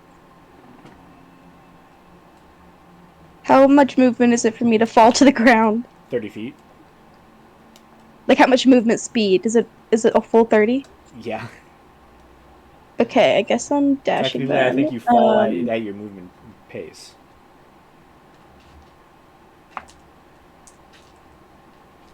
Remember correctly. I could be So checked with my on that. dash, I have another... How much damage do I take when I fall? I'm gonna try to fall, and land on my feet if I can. Make an acrobatics check. Okay. 20? Okay, you would have taken 16, you take 8. Okay, cool. Um, I'll use my action to have it. yeah. Uncanny dodge. Uncanny dodge So gravity. 4. Yeah, I roll. Really And then I've got another 30 feet left. I rolled a 6 and 2 5s. That was pretty good. Damn. And that's my turn. Gravity is not a secret D&D boss. It's a real boss. Ones most people have yet to overcome. I don't know why my health keeps saying 75. Except looks. Man, I got so close to rolling 1,000,000 fall damage in the Thursday game What is? to kill Breeza. that was really close. 990. Yeah, it would have been. It's 1d6 for every 10 feet. Yep. It would have been 90d6. It typically caps off at 20. but I I changed think the it's rules though, because that's silly. yeah. If Yeah, you keep falling, you keep taking damage. Well, no, because of terminal velocity. This is Yeah, fantasy. terminal There's no such velocity. thing. Terminal velocity, you actually can't reach. You have to fall like 1,000 feet or more to reach terminal velocity. I think It should cap off at 100 d6. something like that. I think they just don't want to kill people outright if they fall too far. Unless you're a I do. squirrel. If you jump off a cliff, you're gonna fucking die. Unless you're. That's Yeah, how like- it works. Did you know Breeza did. squirrels can't die by falling? Yeah, they have too much. Squirrels are air immune to fall damage. Yeah, They the air can go and like resistance. break a rib and die from that. They're or, like break cats a in leg and die Minecraft. from that. But because of how tiny they are, if once a squirrel reaches its terminal velocity, the damage it would take from falling is not enough to kill it. Well, Yeah. wouldn't you consider the damage of breaking a leg fall damage? No. Because the fall damage is your impact with the ground. Yeah, you have to fall 1,500 feet to reach They're terminal not velocity. dying because so- their leg is broken. They're dying because that they can't eat move- because yeah, their can't leg is move, broken. yeah. Yeah. The broken leg doesn't kill them outright. It just leads to their death. Yeah. Unless you're a horse. Yeah, if you're a horse, Yeah, you're done. There's no saving you. horses are vulnerable to fall They're not damage. built. Yeah, they're not built for being injured whatsoever. Yet we use No. them so often for war. They're meant to Yeah. die. They're really good at it. Oh no. Oh god. But when they're not dying, they're good as shit. Oh yeah. All right, so Nala, Nala's turn. she was ready to I keep fuck that house up. imagining Nala from The Lion King. My friend has a dog named Nala, so it's like that's. Aslan, Nala. Who else? Who's next? I don't know. Thorn from Lord of the Rings. He is a dwarf. Came from the closet. Live your truth. Live your truth. Oh, we- congratulations. That's the whole. That's what the book is about. Yeah, the book is about being gay. That's it. That's it. It's just For a second, I thought you were talking about Narnia. If it is, I'm gonna say Aslan's homophobic because he's a piece of shit. You would have to be able to have like line of sight probably, so you need to get to the edge of the building. I would say. she's gotta move up a little bit. Yeah. Oh, wait. There's 2 tokens. Oh One, shit. Yeah, there's one a is ghostly the visage. mind. Artificial mind. Yeah, artificial. Oh shit. Yeah, this group's got some freaky shit going on. What the fuck are you? I'm trying. Oh, a scribe bard. I mean, scribe wizard. I think. No. No, an No. archivist artificer? Yep. Oh, I don't know what the fuck that is. I think it's a homebrew. No, Oh. it's UA. Oh, UA. Okay. Oh. So I I mean, can see yes, why. homebrew, I but- can see why it never left UA. Can you? It's kind of busted. Oh, now I gotta look it up. It's interesting for sure.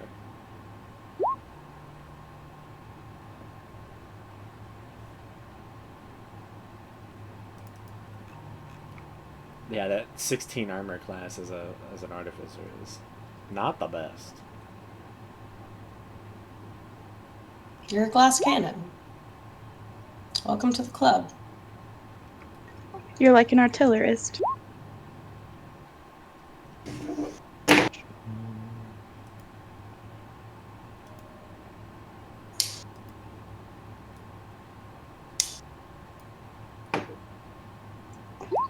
God, this insect plague effect is so nasty.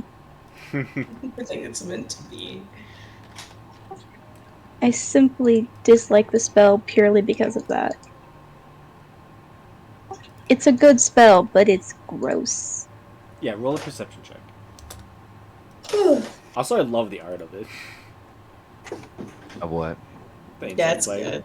Oh, Oh. also, I just realized that there's like so many cool spells in here that I want to see. Like, illusionary dragon is.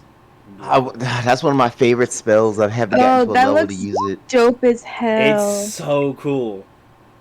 It's like it's transparent, Yeah, translucent. when I and- first got this, I really only thought it had like area of effect spells, but it has everything.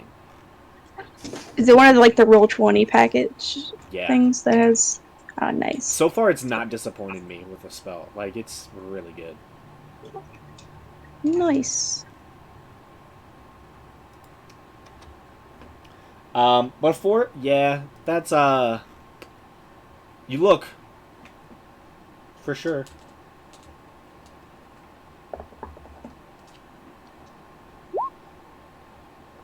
Yep. Okay. On his go, invisibly. He's gonna cast a spell.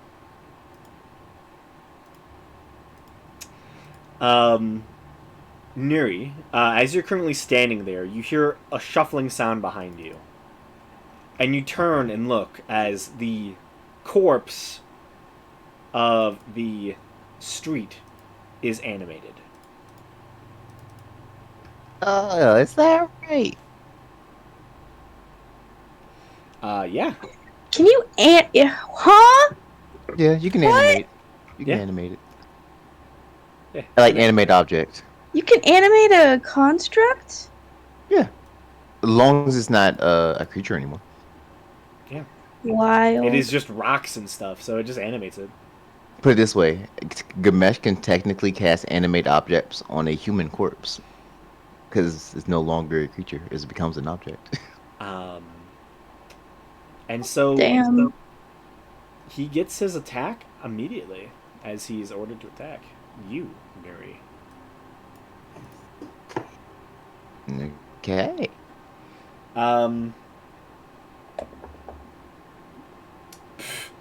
Yeah, it's not gonna hit you. It's a 12. Yeah, AC's 18. Yeah. But there's now another giant house. Is that so? Yeah. Ash. Yeah. Giant street. Would Thorn be able to gain HP again?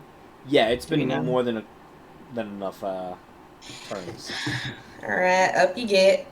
And I am going to cast a 3rd level Cure Wounds on him. And heal him for 3d8 plus 4.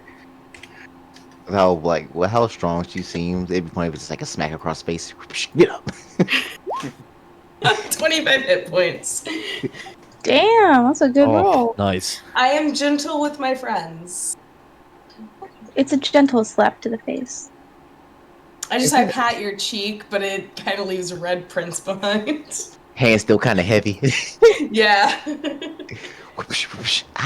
Okay, stop. I'm up. Okay. Alright, despite the distraction of being attacked, do I know the direction that spell was cast from? Make a perception check.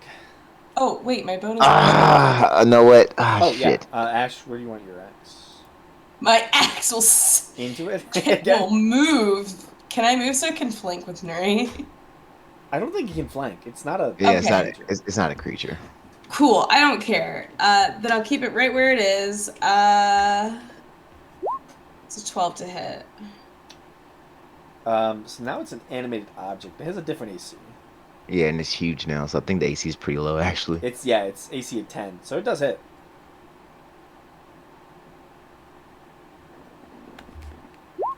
Not radiant damage. 9 damage. Yeah, that does hit. Yeah. Yeah, it does. It does a thing. Sorry, I just saw the meme. Nice. Yeah, Nuri. Man, do I dedicate my action to this again? Fuck. Because if I do, I can't even do anything to him. You could point him out, like where he is, but Is there anything else that will help oh, me right also now? this I think goes. Yeah, because that's concentration. Yup. I mean, it wasn't doing Um, anything anyway, so. yeah, that too. That does that. I get a blood maledict. I need to hit the target. Fuck.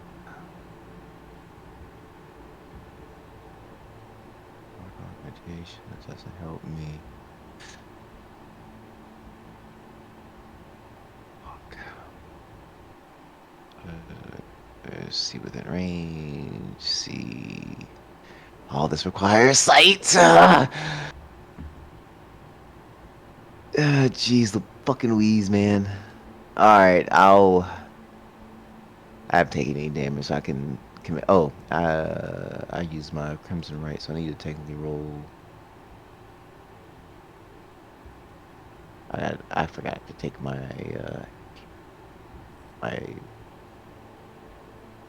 my dice thingy. I was supposed to say 2 necrotic damage. Okay. Yeah, this action, do a perception check. Okay. Come on.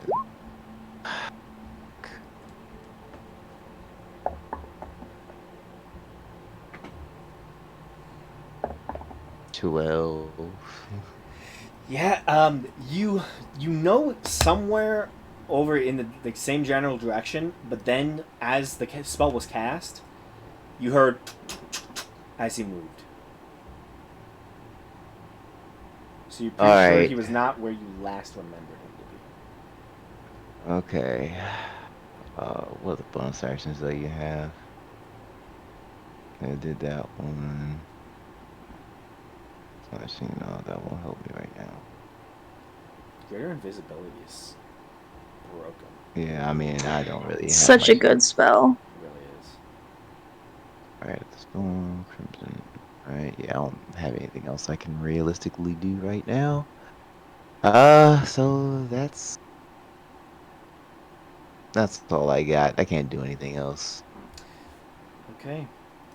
Thorin, finally back up into the fight. What do you wish to do? I guess first I'll get up from prone, and then I'll cast Mind Sliver on the really new animated street. Okay. I'm gonna roll. I rolled a 7. It's definitely going to fail. I doubt it has a plus 10 to its ability. I really do. Its intelligence is 10, so it has a plus 0, so 7. It's gonna take a little damage. And subtracts a d4. Yep. Then I'll quicken spell Psychic Lance on it, and so now I'll have disadvantage and a minus D4 on the intelligence save from Psychic Lance. Oh, that was cocked. Okay, yeah, disadvantage and a minus a d4. That is a 5. Okay, yeah. Incapacitated. It's Corey's turn. Unless you want to move All right. as well. You can just move. No, I'm good. Okay. Okay, so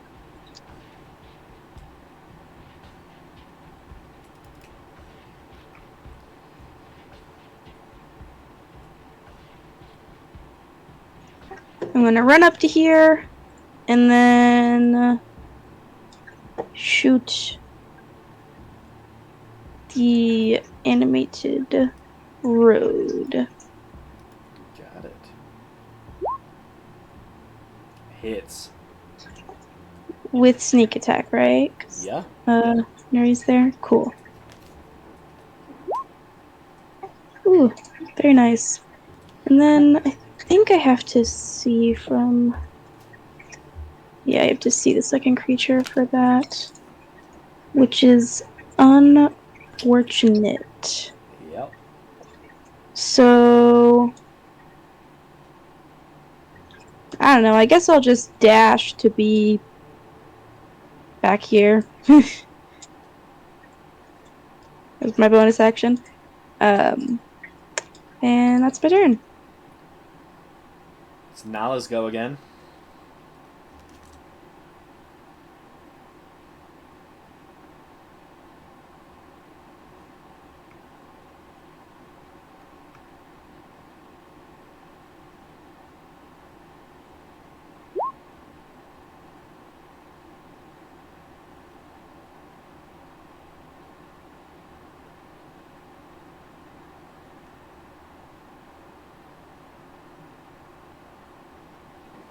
Got it.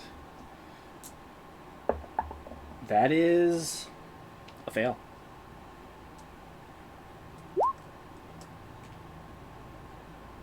Okay. It's still up. Probably not for long, though.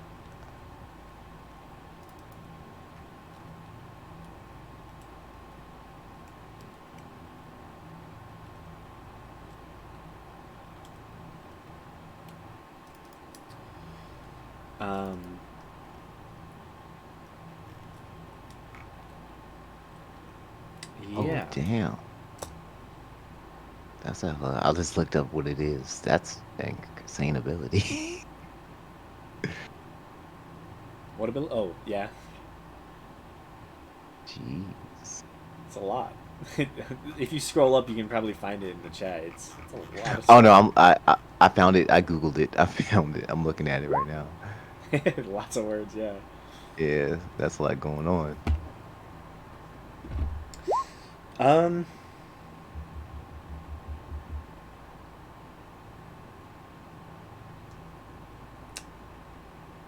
Yeah, there's not much the bard can do at this point. He could just surrender and call it a day. I mean, he's invisible still. He might just run.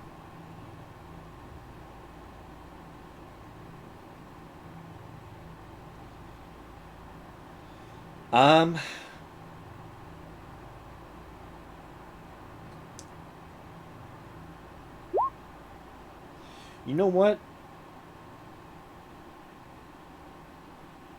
Yeah. He's gonna do this. He's gonna shatter at 4th level on Thorn. He said, "Nah, you can stay back on the ground there." Yeah, he really hates me. I mean, you're the only one next to another person. Right now, you're the best target.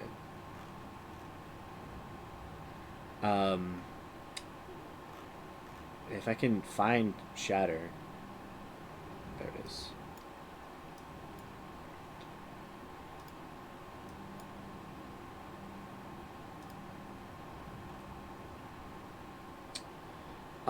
So it is 5d8.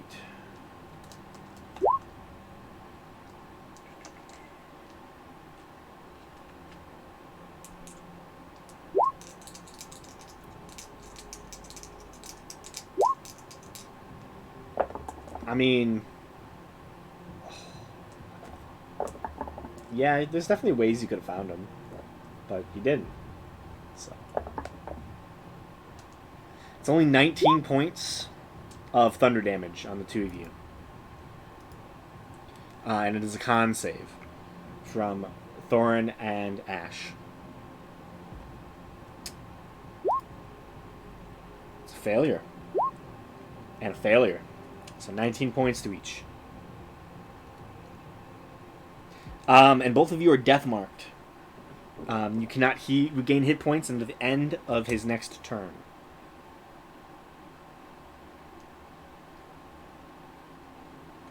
And you hear little bits of as he moves.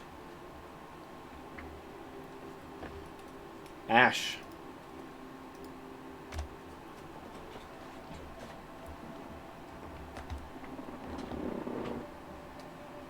It is your turn, Ash. I've been muted this entire time. That's okay. Can I try to make a perception check to find this guy? Make a perception check. Damn it. I swear I'm good at this, guys. I swear I'm good. You guys to believe me.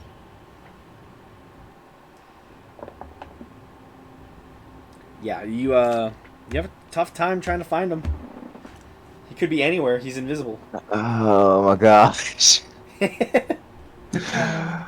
Well, I'm gonna move back here. And then bonus action have my weapon attack. This dude, the house. Nope. Oh, It's gonna no. hit. Actually, Isn't it's that not. one? That one. yeah, it's not hit. It was close. A Yep, 2 just would a have 10 hit. AC. Yeah, just a 10 AC. Yeah, Yeah.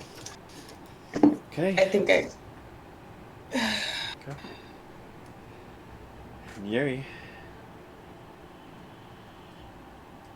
I'm sorry. This is great. I mean, the greater invisibility is almost done at this point. I mean, I guess I'll do another perception check. Okay. Oh, nighty night. Oh my god. Yeah. That's my turn. It's your turn. Thorin. Save them. Is using the perception check to look, is that an action? Yeah. Yeah. You're spending your action trying to find them.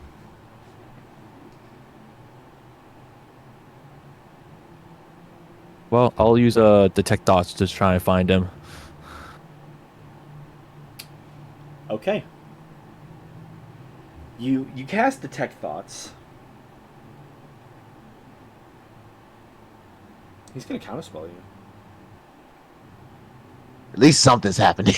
No, and I'll counterspell him. Okay. What level did you cast it? Oh wait, I can't counterspell. I can't see him. You don't have to be able to see him. Yeah, what counterspell I do? If you cast a spell. You know, you said you attempt to interrupt a creature in the process of casting the spell. It says Well- one reaction which you take when you see a creature within 60 feet of you casting the spell. Oh, yeah. Never mind. Yeah. Yeah, yeah, well. he's gonna counterspell. One second. I have to figure out what spell slot he's Oh, using. actually, I cast it with my sorcery points, so you can't counterspell me. Because of my psionic sorcery, which it basically makes it a subtle spell, essentially. Nice. I mean, that works anyways, because his spell slots, like, honestly, he might have been using like a 6th level spell slot to cast that. Damn. He was all in. He's pretty out. Because he just can't, yeah, he has no insect plague. He's no 5th levels. He just used greater invisibility. He might have been doing it at a 4th level, actually. Well, he used 1 4th level first. Yeah, anyways, yeah. You detect him. He's right there. Okay, and I'll point that out to everyone.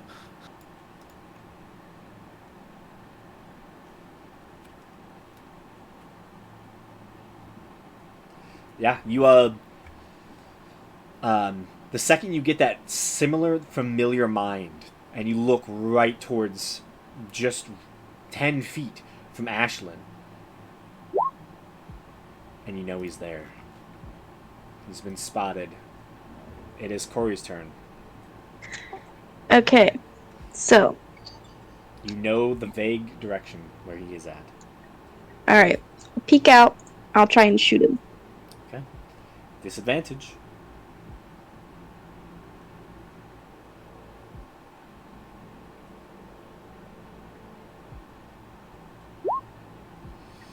Ooh, that's bad. Yeah, it's not gonna hit. Unfortunate. Should have hidden first. I guess it wouldn't really have mattered. Yeah. Okay. Damn. Just go back behind here and hide. Okay. Nala.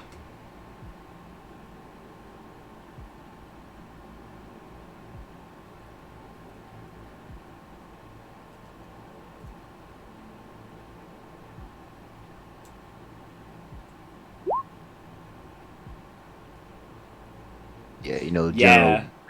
Yep, I'm General on gets him an out. idea. He's still technically invisible, but you have an idea where he is. Yeah. So you can't physically see him, but you know basically where he is.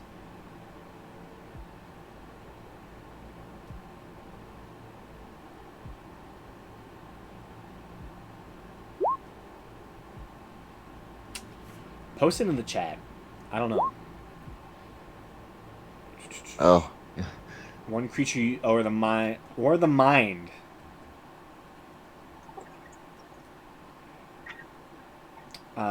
You have to see it. that you Yeah, can it's see. not within 5 feet of the Vesper. manifested mind, and you cannot see him.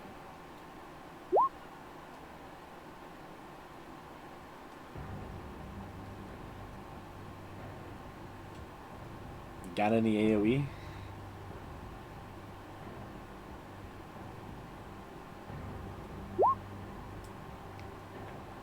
$30-foot cube is 30 feet. 30. Yeah, 30 feet. No, give or take. It would 30 be, feet long and 30 feet high. You're hitting somebody in the group. Technically, I Oh, mean, he's there. I didn't even look to see where he was on the map. Oh. you could get. I mean, your mind it can't take damage, so you could like set it right on top of your mind, essentially. Oh, yeah. Yeah, your mind. Manifest mind, tiny spectral presence hovering in an unoccupied space of your choice. The presence is intangible and invulnerable. So no damage whatsoever. Oh, it's hypnotic pattern. Oh, that's what you're saying. Oh, yeah. There's plenty of ways you can do that, then. If I can find the words hypnotic pattern, that's trippy. Ooh, I that's mean, yeah. unpleasant. I mean, that's what hypnotic pattern is, though. Yeah. So that is a wisdom save. That's a failure. Charm for the duration. Incapacitated. Okay. It's incapacitated.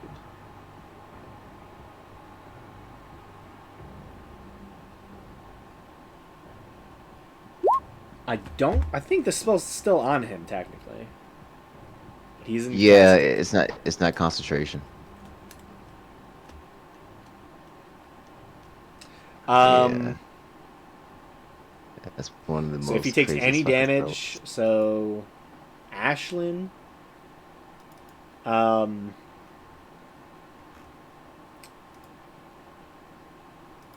no, there's no spells on her list.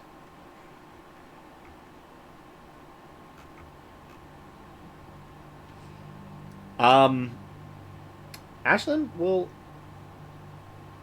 move the axe closer.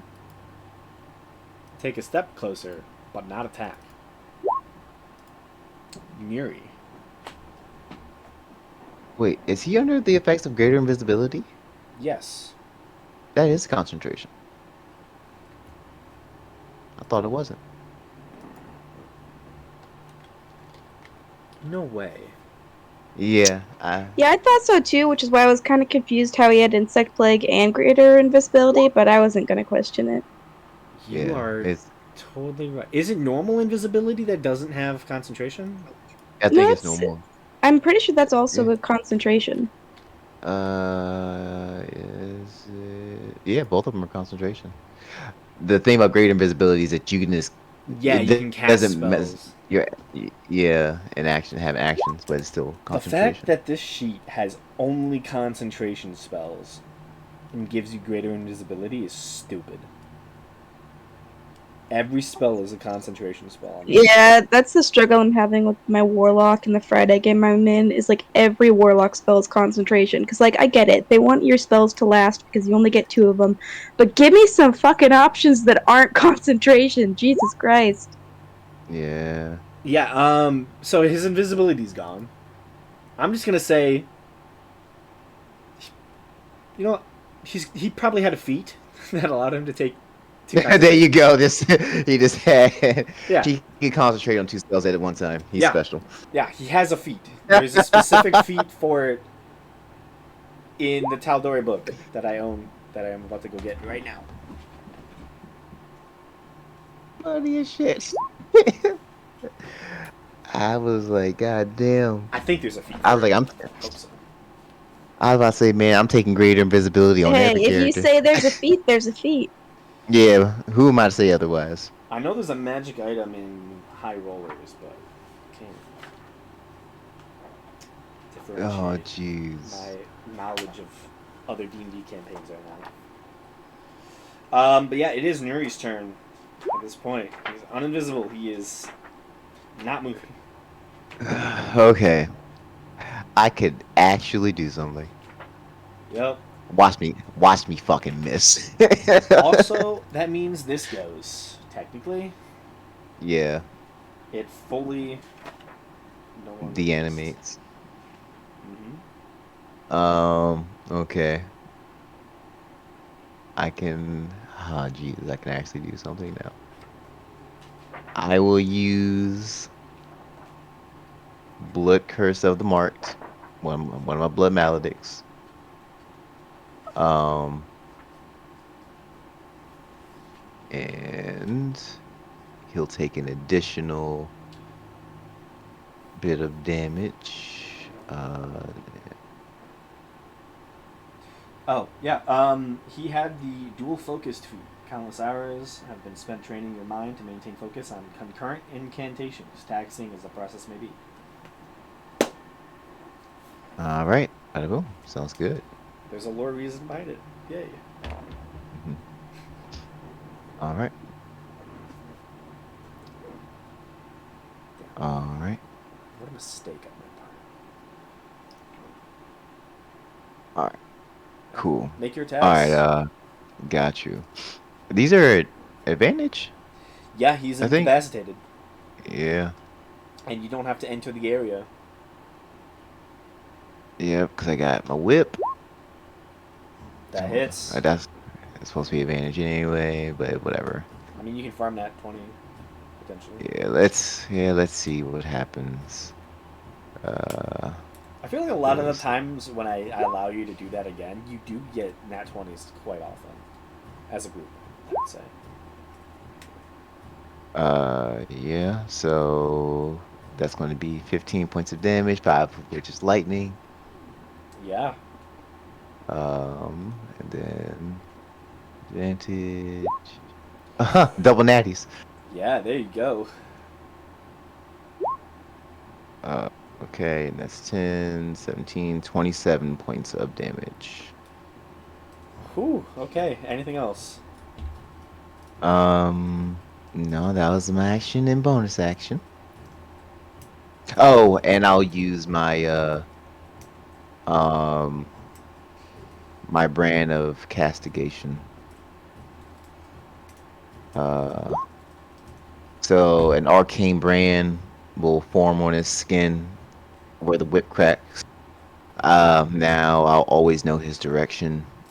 And anytime he harms a creature, me or another creature within 5 feet, he'll take psychic damage equal to my intelligence modifier. Okay. You can see, all of you, that this lowly bard, Corb, currently is bleeding profusely. They are on the brink of death, as it is thorns go.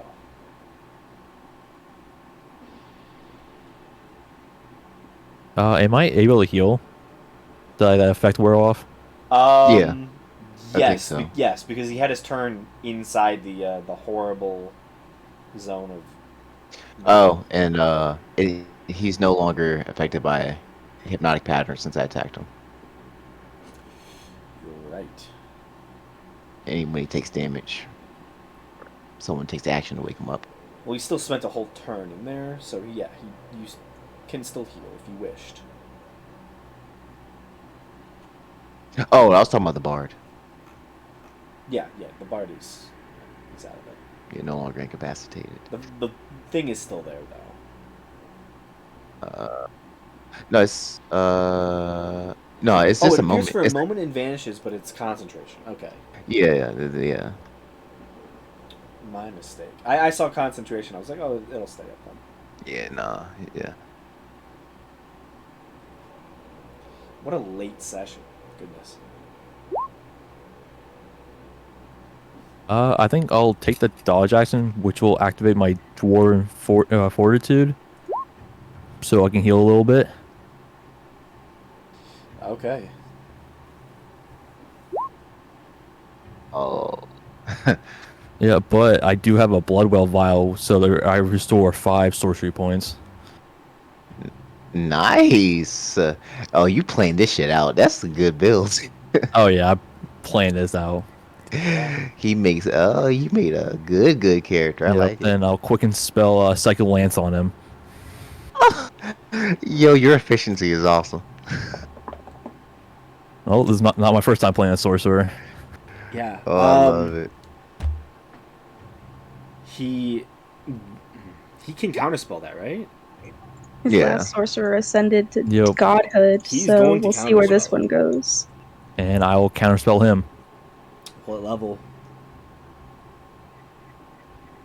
I'll do it at 5. Okay. I need you to roll. He's counterspelling at 6th level right now.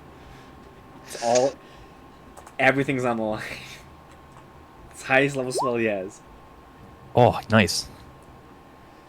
Yeah, I think Yeah. the DC was 15. 16. Oh, yeah, 16. You said he's cast at 6th level. So, but regardless, Yeah. yeah. Yeah, you release that psychic lance, and you see him turn his head as the hypnotic pattern fades. Finally able to see the bard himself, turns his head towards you and releases a counterspell where you meet it in the middle and it just shatters. And as the magic hits the ground like broken pieces of jagged glass, your psychic lance hits him and his head explodes.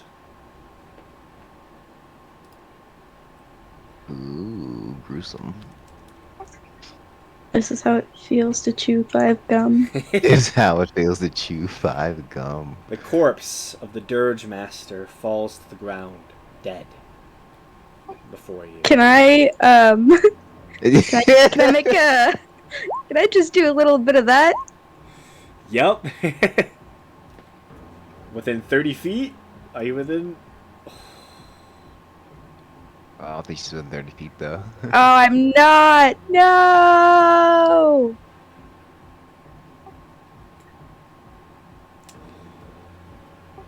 This is terrible.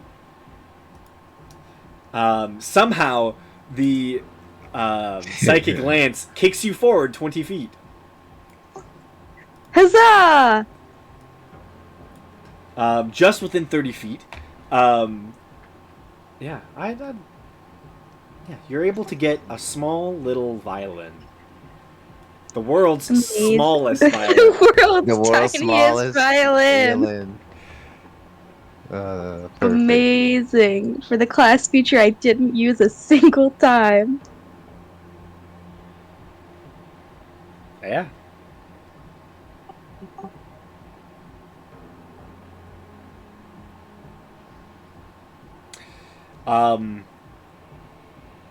As the battlefield quiets down, you all are fairly injured. You begin to sort I'm through. feeling alright. Huh. Everyone else is. Yeah, most other people are fairly injured. At least 2 of them are. Maybe 3. Imagine that being on a roof the whole time. You eventually go through the massive section of the ground in this alleyway. And eventually, the dead are found. All of them. Buried below the very streets you had walked.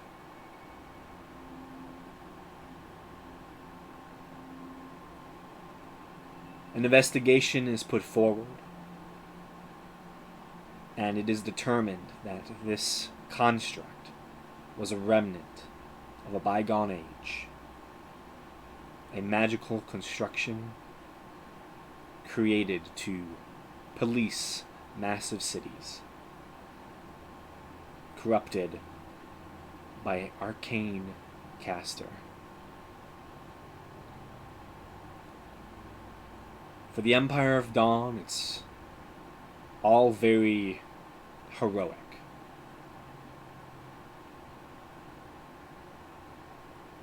Ensures they are further seen as righteous in their missions against the arcane. For all of you who truly solved this,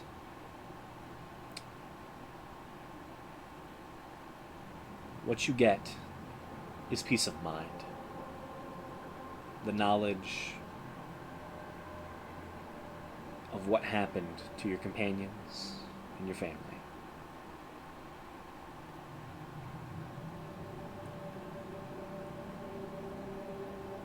And in the end, as you all choose your next destinies, whether together or separate, each of you is visited, once again, by the Raven of Ill Omen. The pure white, red-tailed raven that watches you all. As just a little bit, would I be able to know any symbolisms that would entail?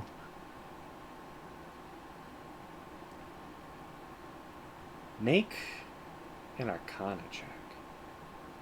Or history check. Either Okay. or. Okay, I have the Grim Psychometry. It says whenever you make an intelligence history check to recall information, I'll put in the.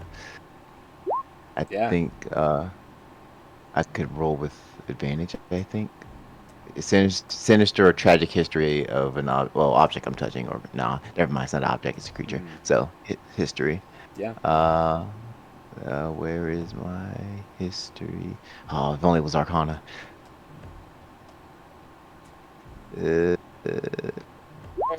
Nah.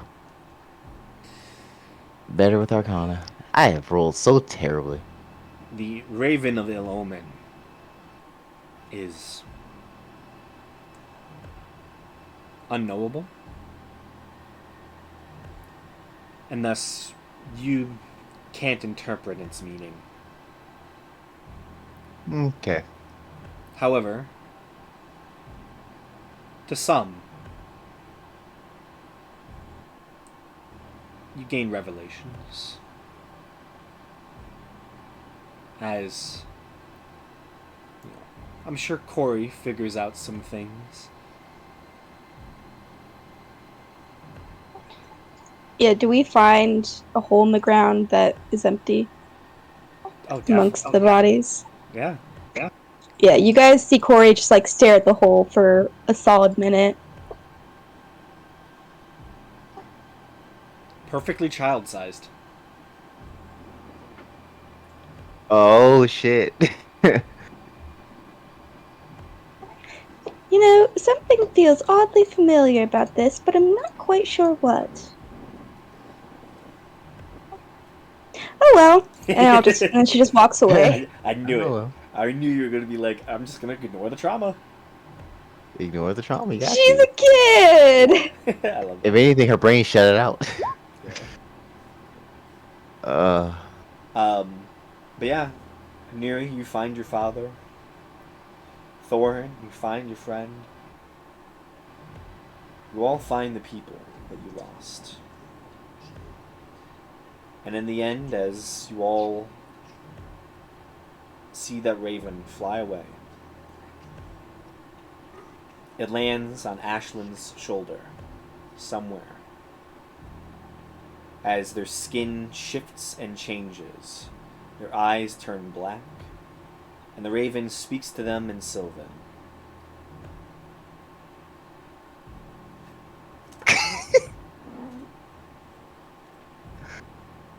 Oh, she's not here for me to interrogate her.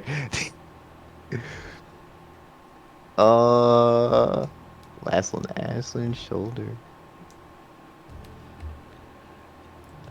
And it just says, I knew who you were. As they take a new shape, a new visage, and strike out across the city, as distant bells ring once more, as another magical storm propels the city once again into chaos and stress. I'm gonna end the session there. Send the BPEG.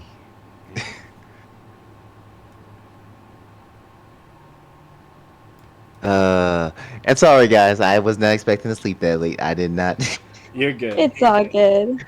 God damn, yo. I've done it. I've done it so often. That shit sucks ass. 2 alarms. I can understand 1 alarm. I slept through 2 of them.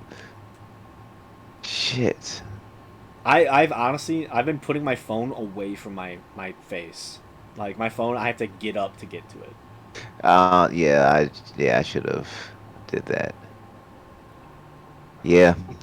I set like 20 alarms at 5-minute intervals, starting an hour before I need to wake up. Knowing me, I will turn them all off though. Yeah, that's what happens, is I end up getting halfway through them, and I'm like, okay, I'm getting up, and I turn off the rest, and then I don't get up.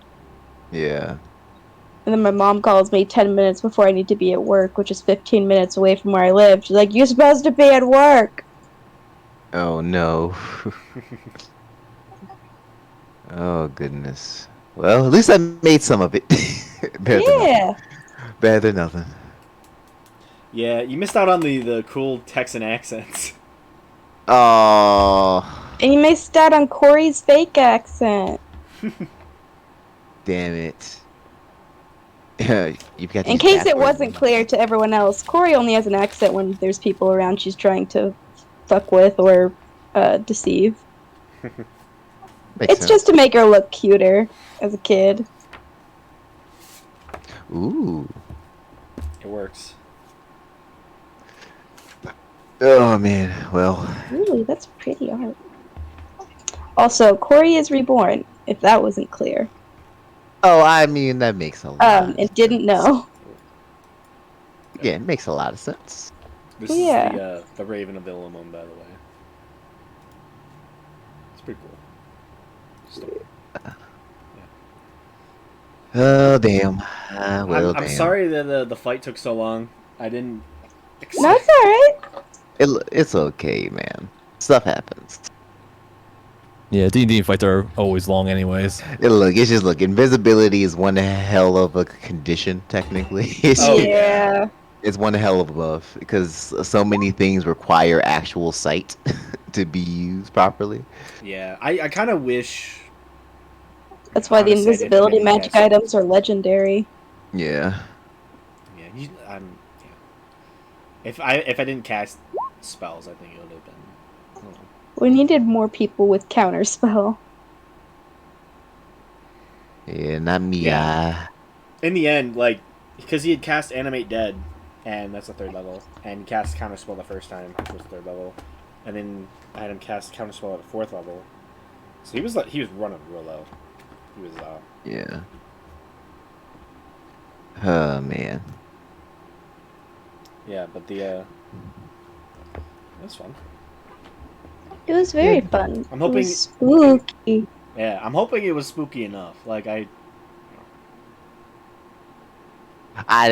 wasn't here for the spook park. I was. It just here was for the- adequately spooky. Yeah, was here I for the didn't. action. This really spooky was like when the 100 like ravens came out of nowhere. I did not expect that to happen. the I think the spookiest part was the adult that was fully about to murder Corey for hiding a bird. Like, that was fucked up, bro. yeah, it was a not good bird. It was the best bird. I love that bird. I didn't even end up having the bird. It was literally gone. Yeah, it's the king of all ravens. It's actually Odin? basically the description says it's the king of all ravens. Fancy. Raven rulers, ravens of Illinorn are larger than normal ravens, a plume of feathers red and white, and alabaster eyes. But basically it's just a trickster. It's like just chaotic neutral, so it's, yeah. Honestly, I was, if you had all been mean to the bird when you were going into the tavern, it would have baned you the entire fight. Oh damn. And honestly, That would have sucked. yeah. If it wasn't for Nala,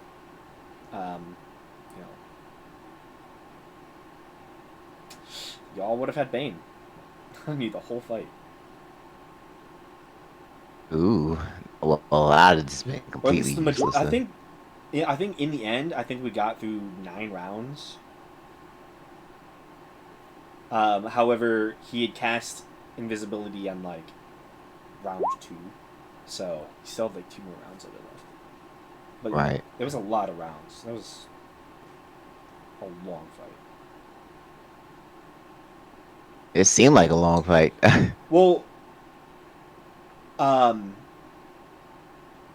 if you had been mean to it in the initial part, there would not have been a second chance. I only gave the second chance because Thorn wasn't evil to it, but he walked past it and just ignored it. So I gave him a second chance since most of you had been okay. Ooh, yeah. Thorns was more like a neutral action. If there was a bad action against the bird, then it would have been on site. What did we learn today, class? You always be nice to the wildlife. Mm-hmm. I knew you would. Honestly, you could have taken the bird in a fight no matter what. It's a challenge rating 1 bird. Just fuck the bird up. Yeah. It just had that little bit of omen to give. Is Nala a dragonborn? Yeah. Okay. I was like, she's just a full blown dragon. I was like, oh shit. Like, damn, Graham let me make a too strong character, but not that strong. Wait, which one was too strong? Well, okay, so with Reborn, you're technically supposed to replace all your racial features with it. But the Reborn features, for just being the 2 that you get, is kind of lame as shit. So I asked Graham if I could just keep the halfling features as well, since it was just a one-shot. Right, yeah, I mean, right, technically right, you were right. a halfling before you were reborn, you know? Yeah, I think it's silly that they're like, you have to replace every single class feature except for your movement speed. To me, like the most logical thing was I would say like at least don't like don't get rid of all of them. Yeah, at like, least let you keep one. let you keep 1 or 2 of them, you know? Yeah, but all Or of like them is, replace 2 of your class features with these 2. yeah, exactly. Yeah, And you get to keep the rest of them. Yeah, that'd have made a lot more sense. Yeah, definitely a lot more sense. Because basically, what the abilities you get for it is, you're a warf